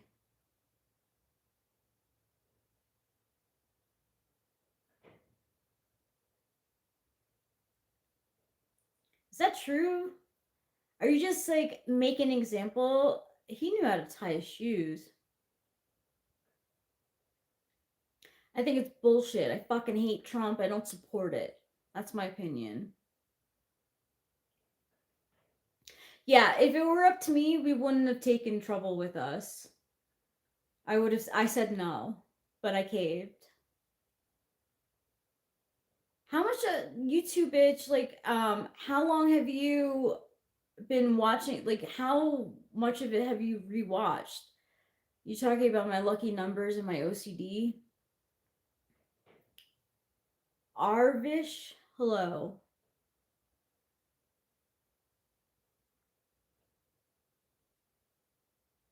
And all humans have obsessive tendencies. I really do have bad obsessive tendencies, though.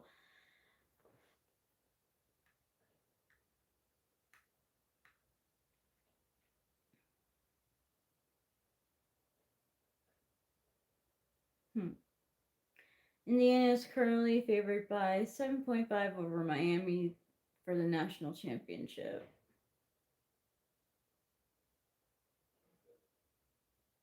It's terrible. I don't even want to talk about it. Fucking so stupid.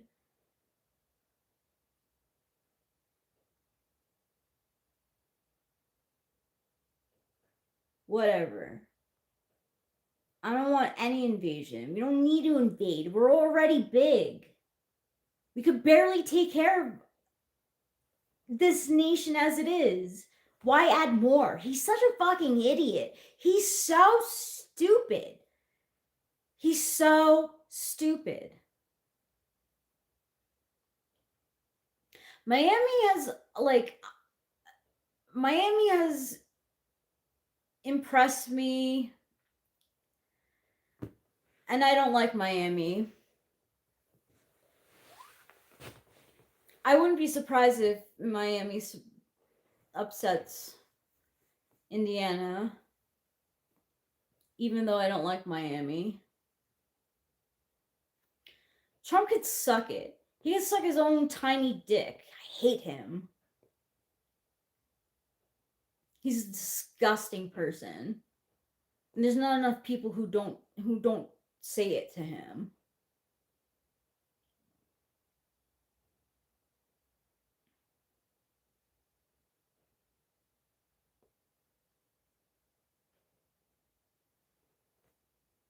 I mean, I don't know. I'm not really rooting for either of them, but I guess I'd be rooting for Indiana. He's terrible. He doesn't know fucking anything. He doesn't even know how to like keep his own businesses like legit. Like, how is he going to keep the country? No. I didn't like Kamala either.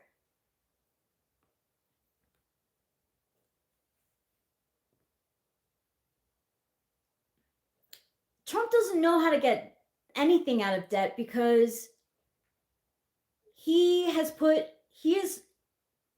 actually like applied for, and like he's declared bankruptcy more than once with his businesses. So he doesn't actually know.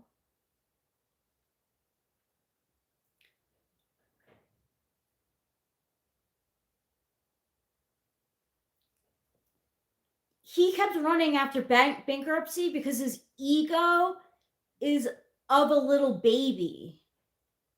Yeah, of course he's a megalomaniac. That's exactly what I'm saying.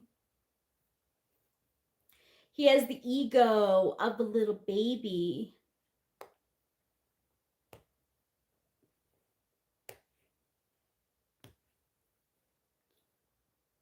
Melania is his beard. She met him through Epstein.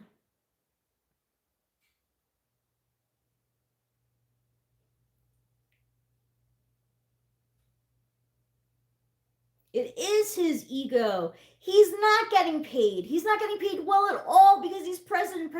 Doesn't get paid well enough. He's on a power trip because he wants to be a dictator. He doesn't want to just be president. And yes, he's declared bankruptcy more than once. He has a huge ego. That's why, like, he fires anyone who disagrees with him.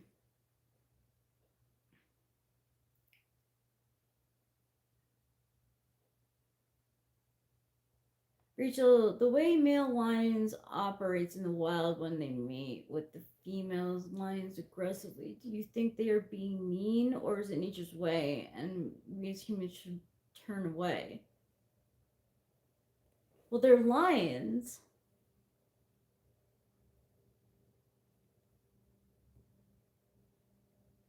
You don't pay them.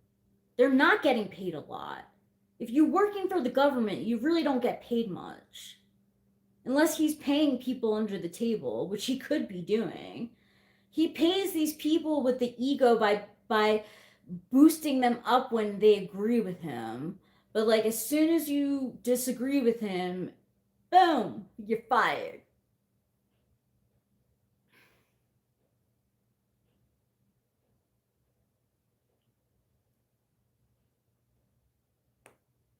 I don't back Trump. Fuck Trump. Fuck Vance. They're gross. Both of Vance and Newsom can suck it. Newsom is creepy.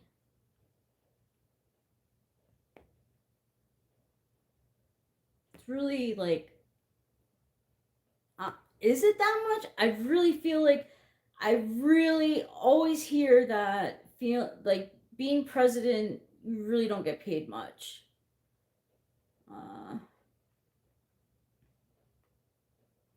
He wants to be president so he could get out of all the debt that he has.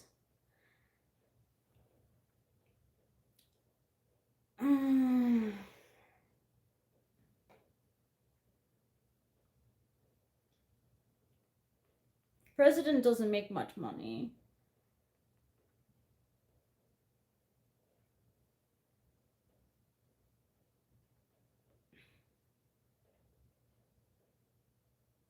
It's only 400,000 a year.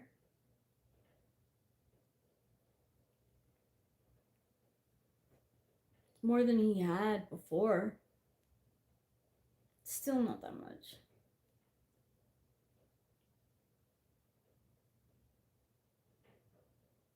It's gross. I don't like it. I don't like these CEOs.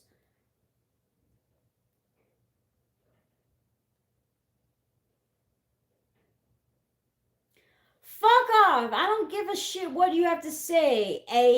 Whatever your name is, salary's not really just the only thing you should ever be looking at. He's not a good president. He doesn't give a shit about the country. He only cares about himself. The way that a president gets paid is through the power that he's given to run the country.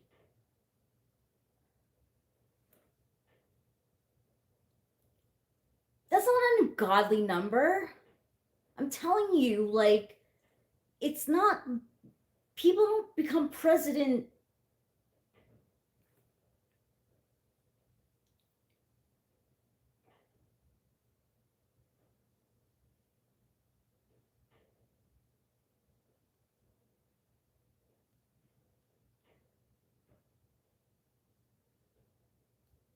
Exactly what Winston's mom says. Mr. Trump is correct.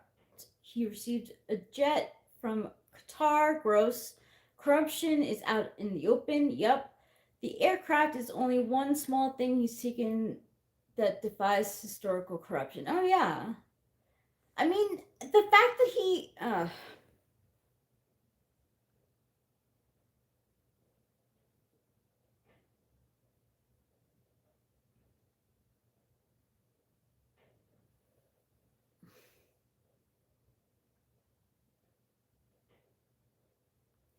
We could be. We could be entering 1930s Germany. It's fucking disgusting.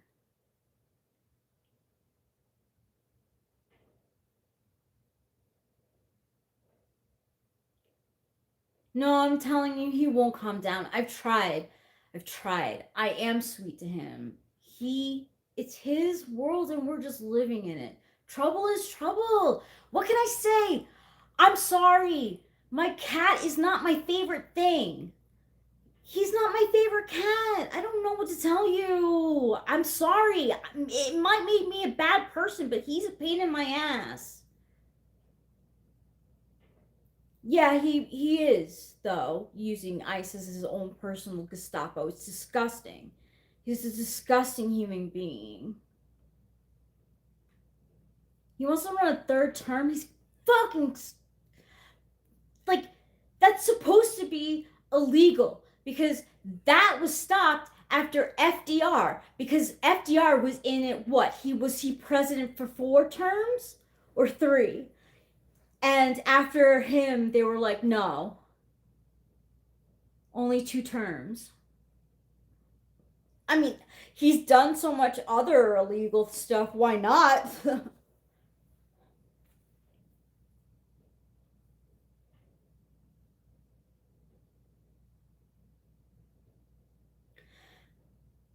But it's not just people who are following the legal processes. They're just taking anyone who looks like they could be illegal. That's terrible. And do I think that they should have made the borders a lot more difficult in the past.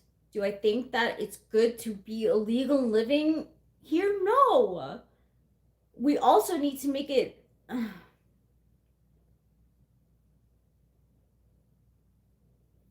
Yeah, he was president during World War II.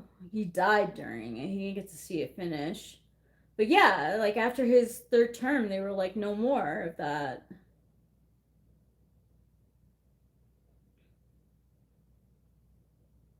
Yeah, there's no due process.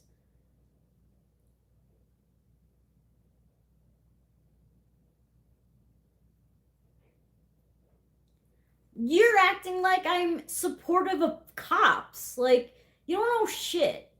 I don't know why you're here, you two bitch. Like, fucking get out. We clearly have differing opinions, or you're whatever.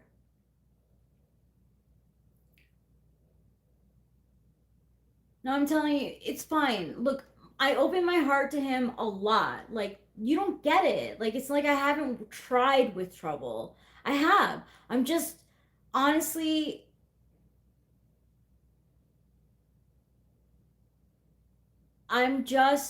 we are not compatible. Trouble and I are not compatible. Like, if I was on my own, he wouldn't be my cat.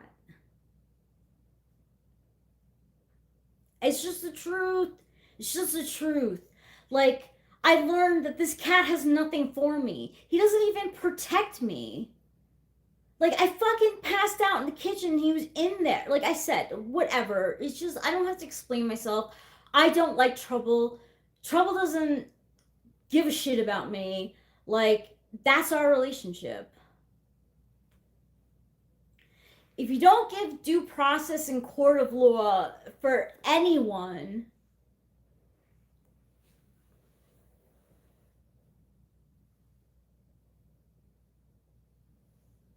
then anyone can just be taken away.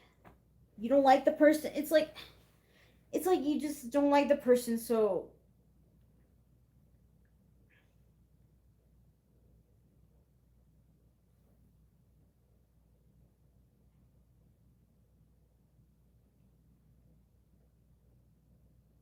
no, they don't have an automatic right.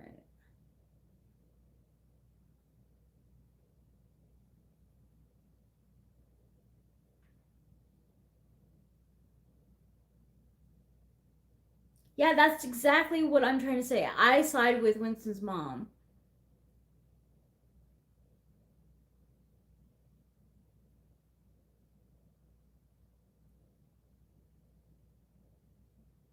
What are you talking about? What process? Ice process? I just think ice is crazy scary. And I don't like Trump. I would love to change it.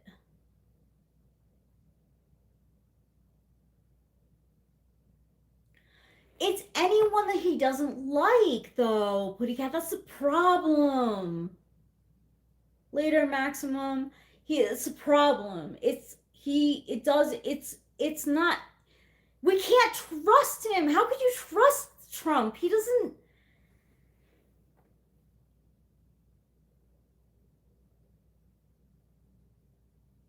No, trust me.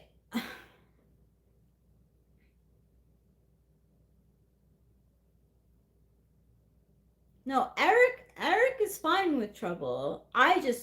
Me and Trouble just aren't compatible. I don't want to talk about this, Lynch. You're making me upset. I'm talking about a subject that doesn't actually make me feel good. You think it's nice, like, that I have to admit that I don't actually like my own cat? That fucking sucks. A lot of people don't agree with me.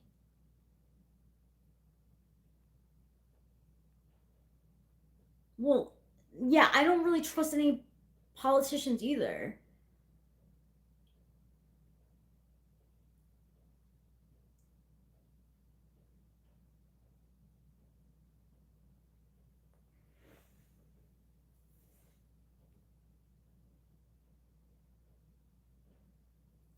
Like, I get it. Like, animals,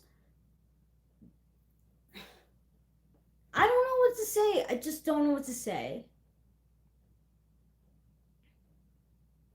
I feel like I've said all I've said. I have nothing more to say about the topic of trouble. Like, I reach out and I try.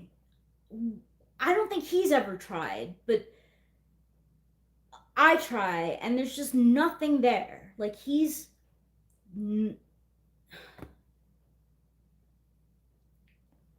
That's it. We exist. We coexist, Trouble and I. I feed him, and I let him outside.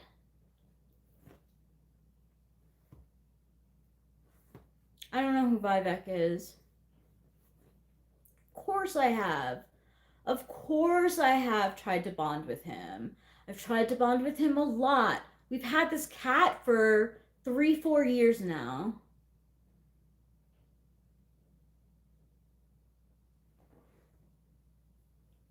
In fact, he made friends with me first, and I was terrified because it was before, it might have been right after he was neutered or whatever. Fixed? Neutered? Uh, do male cats get fixed or neutered? But anyway, he bonded with me first because he saw me he liked the way that I was treating Capillo, because I would go on walks with Capillo and I would pet her. So he wanted in on that. I just have a cat that I don't get along with. Who cares? Who gives a shit? Like, that's just the truth of it. Like,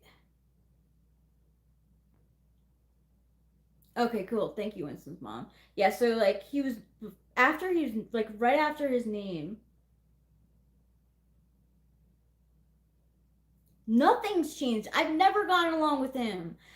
This is the thing. I've never gotten along with him. We've admired each other from afar. He used to harass and try to hump Capillo, our female cat, when we used to live in Arcadia. I had to defend Capillo against Trouble all the time because he was such a bully. Why am I explaining this shit? Just leave me alone. Like, you fucking have him. You want to convince me that I should be friends with my cat or whatever, or bond with my fucking cat? Like, you do it.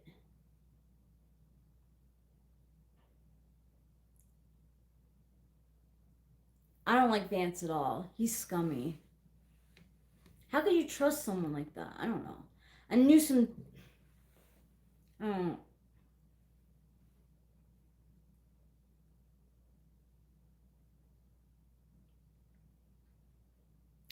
Look, I've tried.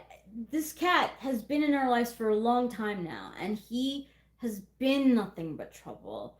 I'm just saying it because he and I, we're not close. Trouble and I are not. We're just. I don't know. He's my cat, and I love him, but we're just not close. I don't know.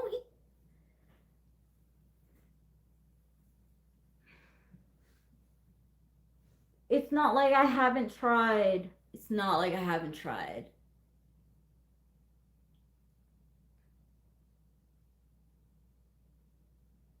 Yeah, they are. I agree with you, Putty Cat.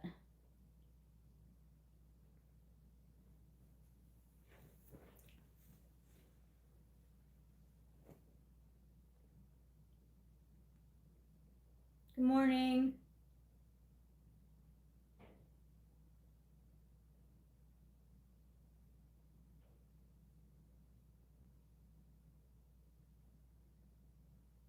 It's okay. I understand. Like, I get it. People have feelings. Thanks for liking my hair. Like people have like feelings about animals, and like it may I may seem completely cold right now. It's just that like I know this cat. We've had him for a long time. I've tried to bond with him the best that I could, like with my full heart. And all I get is rejection and and nothing. I get nothing. They get nothing in return. You know, he loves Eric and he's bonded with Eric because like Eric watches him eat and Eric like you know, just like I don't know, has more sympathy towards him. They've bonded. I haven't. I've been in the trenches with Trouble since like what 2020 for like 6 years.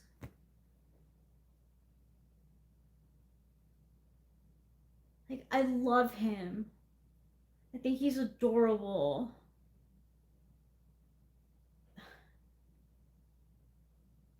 Just don't like him, and that's it. Like, why do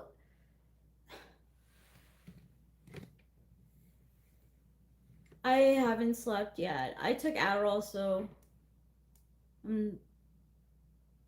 mean, it's 6 in the morning right now. I'll go to bed in the afternoon, probably if I do.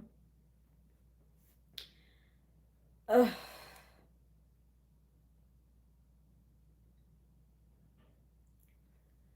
I'm telling you, he doesn't mimic our personalities because he thinks that he is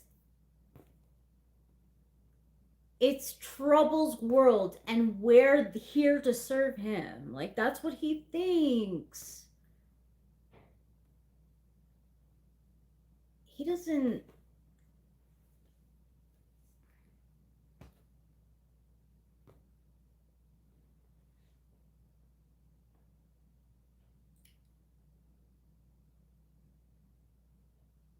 I don't really think he he's a really dominant cat. Like he walks all over Eric and I. He gets his way all the time. Like he Trouble is fine. I'm telling you, Trouble is fine. He's fine. He's like probably doing the best out of all of us. On a scale of 1 to 10, Trouble's doing 20 while we're only doing 5. Like, I'm telling you, he's good. Besides, he doesn't like the way that I love him either.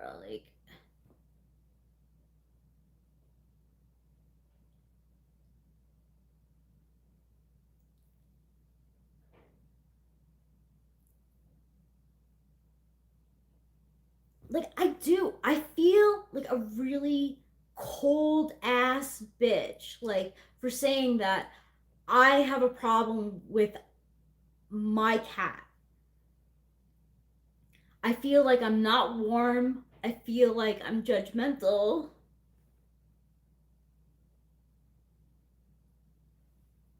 That, like, I'm missing, like, an empathy chip, but I'm not, I swear.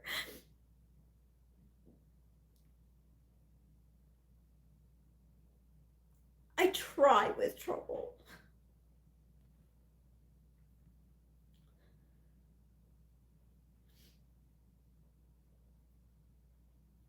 Like, I really do. I've tried with him for a very long time. And he's just not really my cat. You know, like he's my cat because he lives with me, but he's not my cat, you know?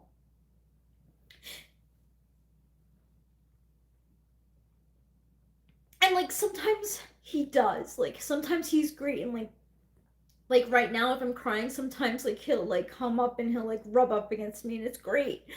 and I relish in it. But he doesn't do it often, a lot at all. And I don't have a pet that I can fully love, cuz neither of our cats, they're both very independent, Trouble and Capio. And they don't like they don't like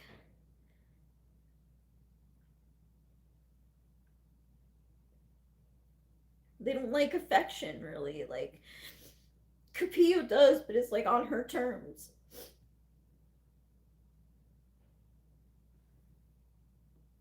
And Trouble just doesn't.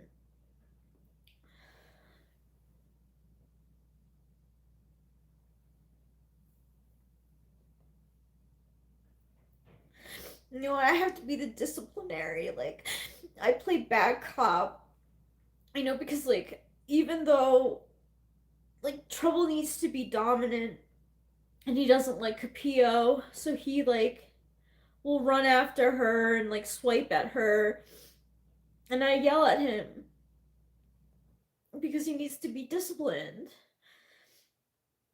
And it doesn't feel good. It's okay, Lidge.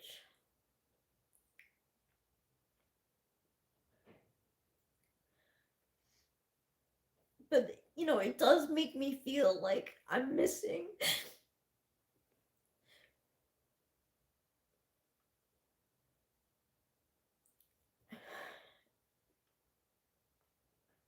Like, it makes me, like, I feel like I'm missing, like, this,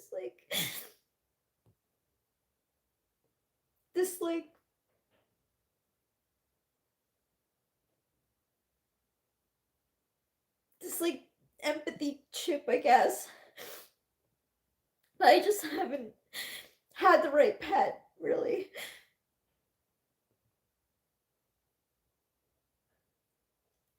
That, like, that I could fully love in the way that I like to.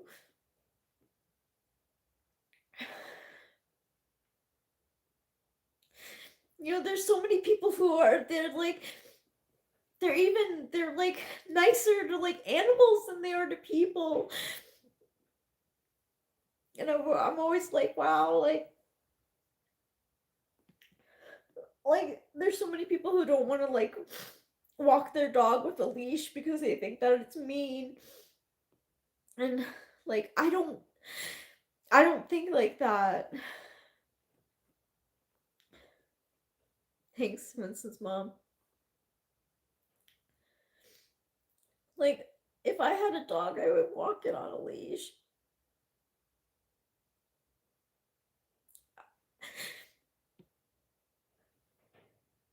I think it's just safe for both the dog and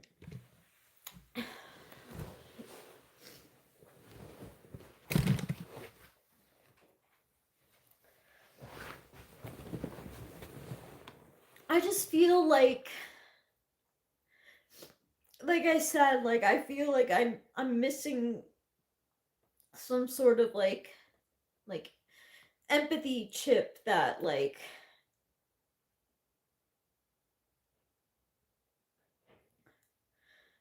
I don't know.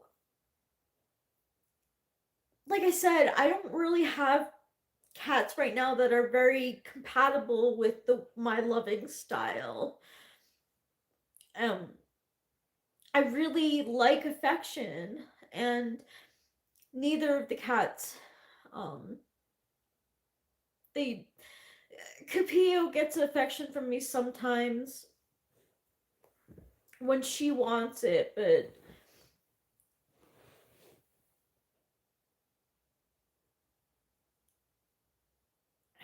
Trouble is just, um we've been talking about Trouble and how I just don't feel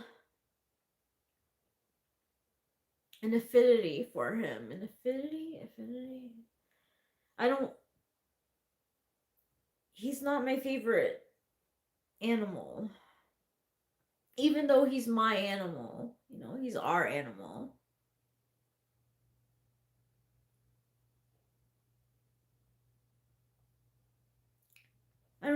that means reflexive nature bring about to cyclical patterns of behavior.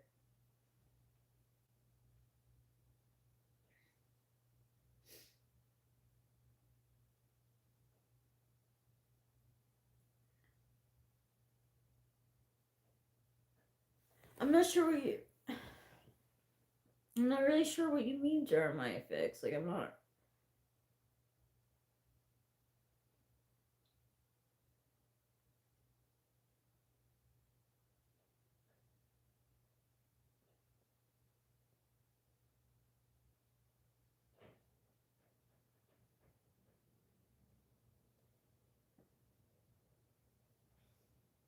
I feel bad. I feel bad because I don't like him. Like, I don't like him. I can't picture my life without him.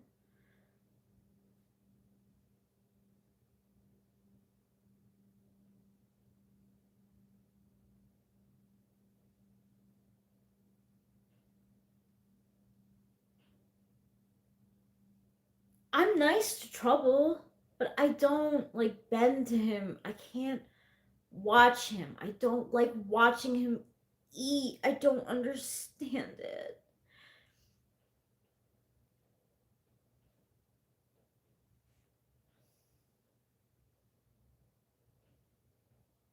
He doesn't let me pet him.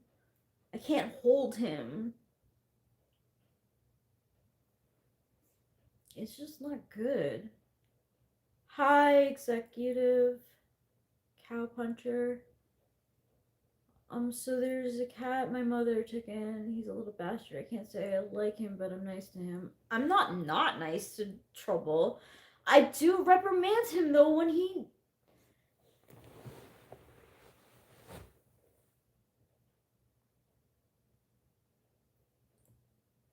I reprimand him as soon as the action happens. So it's like he knows. He knows. Who, your mom, the slip? Sig? The?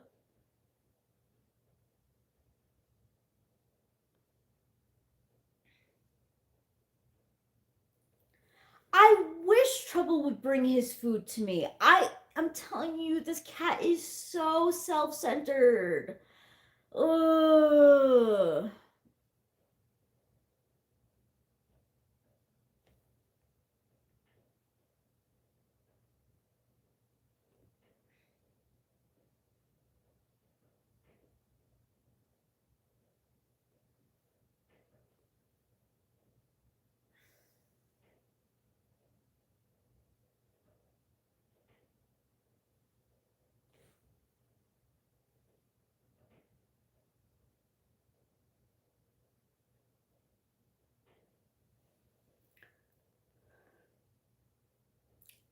These Capio and Trouble are the first cats I've ever had. I never thought that I would have a cat.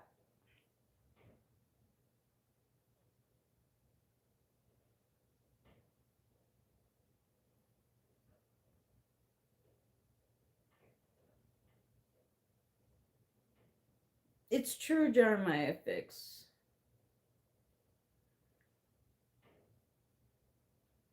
I don't think.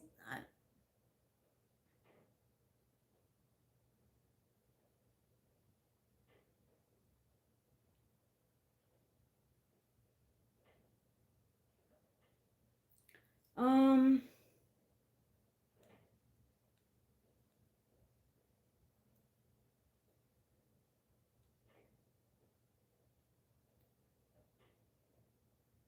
Not really funny. Our cats are really independent.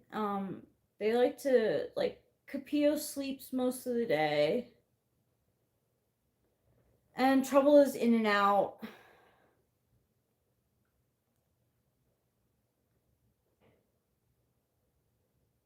Oh, one of my no, I'm telling you, they're not really like that. Like our cats really are, and like they haven't really had a funny Like, oh my gosh, remember when Capillo did that? Like, it was so funny. Like, we really, they aren't like that. Our cats are very independent. They're very independent. And that's one of the reasons why I haven't bonded with, well, I bonded with Capillo when I first moved with Eric. Um, I used to feed her, and she liked me, so we bonded. But she's very independent. She's, again, like, she's upstairs sleeping right now, and she sleeps for most of the day. And then Trouble, he's in and out of the house. Like, he's sleeping right now.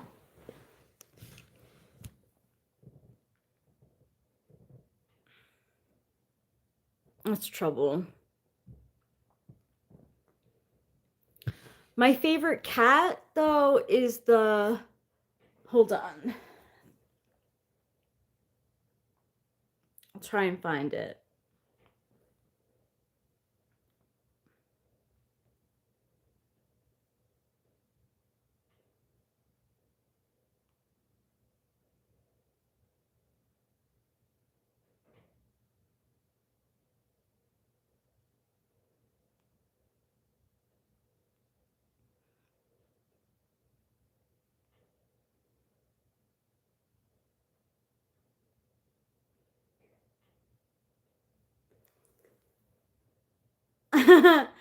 That's my favorite cat thing.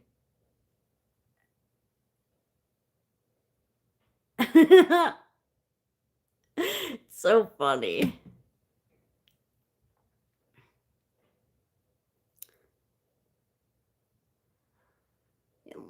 I appreciate what you're saying, you too. But look, he sleeps, and I appreciate, like, what you're trying to say. But, like, I know my truth, and he's not in here. He's not in here because I'm in here. He sleeps in here sometimes. But yeah, the cat with the do and the flower on the head, that's my favorite cat video.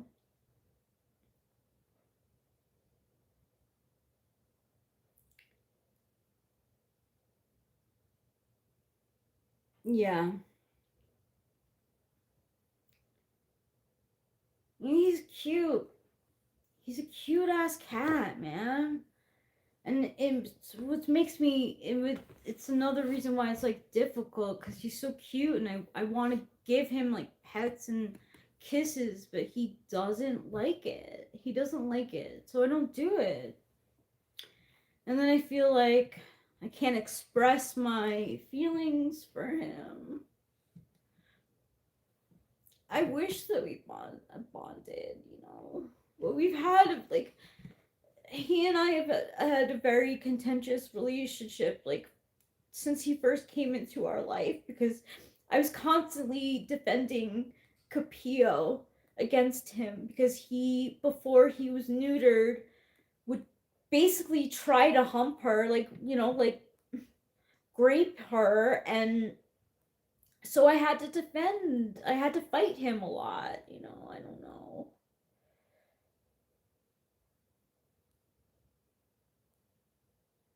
I have weird dreams about comfort and bonding. Plausible it would be satiated with a woman to love and children, etc. But it's plausible my mind is too idealistic. Yeah, I mean, I definitely am, like, idealistic, and I know that.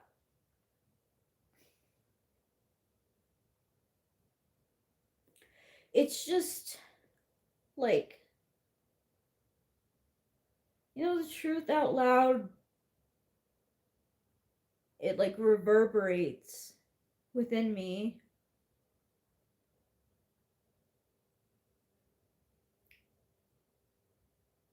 Well, Trouble was a feral cat before we took him in. But, like,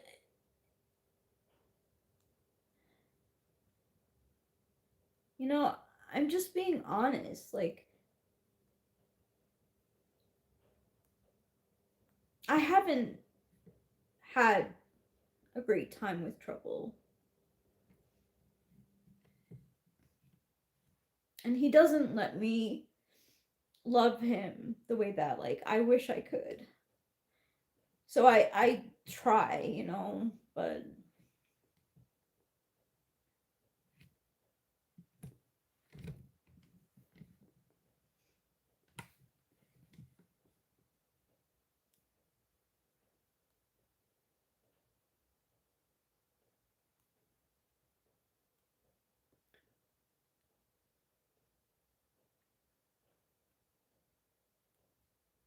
because his name is Trouble for a reason.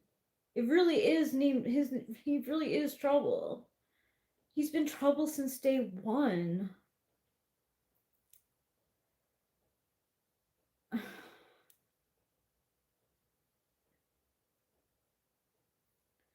I believe in animal rights, and I believe that kindness is the best way to treat animals. It's just that even though I love him and he's our cat,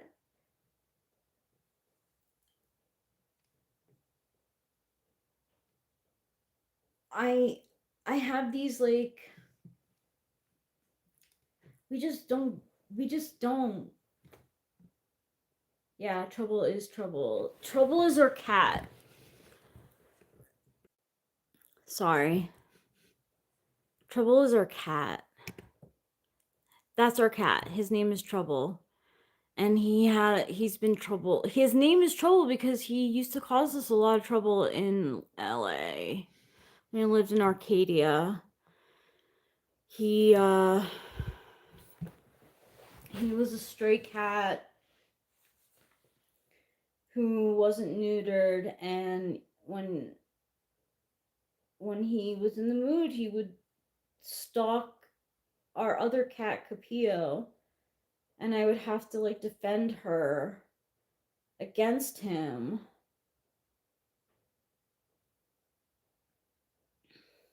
To this day.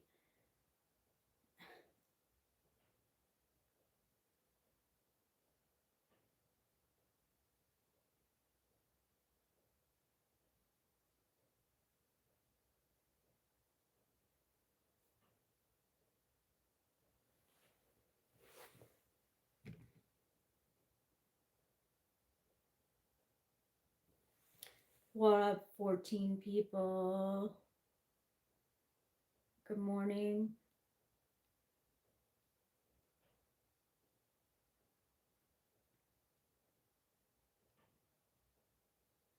Yeah, a, yeah, he was a stray. He's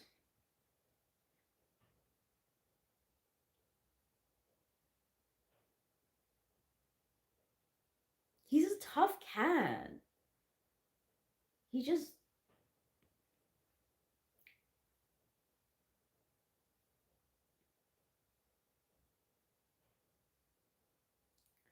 I don't know. I don't know. I feel like I don't have anything else to say. I wish I wish things were different, and like I kind of like feel sympathy like towards my mom right now cuz like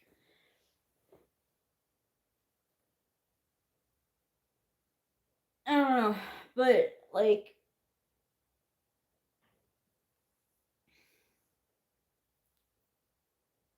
I'm always like I'm not always, but I play bad cop a lot cuz still I have to defend Capio against him.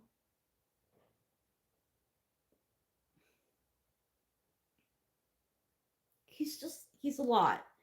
And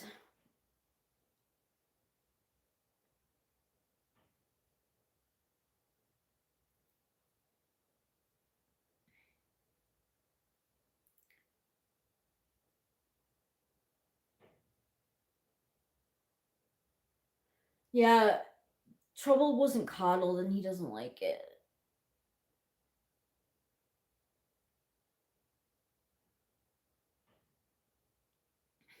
Jeremiah Fix says it may seem like being mean when you're cold towards him. However, he might get a sense of how he should behave if he learns being friendly gets him what he wants. He gets what he wants by being a pain in the ass, by meowing a lot. I've tried to like pet him and stuff. He used to swipe at us and scratch us. He's just trouble. Like, trust me. Like, the name is fitting. Um, it just, I never expected to have him as a pet, and like, I feel bad because it hasn't really worked out for me being his mom. I wish.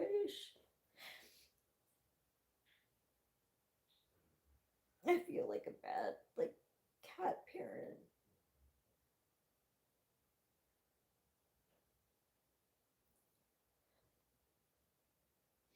But it's really hard being his cat parent.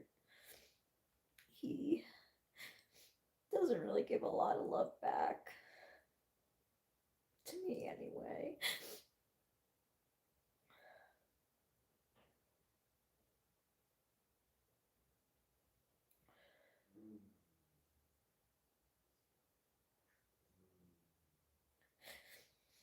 Just like all of this is like reminding me that of how like all of this talk is just it's just like reinforcing like trouble is very self-interest driven.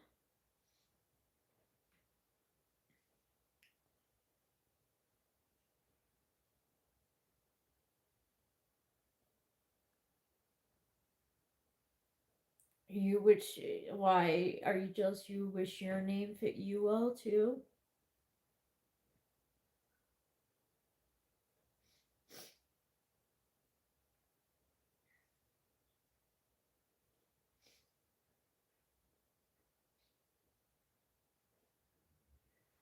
I don't know, just like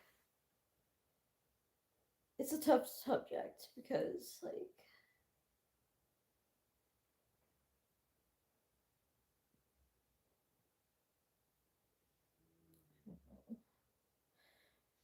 I feel like most most cat parents or like animal parents like talk glowingly about like their pets, you know, like it's their kid.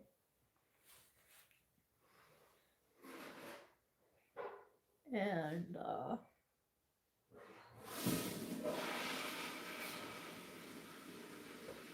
so the funniest thing that like Trouble did was when we first got here, we think he was trying to um find his way home and like find his way home back in Arcadia where we first lived. So like there was a snowstorm here, and like a couple days in a row, he left the house and traveled through the huge huge snow piles to try to get back to Arcadia, and it looked like he was going to work.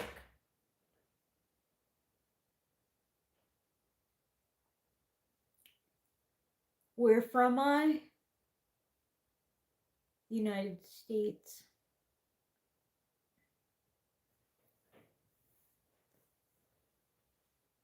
California.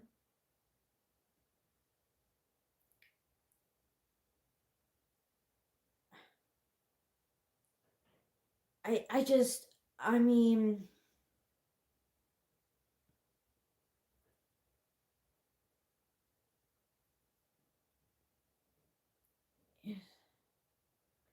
I appreciate what you're saying. I really do. It's just, I feel like there's no real way of really painting a picture unless you lived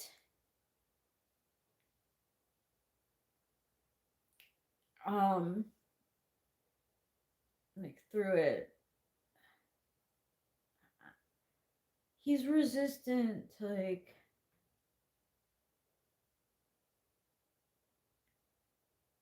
I don't know what to do. Like, I don't know what to do to like stop talking about this because there's nothing that I can do to make you understand that like it's just like the way that it is.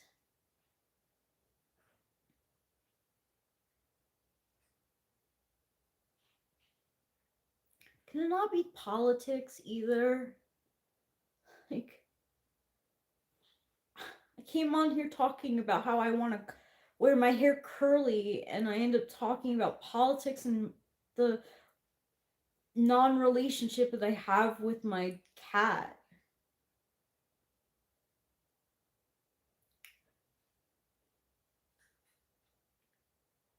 I mean, I don't know. I, I, whatever.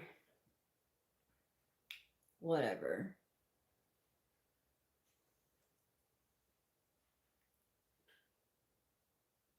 Uh,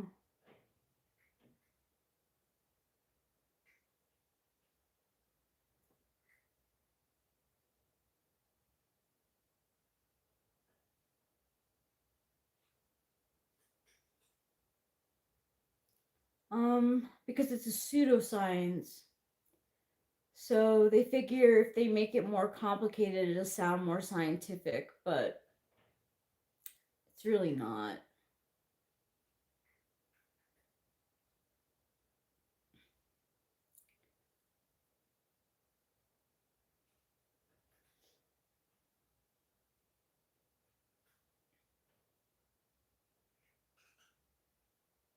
Cryptids. I believe in cryptids. I like to believe in Bigfoot. Do I really believe in Bigfoot? I don't know. I don't know. I like to. Okay, bet I have hella curly hair, and when it was past my shoulders, and no matter how much I brushed it, couldn't keep it from tingling. That's how my my hair is very tingly right now.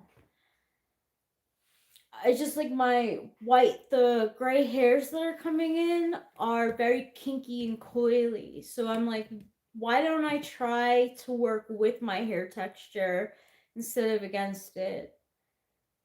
So I got some products and I am going to try to wear my hair curly. So we'll see.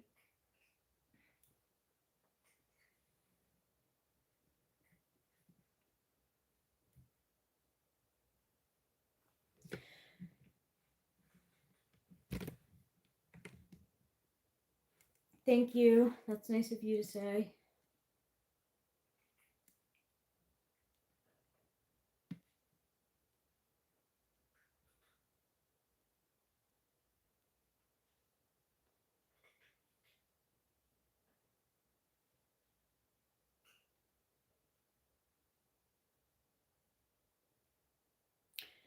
Textured hair has a mind of its own, and they like in YouTube like tutorials and stuff that they have.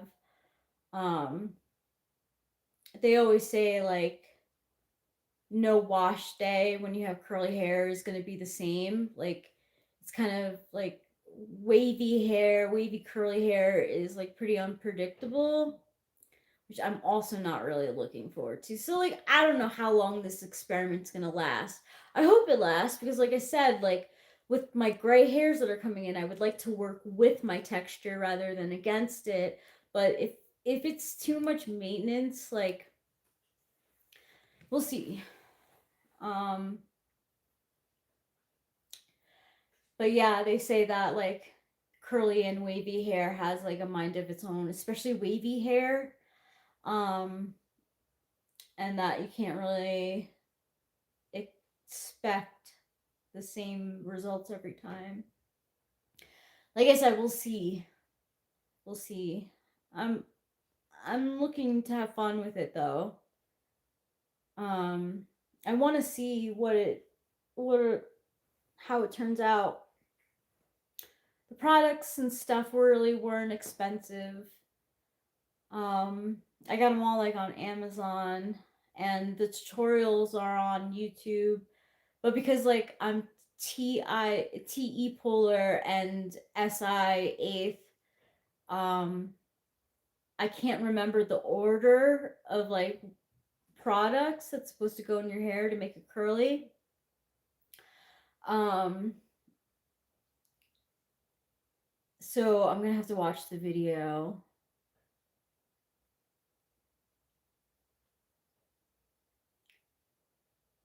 So I'm gonna have to watch the video while I'm doing it because I I can't um I can't remember the steps like really well on my own.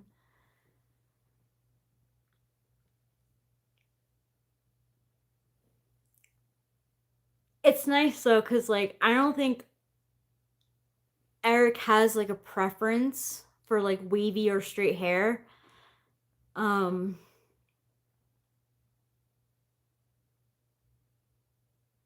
I started getting grays when I was 25. See these are my grays. I'm 41. I'm gonna almost gonna be 41 in like 6 days. I'll be 41.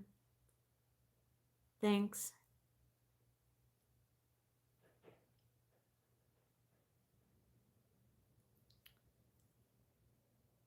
I'll be 41 in 6 days.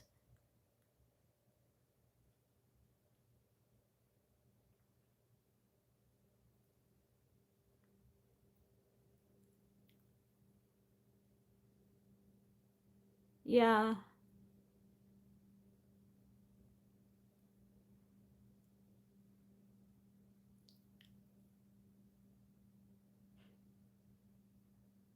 Mm.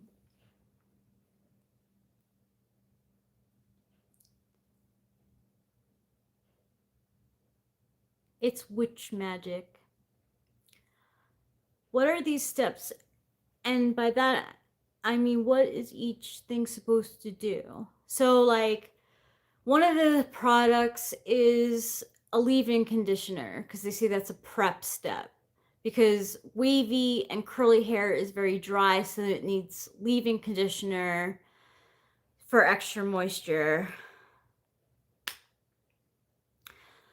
And I believe they said that like the thinner products go on first. So leave-in conditioner goes first because it's thin.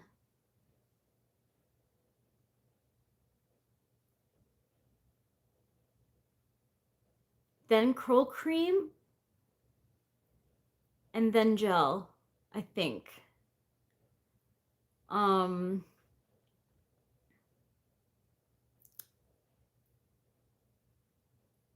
so yeah, leave-in conditioner, then curl cream,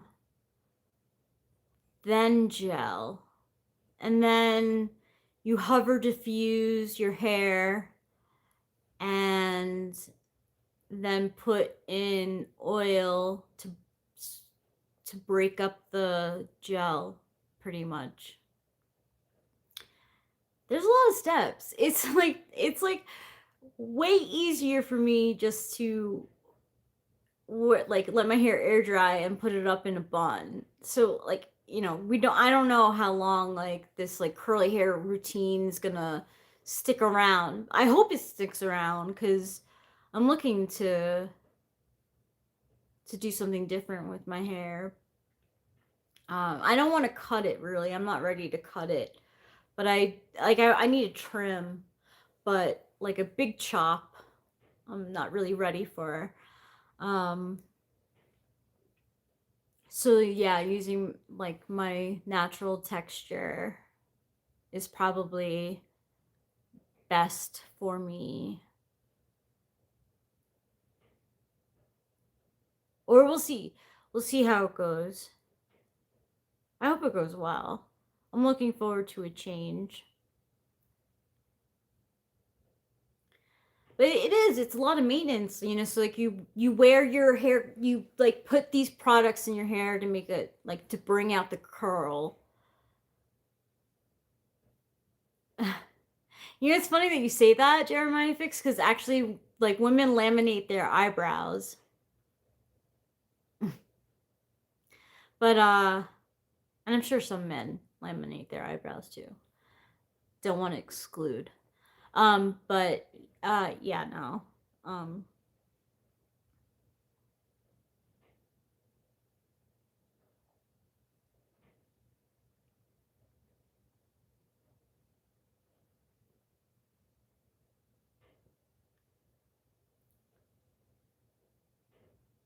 you can try to laminate your individual hair strands. But yeah, like women and some men, I'm sure, get their eyes laminated. It was pretty popular, like, I don't know, a couple of years ago. I use like a gel for my eyebrows to keep them in place. I don't have it in now. They're like kind of like all over the place, even though they're sparse.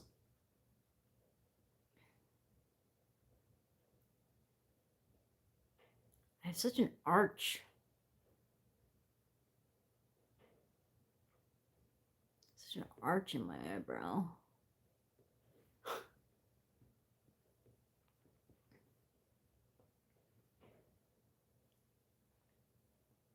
But yeah, I feel glad that like Eric really doesn't care about like straight, long. He would prefer my hair to be short because long hair is messy.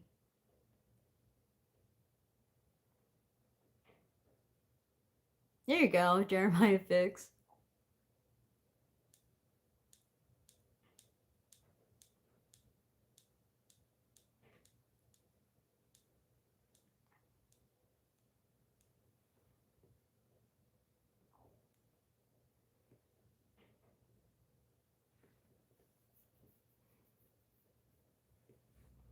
Yeah, Eric likes my hair short because, you know, long hair sheds a lot, so it gets messy.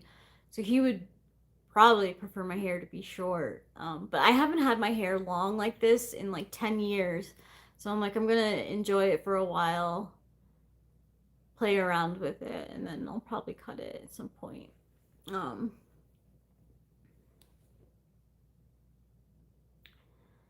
but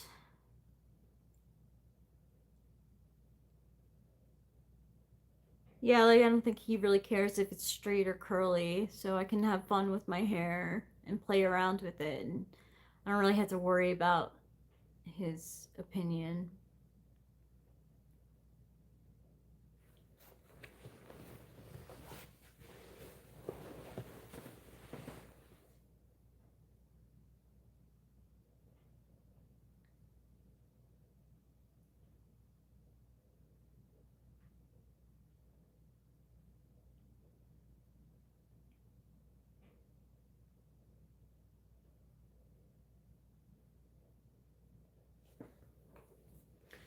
What do you guys have planned for the weekend?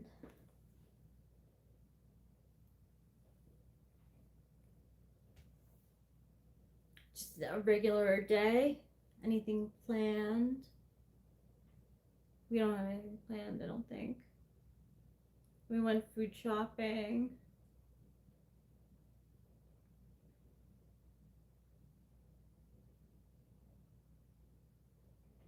Bueller. Bueller.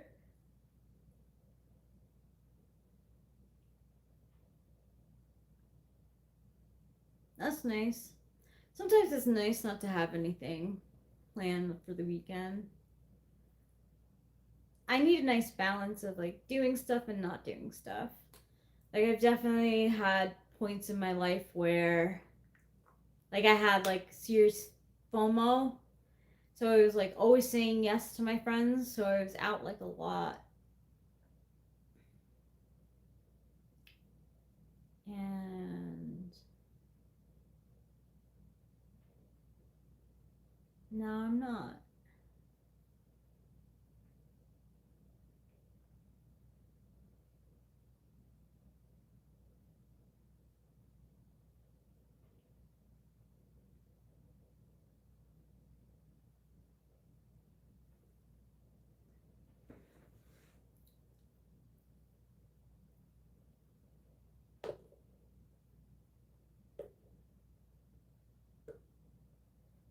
So yeah, I'm watching I Love LA, and one of the things that I noticed is like the fashion.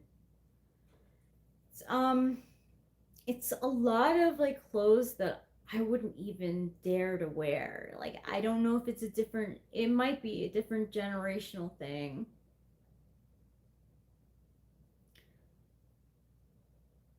Oh yeah, you have a class starting the 12th. What class?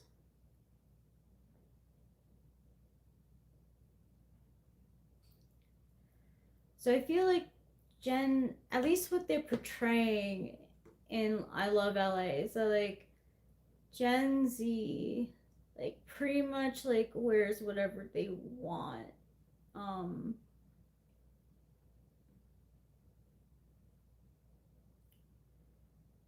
and oh, that's interesting.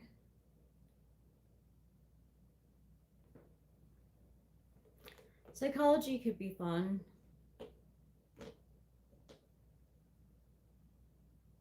Um, I'm thinking about psychology right now about how like I don't know if it was like millennial generation who had like um boomer parents who were more strict about like dress code, but like I definitely wasn't allowed to wear anything that I wanted to wear. And like maybe that's, I don't know, I'm very like casual nowadays. Like I don't really dress up. Like I dress in dresses during the summer, but like during the fall and winter, I'm like leggings, jeans, or leggings or jeans and a sweater. Like and like these like actors in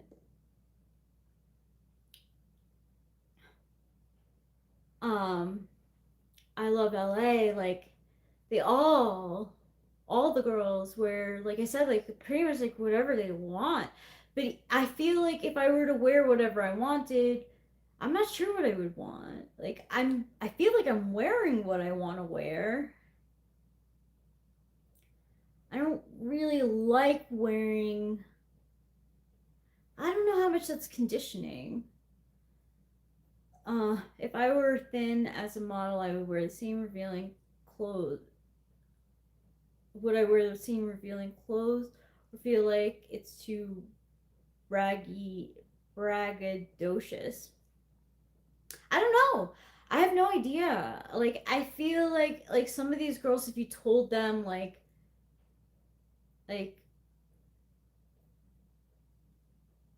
anything, like if you told them like I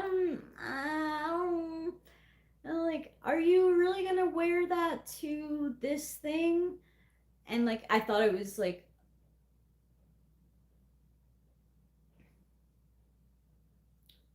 um I feel like you'd get an earful. Like you would be like, "Don't tell me what to do. Don't tell me what to wear. You can't tell me. It's my body." You know, like should I have been more like that?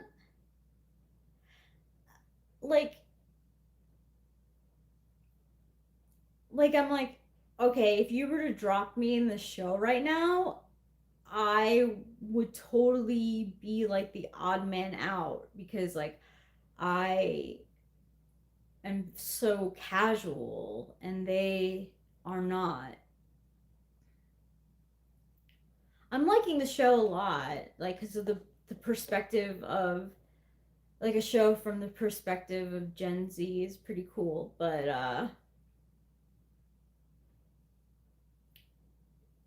I don't really relate to it. I don't really relate to the characters either. Not that like, not that I related to the characters in Girls either, because I watched Girls too and I really liked it. But like,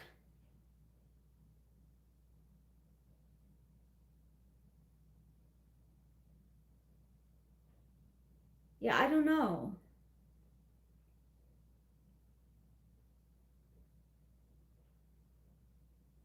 Like in Girls, there's just one scene where Jessa is going to her job babysitting, and she's wearing a sheer dress that and like pink underwear underneath, and her cousin's like, I'm not really sure you should wear that to your job, and just as like it's floor length, and she's like, yeah, but you're.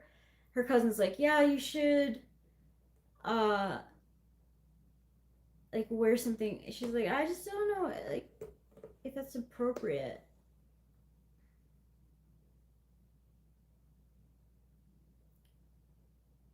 If I were unbothered by people's opinions of what I wear, I wouldn't be the kind of person to look for their hidden feelings.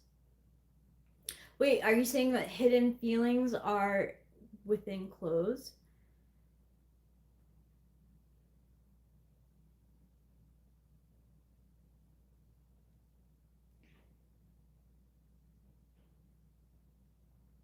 I don't.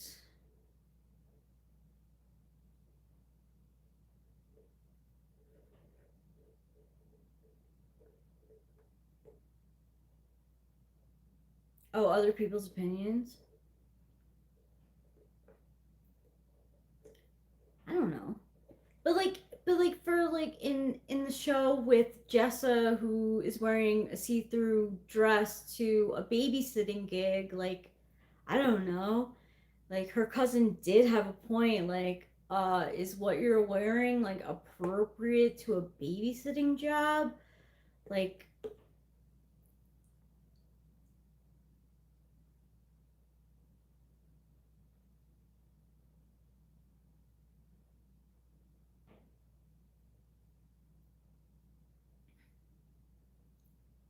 wait, I'm not truly following.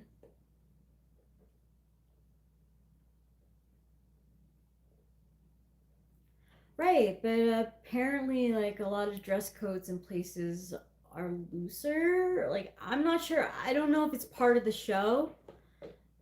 Um, like it being in LA, like I don't know if it's trying to show that like in LA, like it's more laid back. Like what you wear to work is more can be more laid back. I, I'm not really sure. It just has a lot of like a lot of show like you can't help but notice the costume design, and I wonder if it's on purpose because it's showing that like things are changing like that. Like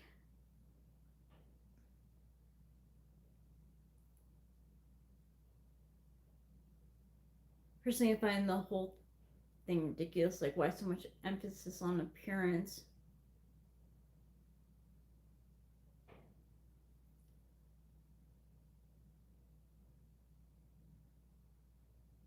I don't know. I genuinely don't know.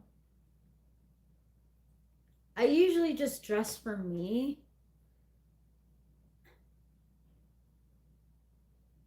and I don't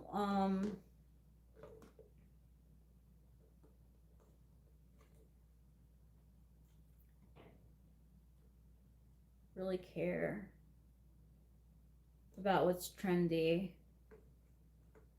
I just can't. It's just too. I just want to be comfortable, really. I mean, I am an INFJ 9, like it's gonna be comfort over. Like I had an ESFP friend who like would make fun of like my style all the time. Like she would style me, and like I appreciated it because I guess I needed the help, but um, I only want to dress sexy sometimes. I really don't want to dress sexy all the times. Like right now, like I just want to be in this like sack of a sweater in my jeans, my cropped jeans and a pair of boots and or sneakers like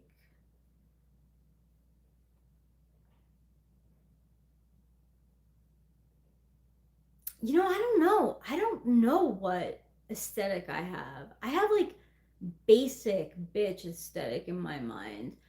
Like I'm very like in the summer's dresses that I could just like throw on that have like patterns or interesting color that I don't have to like think too much. And then in the winter it's and fall it's like sweaters and like I said jeans and leggings. It's mostly about comfort and staying warm. Uh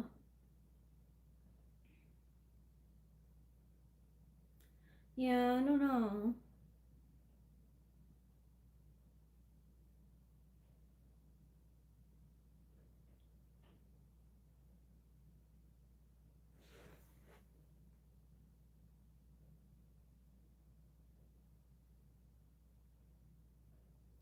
Maybe there's like a level of like insecurity that's there. I'm not sure. I mean, like I don't even like sometimes I take fashion tips from like dudes. Like Johnny wears his pants cropped. I think he's tall, but he wears his jeans cropped so you can see his ankle. And I was like, "Oh, I really like that look." So I did that and like I really like the way it looks even though it's inspired from a guy.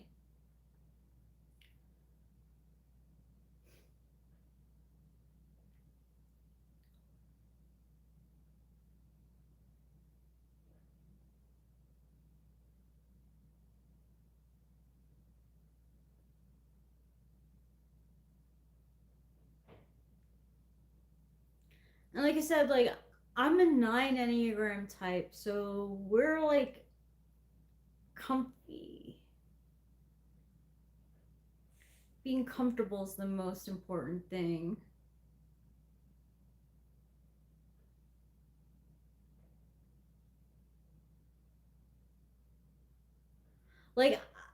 Like I think like really like with everything. Like I think about like Ozempic and stuff and how people like inject themselves with needles and I can't even do that. It seems too invasive for me. I just don't like it.